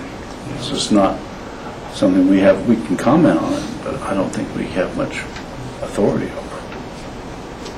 ACRA, the last meeting we brought up was, we have representatives from the Aspen Education Foundation who suggested that a way to raise money for the school system was to have a sales tax in the city or the county or both, which was news to me at that point. So we'll see what happens. ACRA didn't really express any interest in it. They didn't express any they just took it as information, quite frankly. And they also, the Aspen Education Foundation wanted to institute sort of a business day participation and give 5% of proceeds from various businesses on a certain day to the Aspen Education Foundation as a sign of support for the Aspen Education Foundation. That met with absolutely no support, except maybe next year, so when business is better. And yet, they supported, by the majority, to continue their membership in the U.S. Chamber, which seems controversial. Yeah, that actually wasn't an issue. That was part of a survey. That was a survey. It wasn't a vote of the board of directors. And there was very strong opposition on the board of directors from the ski company. Very, very strong position to drop our membership. So I think the ski company has an interest in climate change, and the chamber, U.S. Chamber, does not, and that our interests just don't coincide for the most part. So there was a survey to the members, but usually then the board will take an action either one way or the other based on that survey. So the board hasn't They didn't take an action. Oh, so that's still to come? Maybe. No. Or no action is... No action, yeah. Is continued. Yeah. Membership in the U.S. Chamber. Right. Well, hopefully they'll take some sort of action. Yeah. And RAFTA is on the cusp of BRT. All the land acquisitions are done in Glenwood, Basalt, and that's very good news. And so they're on schedule with the FTA. They have essentially weekly meetings now, I think, with the FTA, making sure that they're on schedule for all these milestones. And they've actually, I think, caught up in their scheduling, or much closer than they thought a month ago. So that's very good news. And as you saw in the article in the newspaper about compressed natural gas, that's a decision point coming up here too at our next meeting. So, but with the increasing fuel prices, it doesn't look like there's much doubt really, but we'll see. I think that's it. Yes, Jay. Yeah, and I'll bring this up because you mentioned it now, about the potential sales tax increase for schools. Today's newspaper talks about the fact that they have been talking to county commissioners. I assume that's through the ACRA discussion? Well, no representative. I just got contacted today to initiate a conversation, but I have not been contacted before or after that conversation. So I have not talked to any representative. Yeah, it's fun, maybe some... I had a phone call. You have? Yeah. Had a discussion, okay, because it said Mr. Hamill, whoever it is, has talked to members of, so good. And they're talking about the county, about 1/3 of a cent to go on the ballot. Well, that's our decision to put it on the ballot, correct? Absolutely. And, originally, we heard that there was maybe some discussion about this coming forward, and I did visit with the superintendent. My understanding was originally they were looking at this as a municipal sales tax question. I know they visited with, I believe, the Aspen City Council in total. I I believe Snowmass. I don't know that they actually did.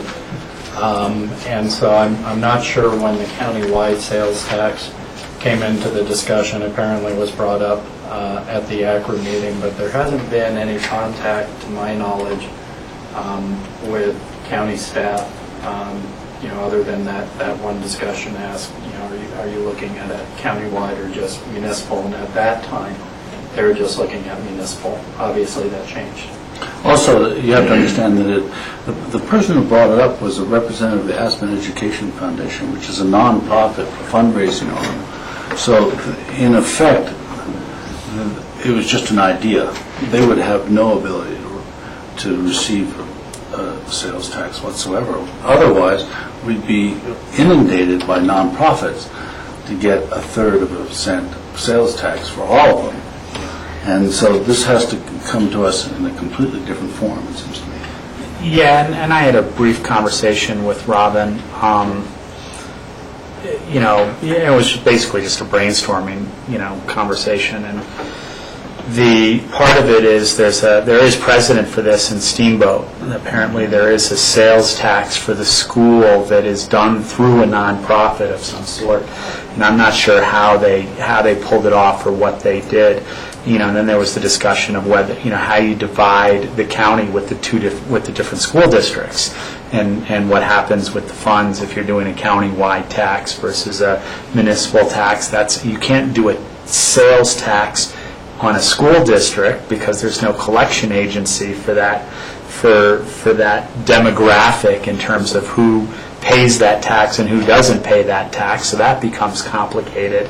So I'm not sure what the challenges are, or even if we did bring it forward, if it would have public support.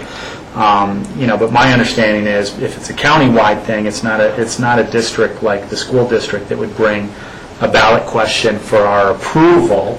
We would have to bring it forward if it's a county-wide thing. That is correct. If it were a county tax, and as I understand the mechanics, how it would need to work is this board would need to develop and approve a question, certify it to the ballot for the voters on a sales tax. That sales tax would then come to the county. The county would then appropriate that sales tax, and it can't be appropriated directly to the district.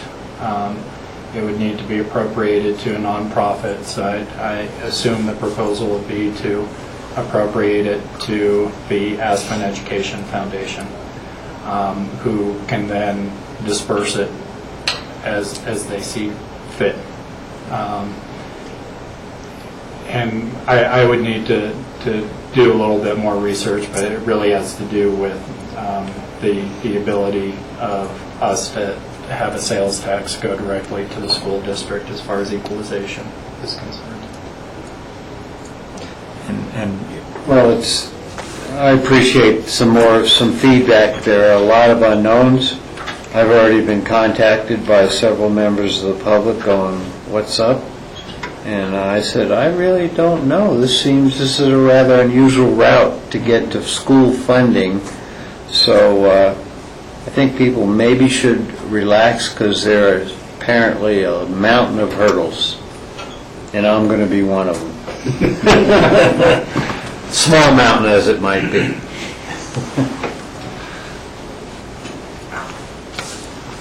Any further discussion on board reports? Or now we have open discussion?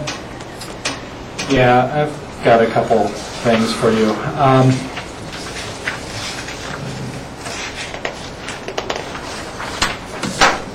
The board had discussed the possibility of supporting a GOCO grant towards the salt and stall purchase that Open Space and Trails is negotiating.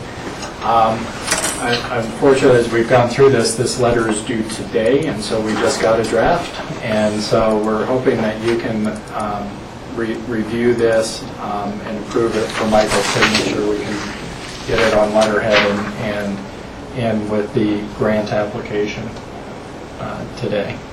I apologize for not having this to you beforehand.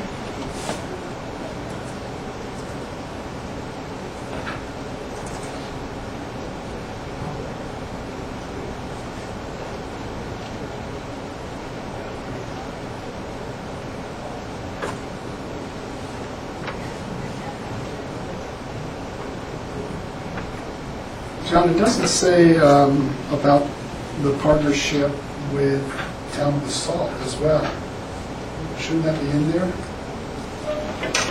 We talked about with Eagle County Open Space, but we also, I believe, are getting a commitment from Town of Basalt to participate as well. Yeah, I haven't heard that that's changed. It certainly strengthens the application for jurisdictions that are in.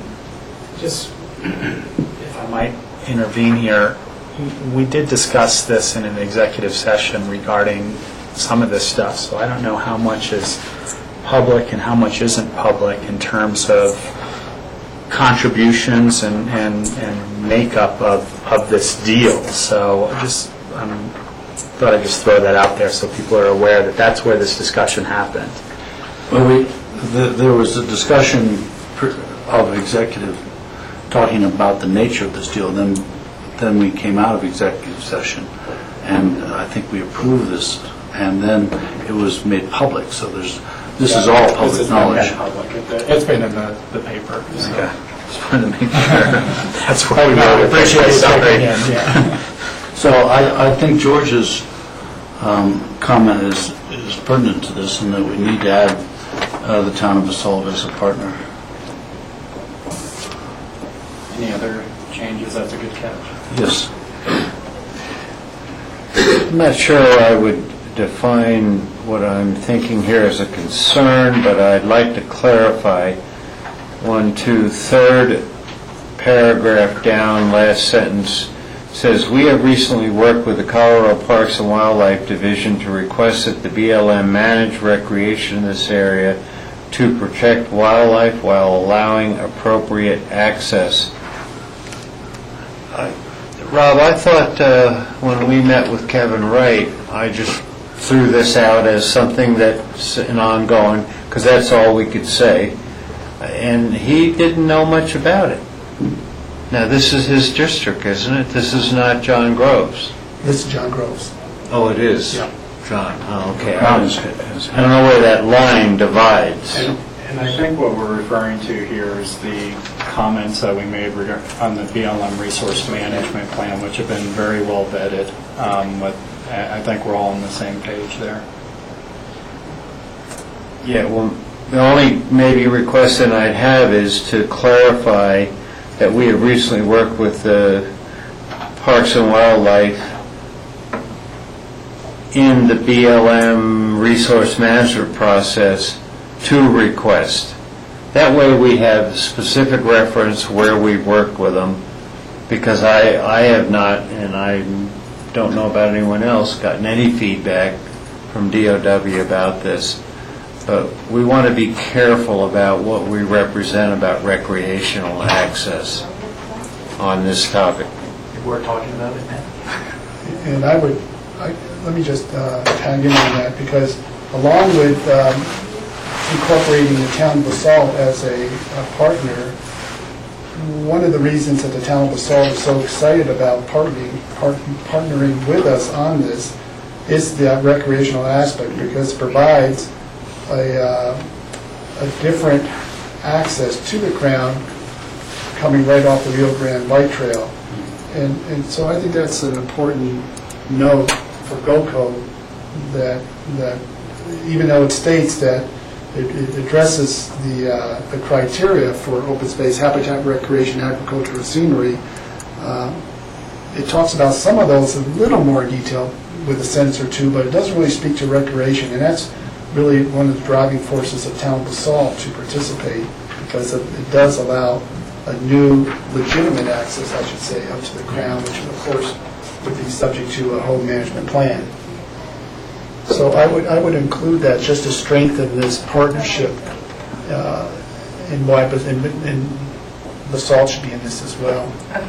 Just add that Basalt is a partner, and that the recreational access to the crown is of particular interest to the county and to the state. Because it provides another access, or legitimate access. Okay, we can. So I have a question about that. I mean, this seems reasonable with the clarification about the resource management plan. This letter is from us, the commissioners. Now, I'm not I need a lot more information before I can start to get more specific like you are, George. The supportive basalt, I heard and I understand, but for the exact and only reason for recreation, it gives too much weight to recreation for me. Well, perhaps I shouldn't say the exact and only reason for town basalt, but they're excited because of the potential that it offers. Maybe. Why don't you come up to the table, I think. Sorry, I just, Good timing. yeah, I happened to go by and see that you were talking about this, I didn't realize. I mean, I'm the staff person here, I apologize. Thank you. I think our goal is to provide a strong argument to GOCO to help support this purchase. And we each entity has their own reasons, and knowing that ultimately, if this land this contract gets completed, there will be a full management plan study put into place in terms of how this land will actually get used, just like Open Space and Trails does with any of their land purchases. Absolutely. In the text that I've been working on for GOCO, I explained that we'll be using the same protocols that we use for other management plans that we've adopted, going through a public process and making sure stakeholders are contacted and making sure the proper studies are done to be sure that we're balancing the different values of that property. So we'll be sure to do that again with this property too. And I can go ahead and edit this letter to reflect that if you need to. It's presented elsewhere in the grant, but I'd be happy to do that. Jack, is that sufficient to allay your concern? Well, I like the idea of the backgrounding, the protocols, etc., but I just am very concerned with what's happening between this tension between DOW and recreation in our county, and on every property we have this. So to go in this letter, and it's a simple, straightforward letter, and start to detail about how excited Basalt is about an element of the package, as it were, the application. I don't have that feedback. I'm not comfortable putting that in here. But are you comfortable with stating that Basalt is a partner in this? Absolutely. Okay, well, can we leave it at that, Board, and just not get into the specifics of why Basalt? Because we did reinforce the recreational element in the comments on the resource management plan, and how there's a couple approaches, of course, how to deal with all of that.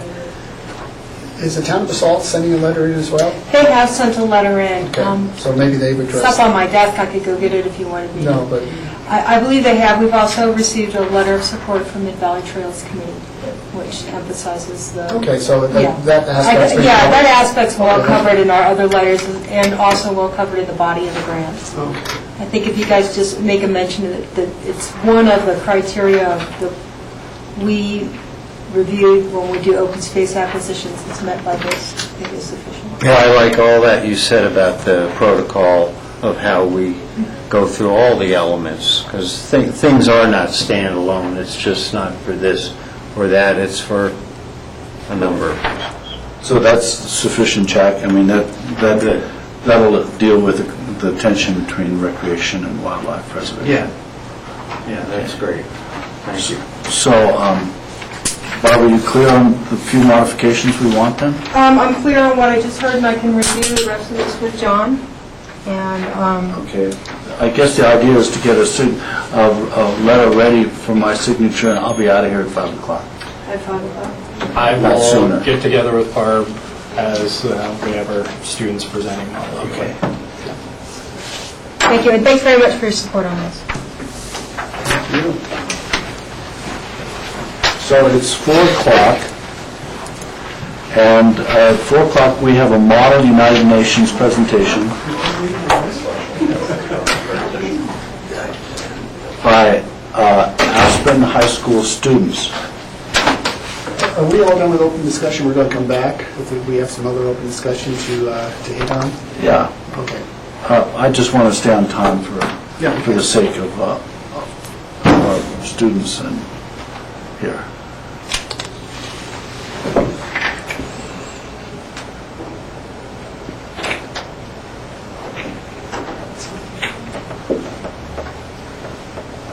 So, Connor, are you providing backup to the United Nations?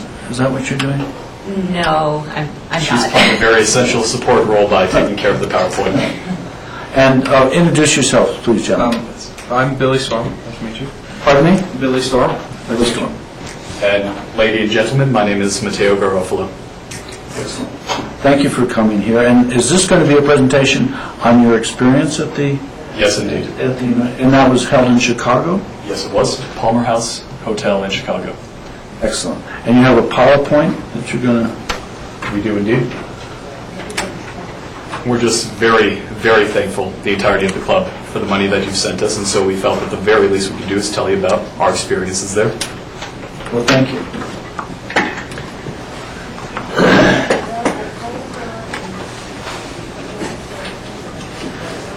Do we want to do a, yes, thank you, Mike.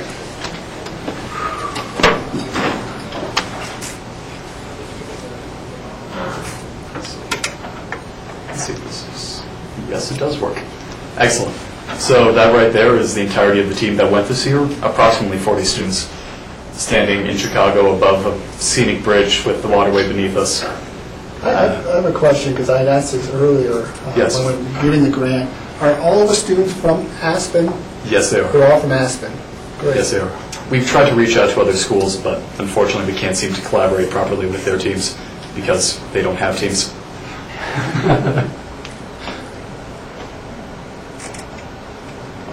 Here we have a few of the teams and groups that have been in different conferences. We, this year, portrayed 3 different nations in our key councils: Suriname, Mozambique, and Kazakhstan. And this is all the regular model United Nations councils, simulating the councils of the actual United Nations. Things like DISEC, the Disarmament Committee, UNESCO, different organizations, World Health Organization, each person playing, or in this case, usually in pairs, playing a representative from the nation which they are representing. In this case, Suriname, Mozambique, Kazakhstan. So let's say that I'm the representative of Kazakhstan for the World Health Organization. My purpose is to provide the message that Kazakhstan wants to get out, whatever the Kazakhstan policy is towards the World Health Organization, but do so with my own flavor, to be an individual while simultaneously acting on behalf of the government. Here we have a little map showing where our 3 nations are from. That, in case you can't tell, is myself. I was part of what's known as the specialty committee, and in this instance, in this particular conference, we had 3: the Soviet Commissars, the OSS in the 1940s, and the International Labor Organization. I was part of the Council of Soviet Commissars, and what these are special role-playing committees. So, for instance, on my part, I was playing Lev Kamenev, the historical first vice chairman of the Soviet Council of Commissars in 1917, and it was my purpose, alongside approximately 25 others in my group, to lead Russia, hypothetically, through history, to try and avoid wars or start wars if we wanted to build our economy, to strengthen our military, to keep our society at rest. And it really gives you an opportunity which you would never have in any other organization, with no other team, with no other school project. The ability to really have an impact, to really do something without anyone granting you power. The ability to act as though you're in a position of power, to know what it takes, the intricacies of doing so, without, of course, risking anything on the part of others. Here we have a few other kids. Got a few friends of mine. This here being one of the largest councils, I believe this was the DISEC committee. And this is in the grand ballroom of the Palmer House Hotel. And that's it. So how many people actually participated? Did they come from all over the country? Oh, not just the country, all over the world. I'd say in total, perhaps 3,000 to 5,000, mostly from the United States, but a lot from India, a lot from China. Some of the best and the brightest that the world has to offer. So how would you judge your experience there? Absolutely incredible. Really one of the most fun things I've ever done in my life. The people that you meet, the conversations that you have, the experiences that you share. Really an opportunity that you can never find anywhere else. And this was your second time attending? Third year. Third year. Third year. I only wish I'd done this freshman year. And Billy, have you attended before? No, this would actually be my first year. And did you find it as equally exciting as Mateo? It was definitely an experience that I liked, but there were points where people would get up and talk that I didn't necessarily agree with them. But it was great. It was an awesome experience. Yeah, get used to that feeling.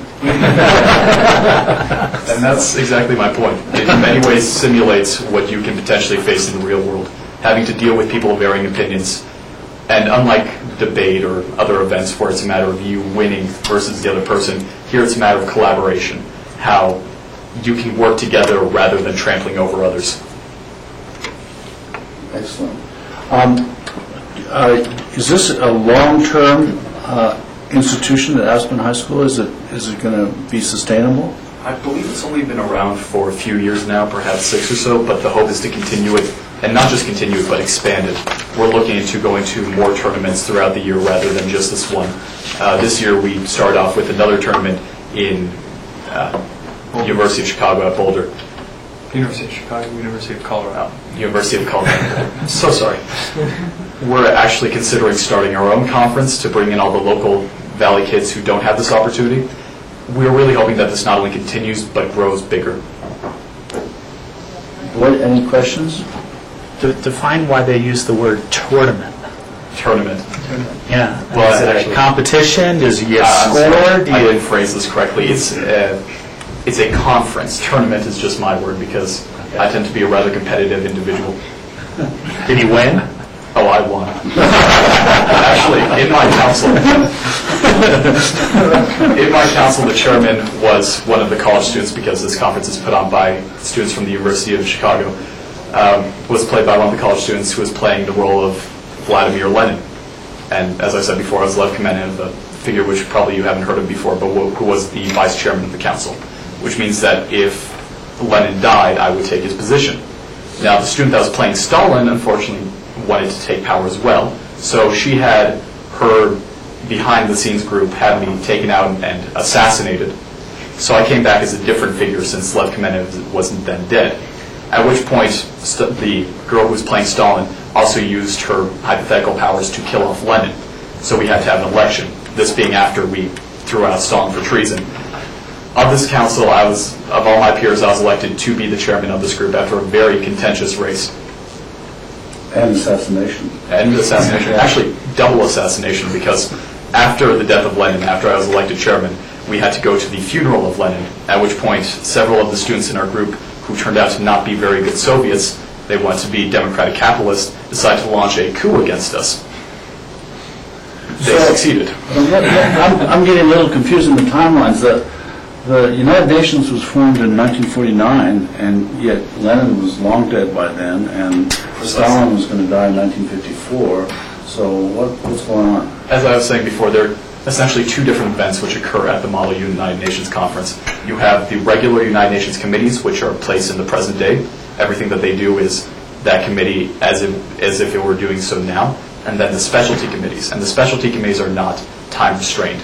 We have the OSS, the British spy ring, in the 1940s. You have, in my case, the Soviet commissars in 1917. And then the third organization, which we took part of, the third specialty committee, was, I believe, in the 1990s, Europe, as they were beginning to form the European Union. So there is just sort of role-playing on general world history. Is that what you're saying? Half and half. Half of it is current role-playing for the structure of the United Nations as it stands now, and half of it is historical role-playing in particular positions. Right, and the Office of Strategic Services was the precursor to the CIA. Oh, did I say British? Yeah. I'm so sorry. Yeah. Well, thank you. Any other questions for Mateo? Jack? Yeah, so, this is all part of an education. It's pretty interesting to think that we could potentially be training some diplomats here, which is great. Billy, so what did you learn about different ideas and ideas that challenge where you were coming from, what your thinking was? Well, in a way, a lot of ideas that were presented were by people who didn't necessarily belong there.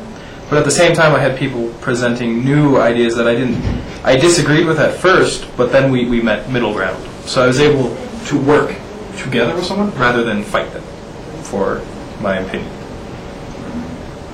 Good. It's a learning experience. Have you guys applied to college, and if so, where? And what do you hope to do beyond high school? Oh, Billy, you're a sophomore, right? I'm Sophomore? I'm a sophomore. I'm a senior this year. I have applied to my colleges.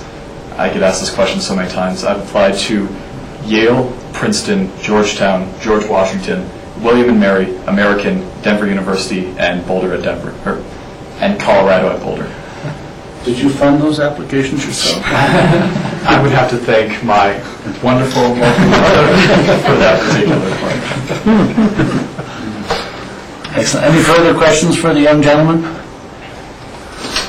Thank you, and thank you for this presentation. You're actually very inspiring, and it's wonderful to have young people around like you guys. Thank you. Thank you.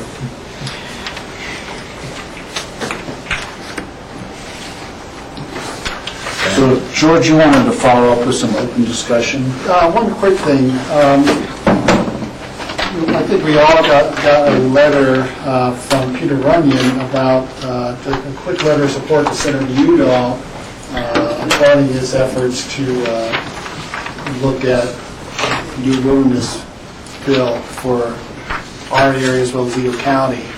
And I didn't really sign on to this because I thought there were aspects that we could have made a little stronger case in terms of where we were coming from, some of our issues of why wilderness in our areas are so important. So, and I was unsure why there was a sense of urgency from Peter to be getting this out to the senator now, because I know they're going to be going through a series of public meetings and gathering information. So Senator Udall and his staff were just starting this process. So it's sort of a combination, a sense of urgency, but I think I would support us certainly sending a letter of thank you to Senator Udall, but perhaps expounding a little bit on Peter's letter, addressing some of our specific concerns, and one would be oil and gas exploration in areas like Thompson Creek.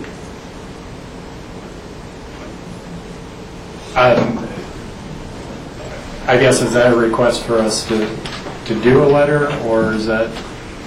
Well, that's what I thought, because I didn't know if anybody else had received a letter from Peter asking us to sign on, and I looked at it, I thought, well, I certainly don't have any problem signing on, but I think we could probably send our own letter with our own reasons why we're supporting.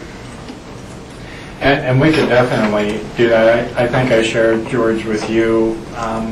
It wasn't clear to me what the sense of urgency was, given that we're just starting a public process and we're going to have some time to vet those concerns and have those discussions. But if we could certainly have Ellen take a look at modifying the letter that Peter sent out to maybe more specifically address some of the concerns that we've already shared, whether it be on Thompson Divide or what have you, and forward that for the board's signature. Yeah, because we've passed a resolution in support of the Hidden Gem, so we have some information. I just thought that we could really beat this up and get some of our issues in front of the senator and his staff as well, because this is a little generic. Okay. So, yes, Rob. Yeah, I don't have any problem supporting a letter like that, but one of the things that I felt when I read that was, well, I haven't seen how this Mark Udall wilderness proposal compares to Hidden Gems. I don't even know what's included in it. I mean, we all got a phone call, I think, from Matt Sugar regarding it, but he didn't really have the details on what it entailed. So certainly we can reiterate, the areas within Pickens County that we feel are important to protect. But as opposed, putting a statement in exactly on Mark Udall's proposal is a little premature without really knowing what his proposal is. I guess my thought is we're not commenting. He doesn't have a proposal yet. Yeah. He's just in the process. But it would be supporting his efforts to push forward a wilderness bill. and we've already had the discussion through Hidden Gems, so basically we're just, it's, for me, it's a thank you to the senator for taking the leadership, which is not happening otherwise on this side of the valley. Certainly Representative Polis has supported the bill over on that side, but having the senator get involved in this issue, I think, and take the leadership in this, I think will hopefully add some power to getting some of these, getting a bill actually forwarded through the House and Senate. So it's really a thank you, support, and this is why we appreciate this, and this was our resolution in Hidden Gems, et cetera.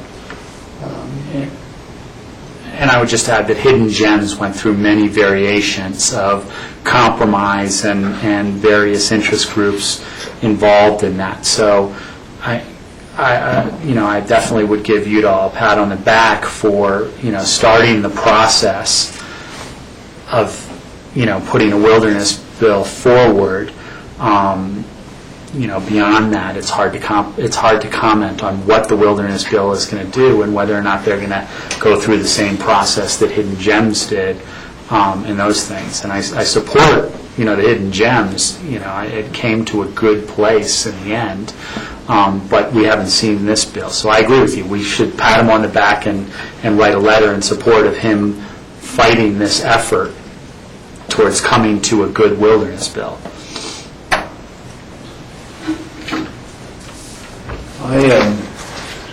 Ironically, I received the request, but somehow there was no attachment for the letter.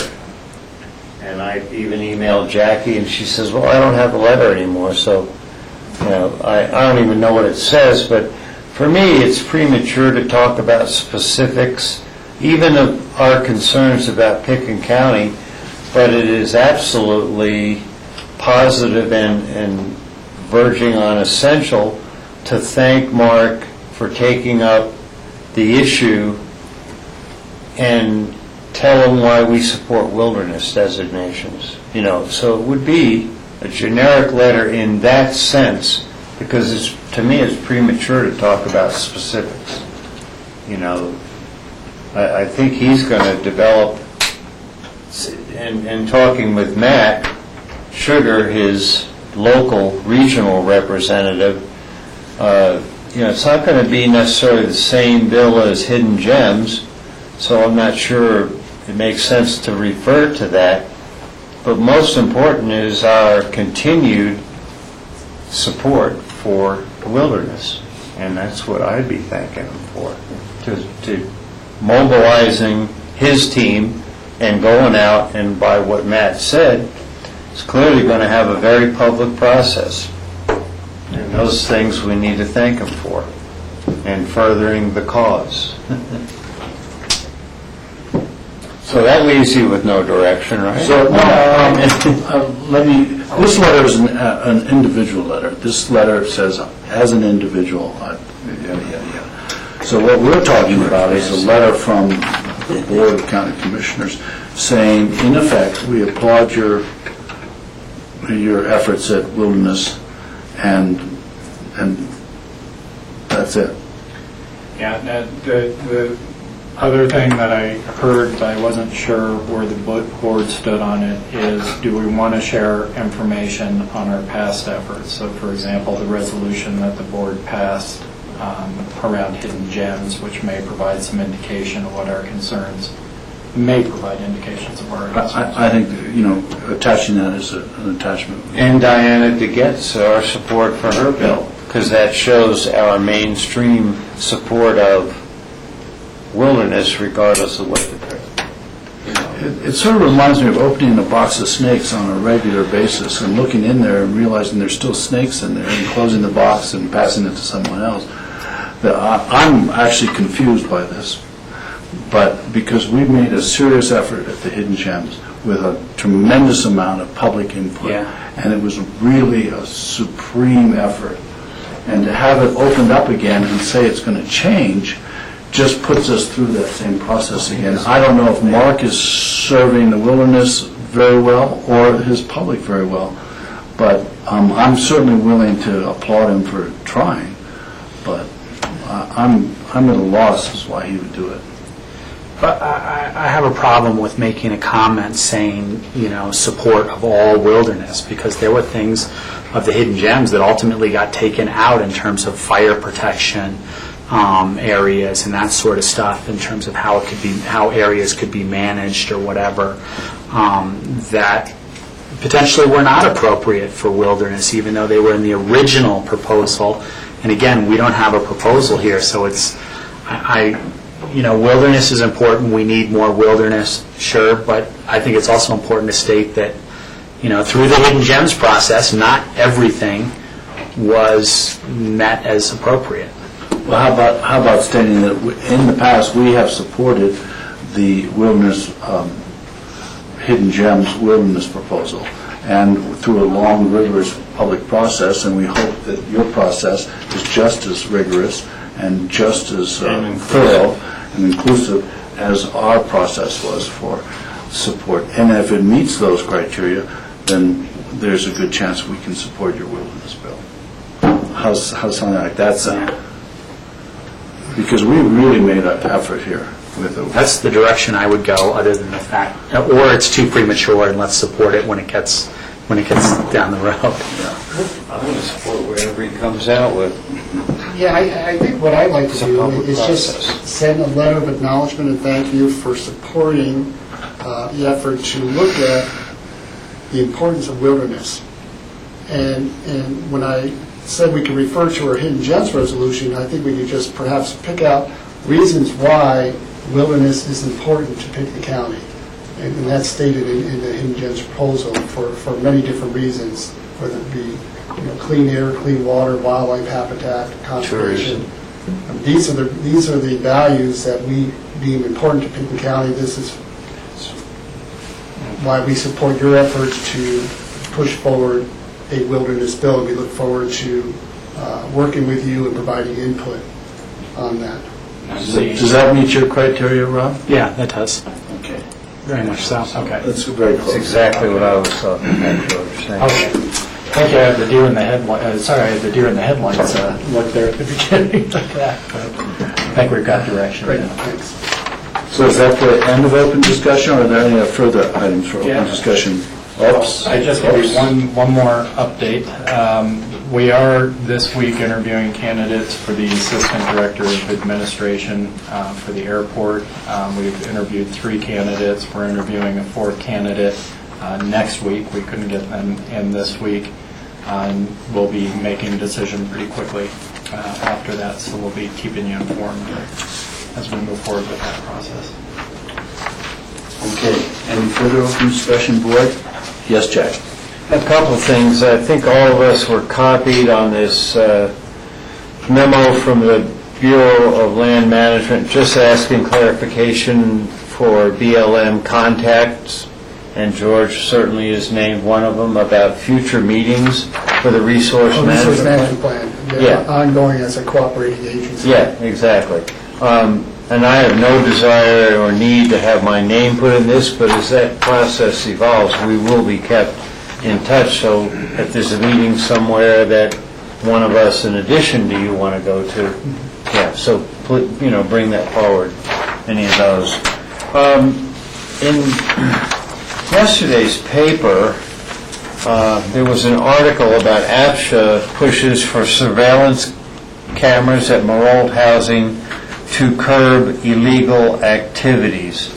Well, and from the article I gather that there has been, for example, at Truscott, the use of surveillance cameras at the dumpsters because of illegal dumping, etc. And we'll leave that as a fact, as stated in the article. But I have a real problem with this surveillance cameras in housing. I mean, has it become a fact that our employees who live in housing are second-rate citizens where, their constitutional rights are not protected? Which I think surveillance cameras are intrusive and invasive, and they're inappropriate. And I'd like us to talk amongst ourselves, I guess, or at a joint meeting with the city I'm open to anywhere we can have this discussion about making sure and guaranteeing that we protect constitutional rights. I think these cameras are horrible. It's an invasion of privacy.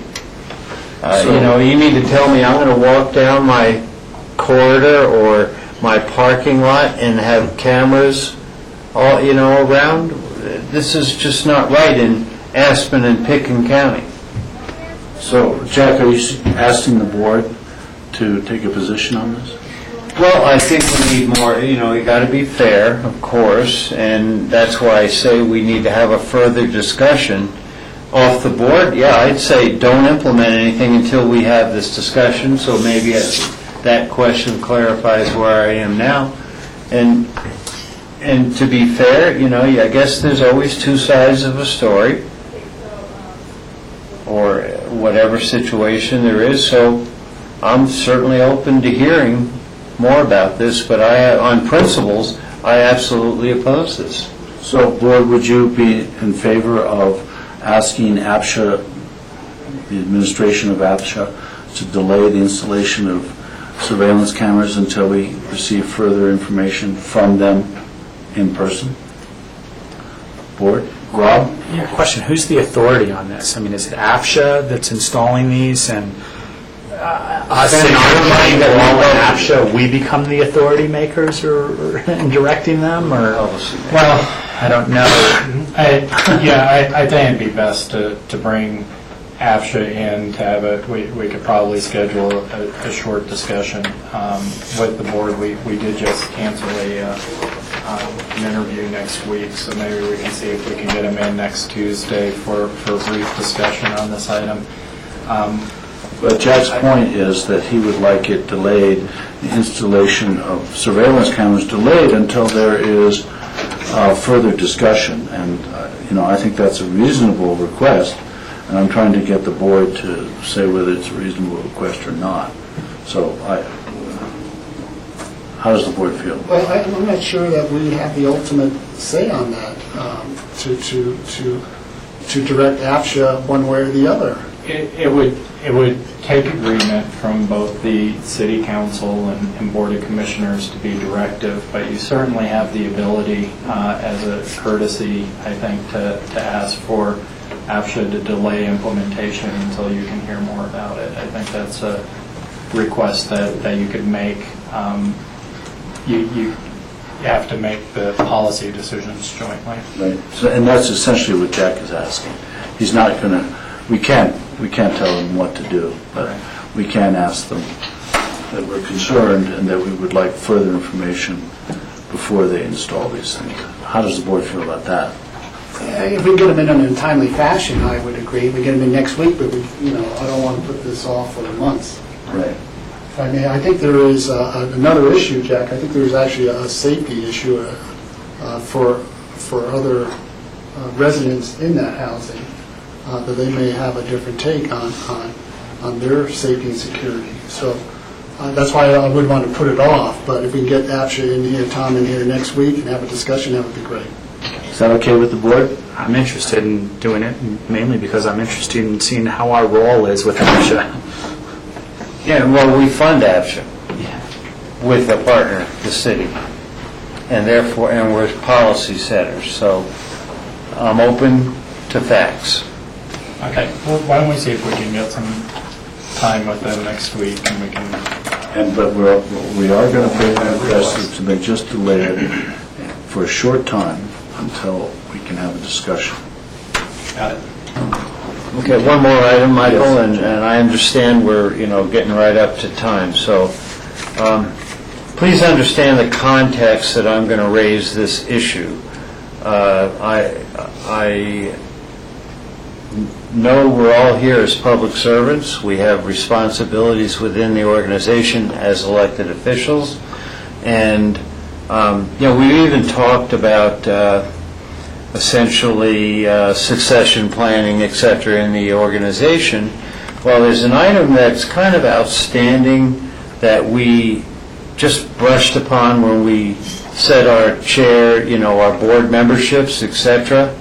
at the beginning of the year, and it has to do with who the next chairman's going to be. And I was appointed vice chair, and that's a privilege, and I appreciate it. But I really, for the good of the order, the sake of the organization, and the transition that might occur without completely determining, in my mind, of course, who would be the next chair, there's a lot of logic that says the next chair is going to be Rob, because I'm not going to be here. And I'd like to offer stepping down as vice chairman and allowing Rob to be the chair, because, quite frankly, to be the chair for the first time, you need some experience. And Michael, you don't miss hardly any meetings. You've got a fantastic attendance record. So whenever you do miss a meeting, I am of the opinion that Rob probably could benefit from running a few, meetings over the course of the rest of the year.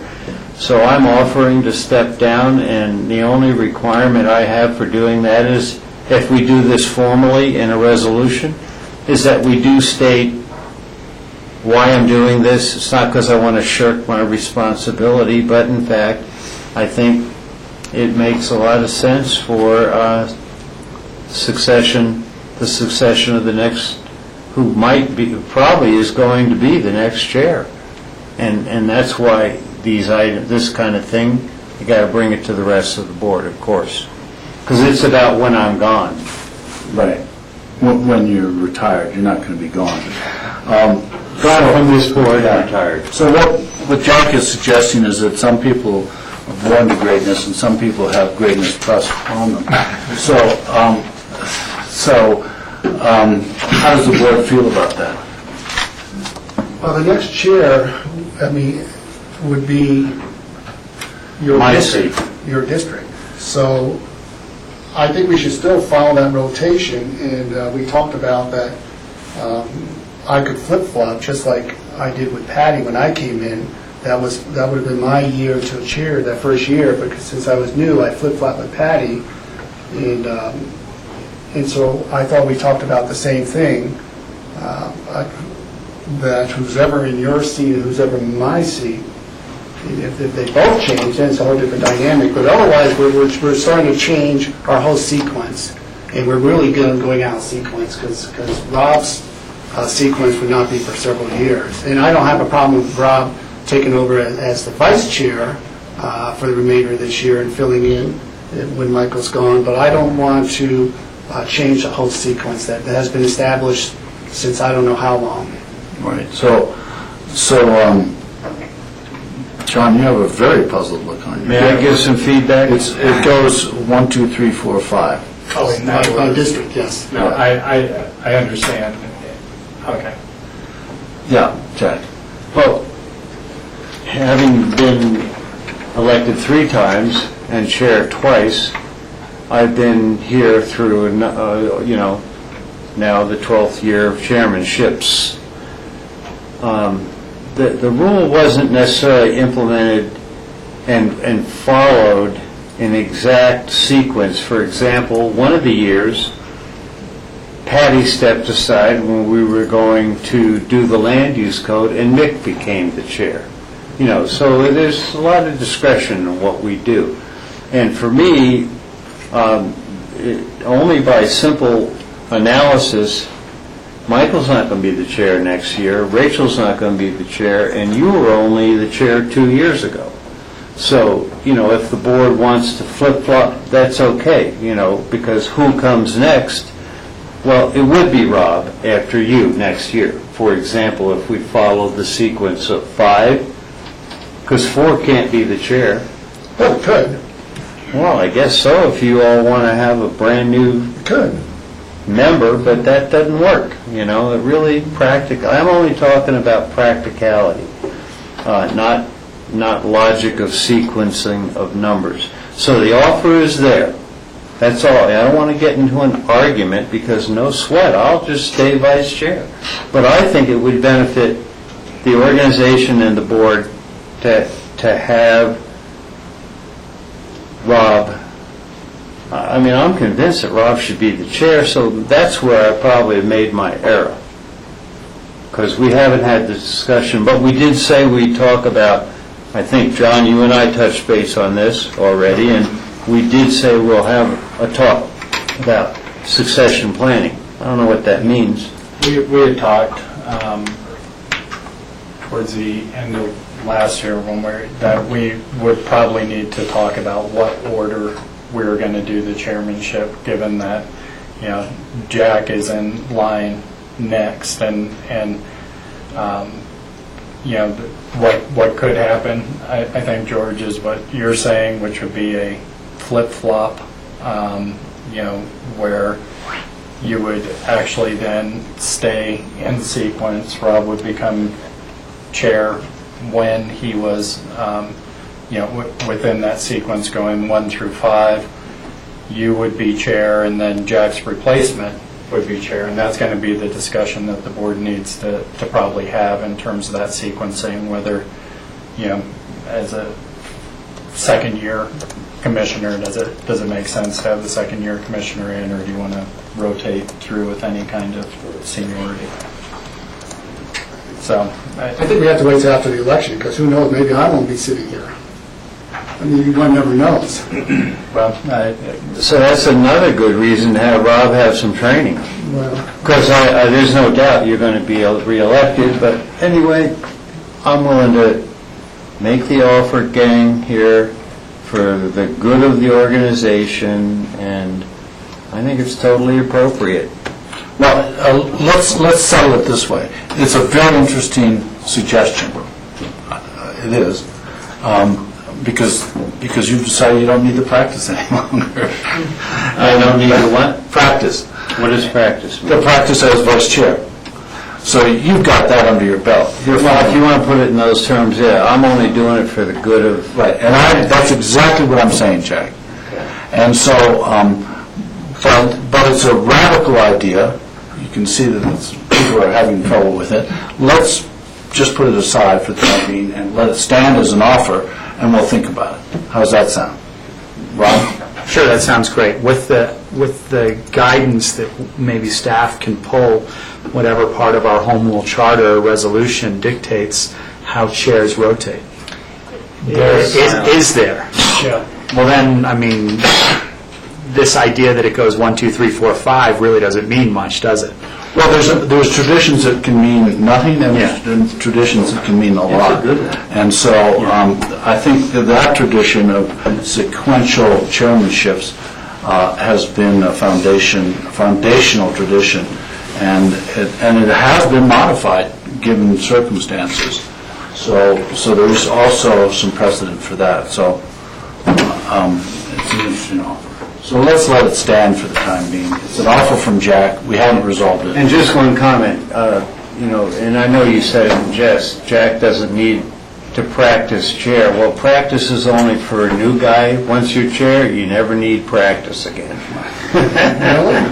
The other thing is I'm actually planning to be absent in the near future here, and it might be too sudden of a transition for Rob. Well, it's all according if he wanted to do it. You know. After that, I don't plan on being absent, so... Well, we have 4 absences of you right on the table right now. Right. And that's, better take good advantage of them because you don't miss many. No, I haven't missed any as far as I know, so... Well, I will admittedly say, with those 4 absences, although I kind of like the idea of, you know, what Jack has proposed, I am getting married at the end of this month, and I do return the day before 3 of those meetings that you're going to be absent for. So, but I'm willing to step up in any way that I possibly can if called upon. Great. There might be just enough of a transition shock getting married that you don't need both of them. And you might really want more responsibility to stay up. Wait a minute. But thank you, Jack, and thank you, Rob. We'll just sit on it for the time. Okay. Any further open discussion? Okay, so now we're going to move on to board retreat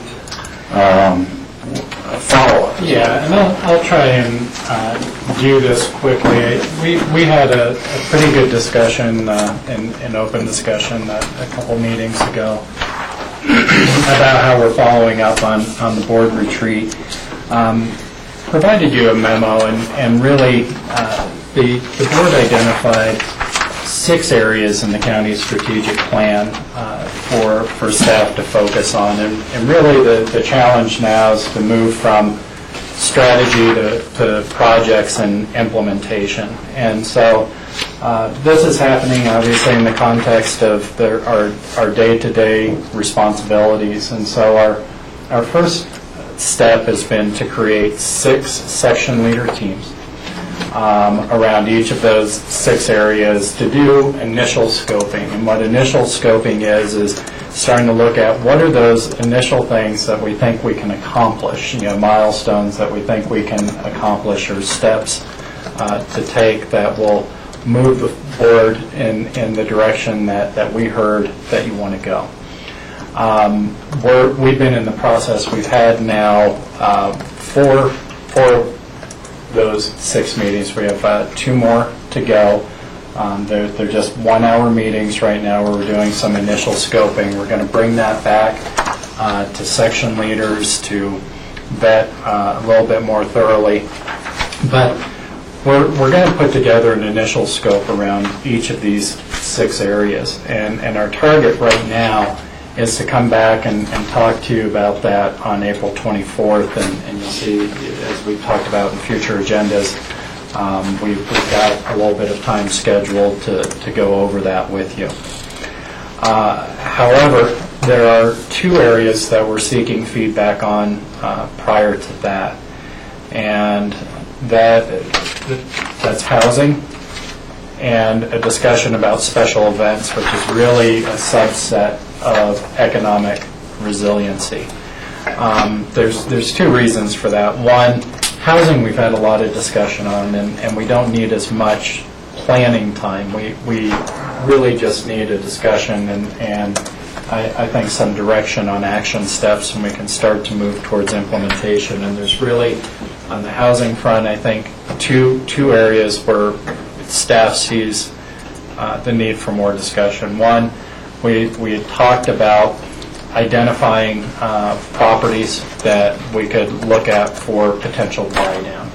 That's something that's been a strategy of ours. Really the sticking point is how to go about that process. And I think staff may have heard things differently from what the board had expected coming out of our retreat regarding engaging somebody to help us start looking at some properties and start identifying some properties that we may want to spend our dollars on. That would be goal 1.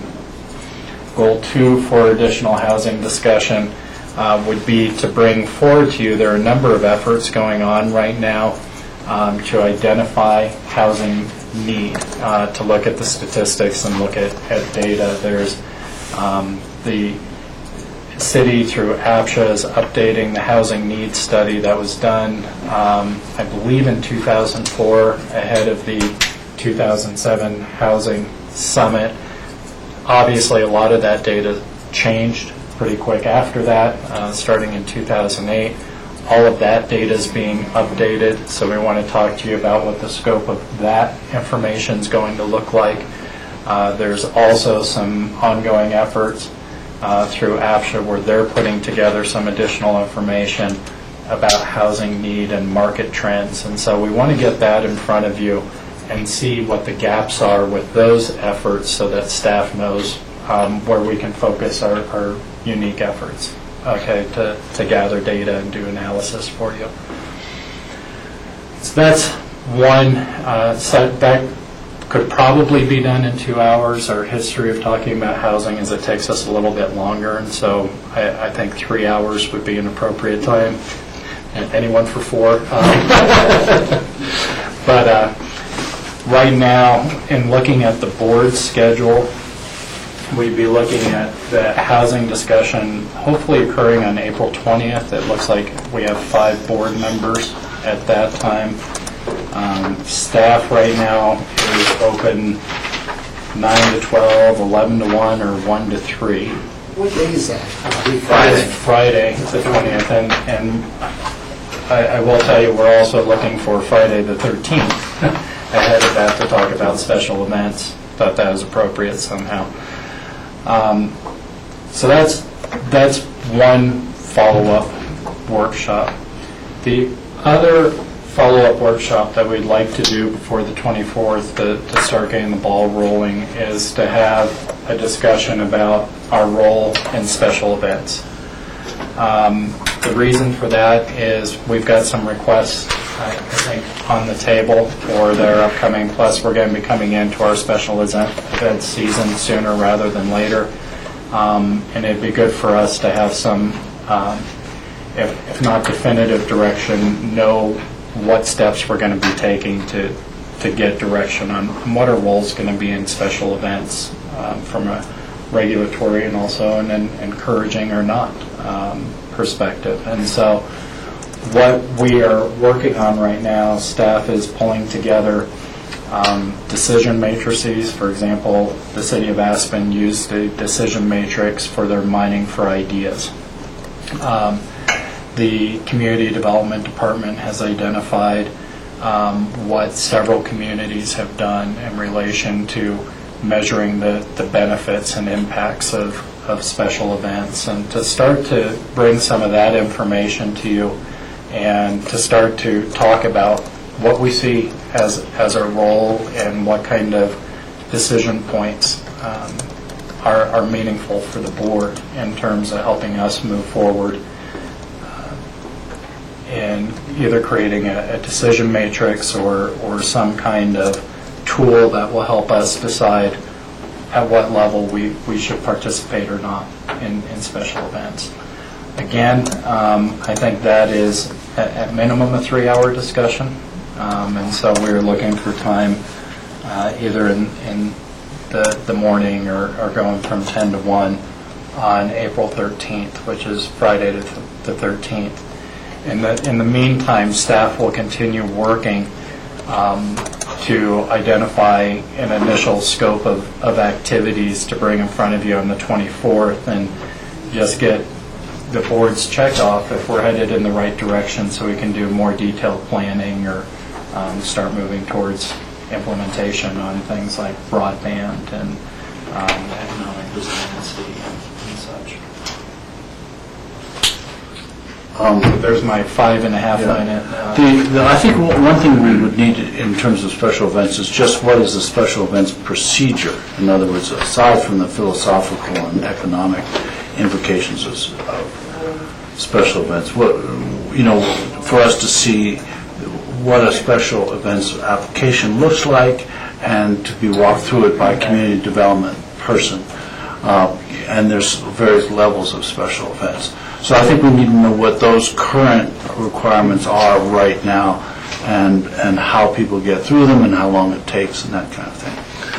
And then we can move on with that knowledge to sort of philosophical and economic implications, quality of living implications for special events, if that's okay with the board.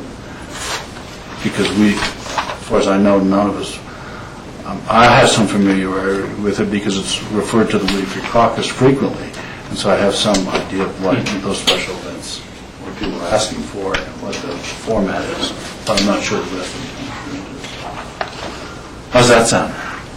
I think it's good. I'm just curious whether we should look at 4 hours for special events versus 3, because we haven't really had unlike housing, we've already had a retreat on housing, so we've had a lot of discussion. Special events is a whole new ballgame. I think if we were to schedule 4 hours, we would probably use 4 hours on special events, and really the 3 hours came as kind of a compromise between what I was hearing from the board during open discussion about maybe having a 1 or 2 hour block, but enough time to really explore a topic. I think it's a minimum of 3 hours. George, I agree with you on special events. I think we could use 4 hours and make it useful time. I would just block out 4 hours, and, we're 3 hours, 4 hours, that there's a block of time that day is going to be committed, and if we could get out early, we're great, but if we need that little extra time, while we have that time allocated, why not make use of it? And that chunk is, if we were to do either 3 or 4, would it be in the afternoon or in the morning? Well, it's looking like for the staff that would be involved, we're fairly open, with the exception of I did want open space and trails to be present. I know Dale is going to be gone at 1 o'clock that day, it looks like on his calendar, but we could probably look at getting Gary or somebody else who would be able to inform that discussion. So I would prefer the morning of April 13th, but we'll make it work whenever you guys can. So is that okay? I guess I'm saying is if it's half in the morning and half in the afternoon, that's not as good for me as all in the morning or all in the afternoon. Is the afternoon better? We'll figure out a way Jack? to make it work. Looking at a calendar, any reason Friday was picked the 13th versus Monday the 16th? I don't see it.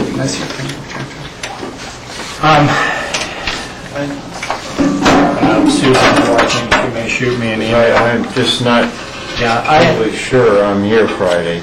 I asked Susan for dates that we knew all 5 commissioners were going to be here, that there weren't other commitments. And so I believe there's another commitment on that Monday, the 16th. From Rachel, maybe? Maybe from Rachel. Right now, the dates that she identified that we had 5 commissioners, as far as we knew, in town were March 15th and 16th. Those are next week. I don't think we're going to be ready to go that quickly. On the economic piece, we wouldn't be? Yeah. Special events, okay. And then April 13th, 19th, and 20th. And so when I looked at staff schedules that we had want there, the 13th and 20th seemed to be the best dates, and so those were the ones I was putting on the table initially to see if they worked for the board. April 6th, was that a possibility? It wasn't one that came up, and Commissioners are gone. I'm out of town. I'm out of town. Oh, okay. All right. No, it might be easier to make decisions if only 2 or 3 of you are here, but I don't know if they'll stick. I would like to definitely clarify about that Monday, the 16th, because I'm just not sure, Friday the 13th is going to work for me. And I have a tentative out of town, but, I didn't know we were planning anything. So I'd like to just clarify with Rachel about the 16th, and then that will help me clarify what I need to do on the 13th. So we'll look at special events for either the 13th or the 16th then, and we'll communicate with you guys in email. Does the 20th sound okay for housing? And I think we can do housing in 3 hours. I'd be surprised at this point if we couldn't at least address the... Well, how about the 19th? Didn't you say 19th or 20th? Our 19th would also work.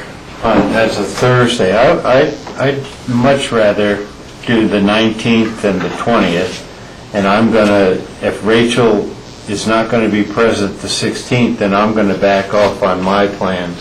No, April. Now, when you say... I'm going to back off on my 13th so I can be here. When you say 19th or 20th, Jack, though, just for clarity, are you talking about doing housing one of those days and special events the other, doing them consecutively, or no? Okay. No, 13th, if 16th doesn't work, then I'm going to solidify my plans not to go out of town at 13th. I'd like to do the 19th for housing. That's a Thursday versus a Friday. Okay. If that works for, anyone. Not to make this complicated, but the 18th is a Wednesday, and that's an off Wednesday for us. And somebody's out of town. and on that day. Your schedules actually are really hard. It's very difficult right now to get 5 of you. Well, that's why we're waiting so long even to get them. Yeah. Okay, so we'll work on preferably the 16th, but if necessary, the 13th to talk about special events, and then we'll do housing on Friday, and we'll skip on the 20th, April 20th. Oh, housing 19th, I thought. Housing Right. 19th. Okay, got it. 19th or 20th was open.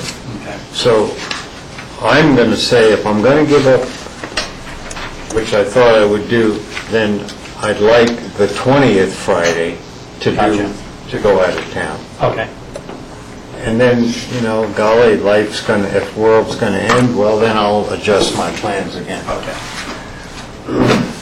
Were there any other questions? I know this was a kind of a high-level follow-up. There weren't a lot of specifics about the individuals, but it's really, we're at a high level of scoping right now. And for some of the areas, for like broadband, for example, that's so new to us. That's taking us a little bit more time to figure out how to take the steps versus housing is something we've talked about a lot. We just need to finalize some decisions and start moving forward. Yeah, Senator Schwartz has a bill going forth regarding broadband, and I don't know the specifics, but I could, unless you know, Jack, it should be a good resource to start with, and I could have a chat with her. I'd love to see that, and I think a lot of the efforts that you're going to see from us, there's actually a pretty robust effort going on with the state right now to both identify, map out where broadband is currently, to start talking about where broadband needs are going to be, and so what is that bandwidth you need to take advantage of online education or healthcare, those things that we know are coming, so you can start to do some gap analysis. And then I think from there, the state already has tools to help us with planning up to that point. And so, for example, we'll be suggesting we should latch on to these efforts and create a local planning committee, get involved with the survey tools that the state already has and some of the mapping capabilities that the state already has.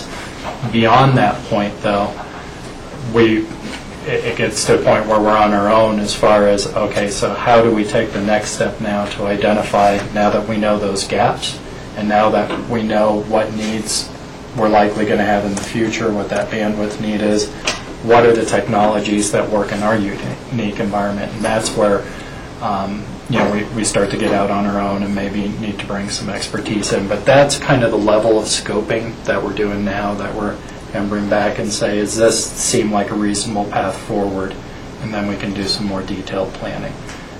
You'll get that for healthcare. The economic resiliency is a big one in terms of identifying those steps, and maybe somewhat of an umbrella. But that's the work that we're doing right now and researching.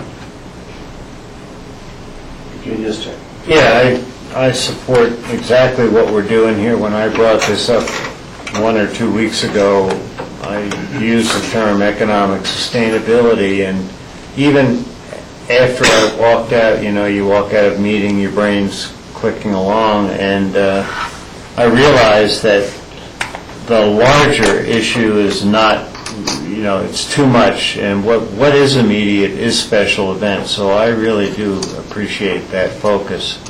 That's very important.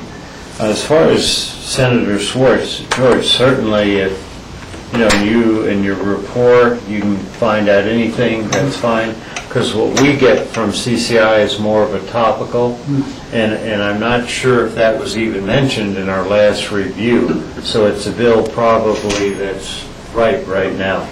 We'll find out that next Friday or Thursday. So follow through, obviously. Any further discussion? There's no turks here. We're going to adjourn. Michael, thank you very much. Appreciate it. 20 seconds early. Thanks, guys.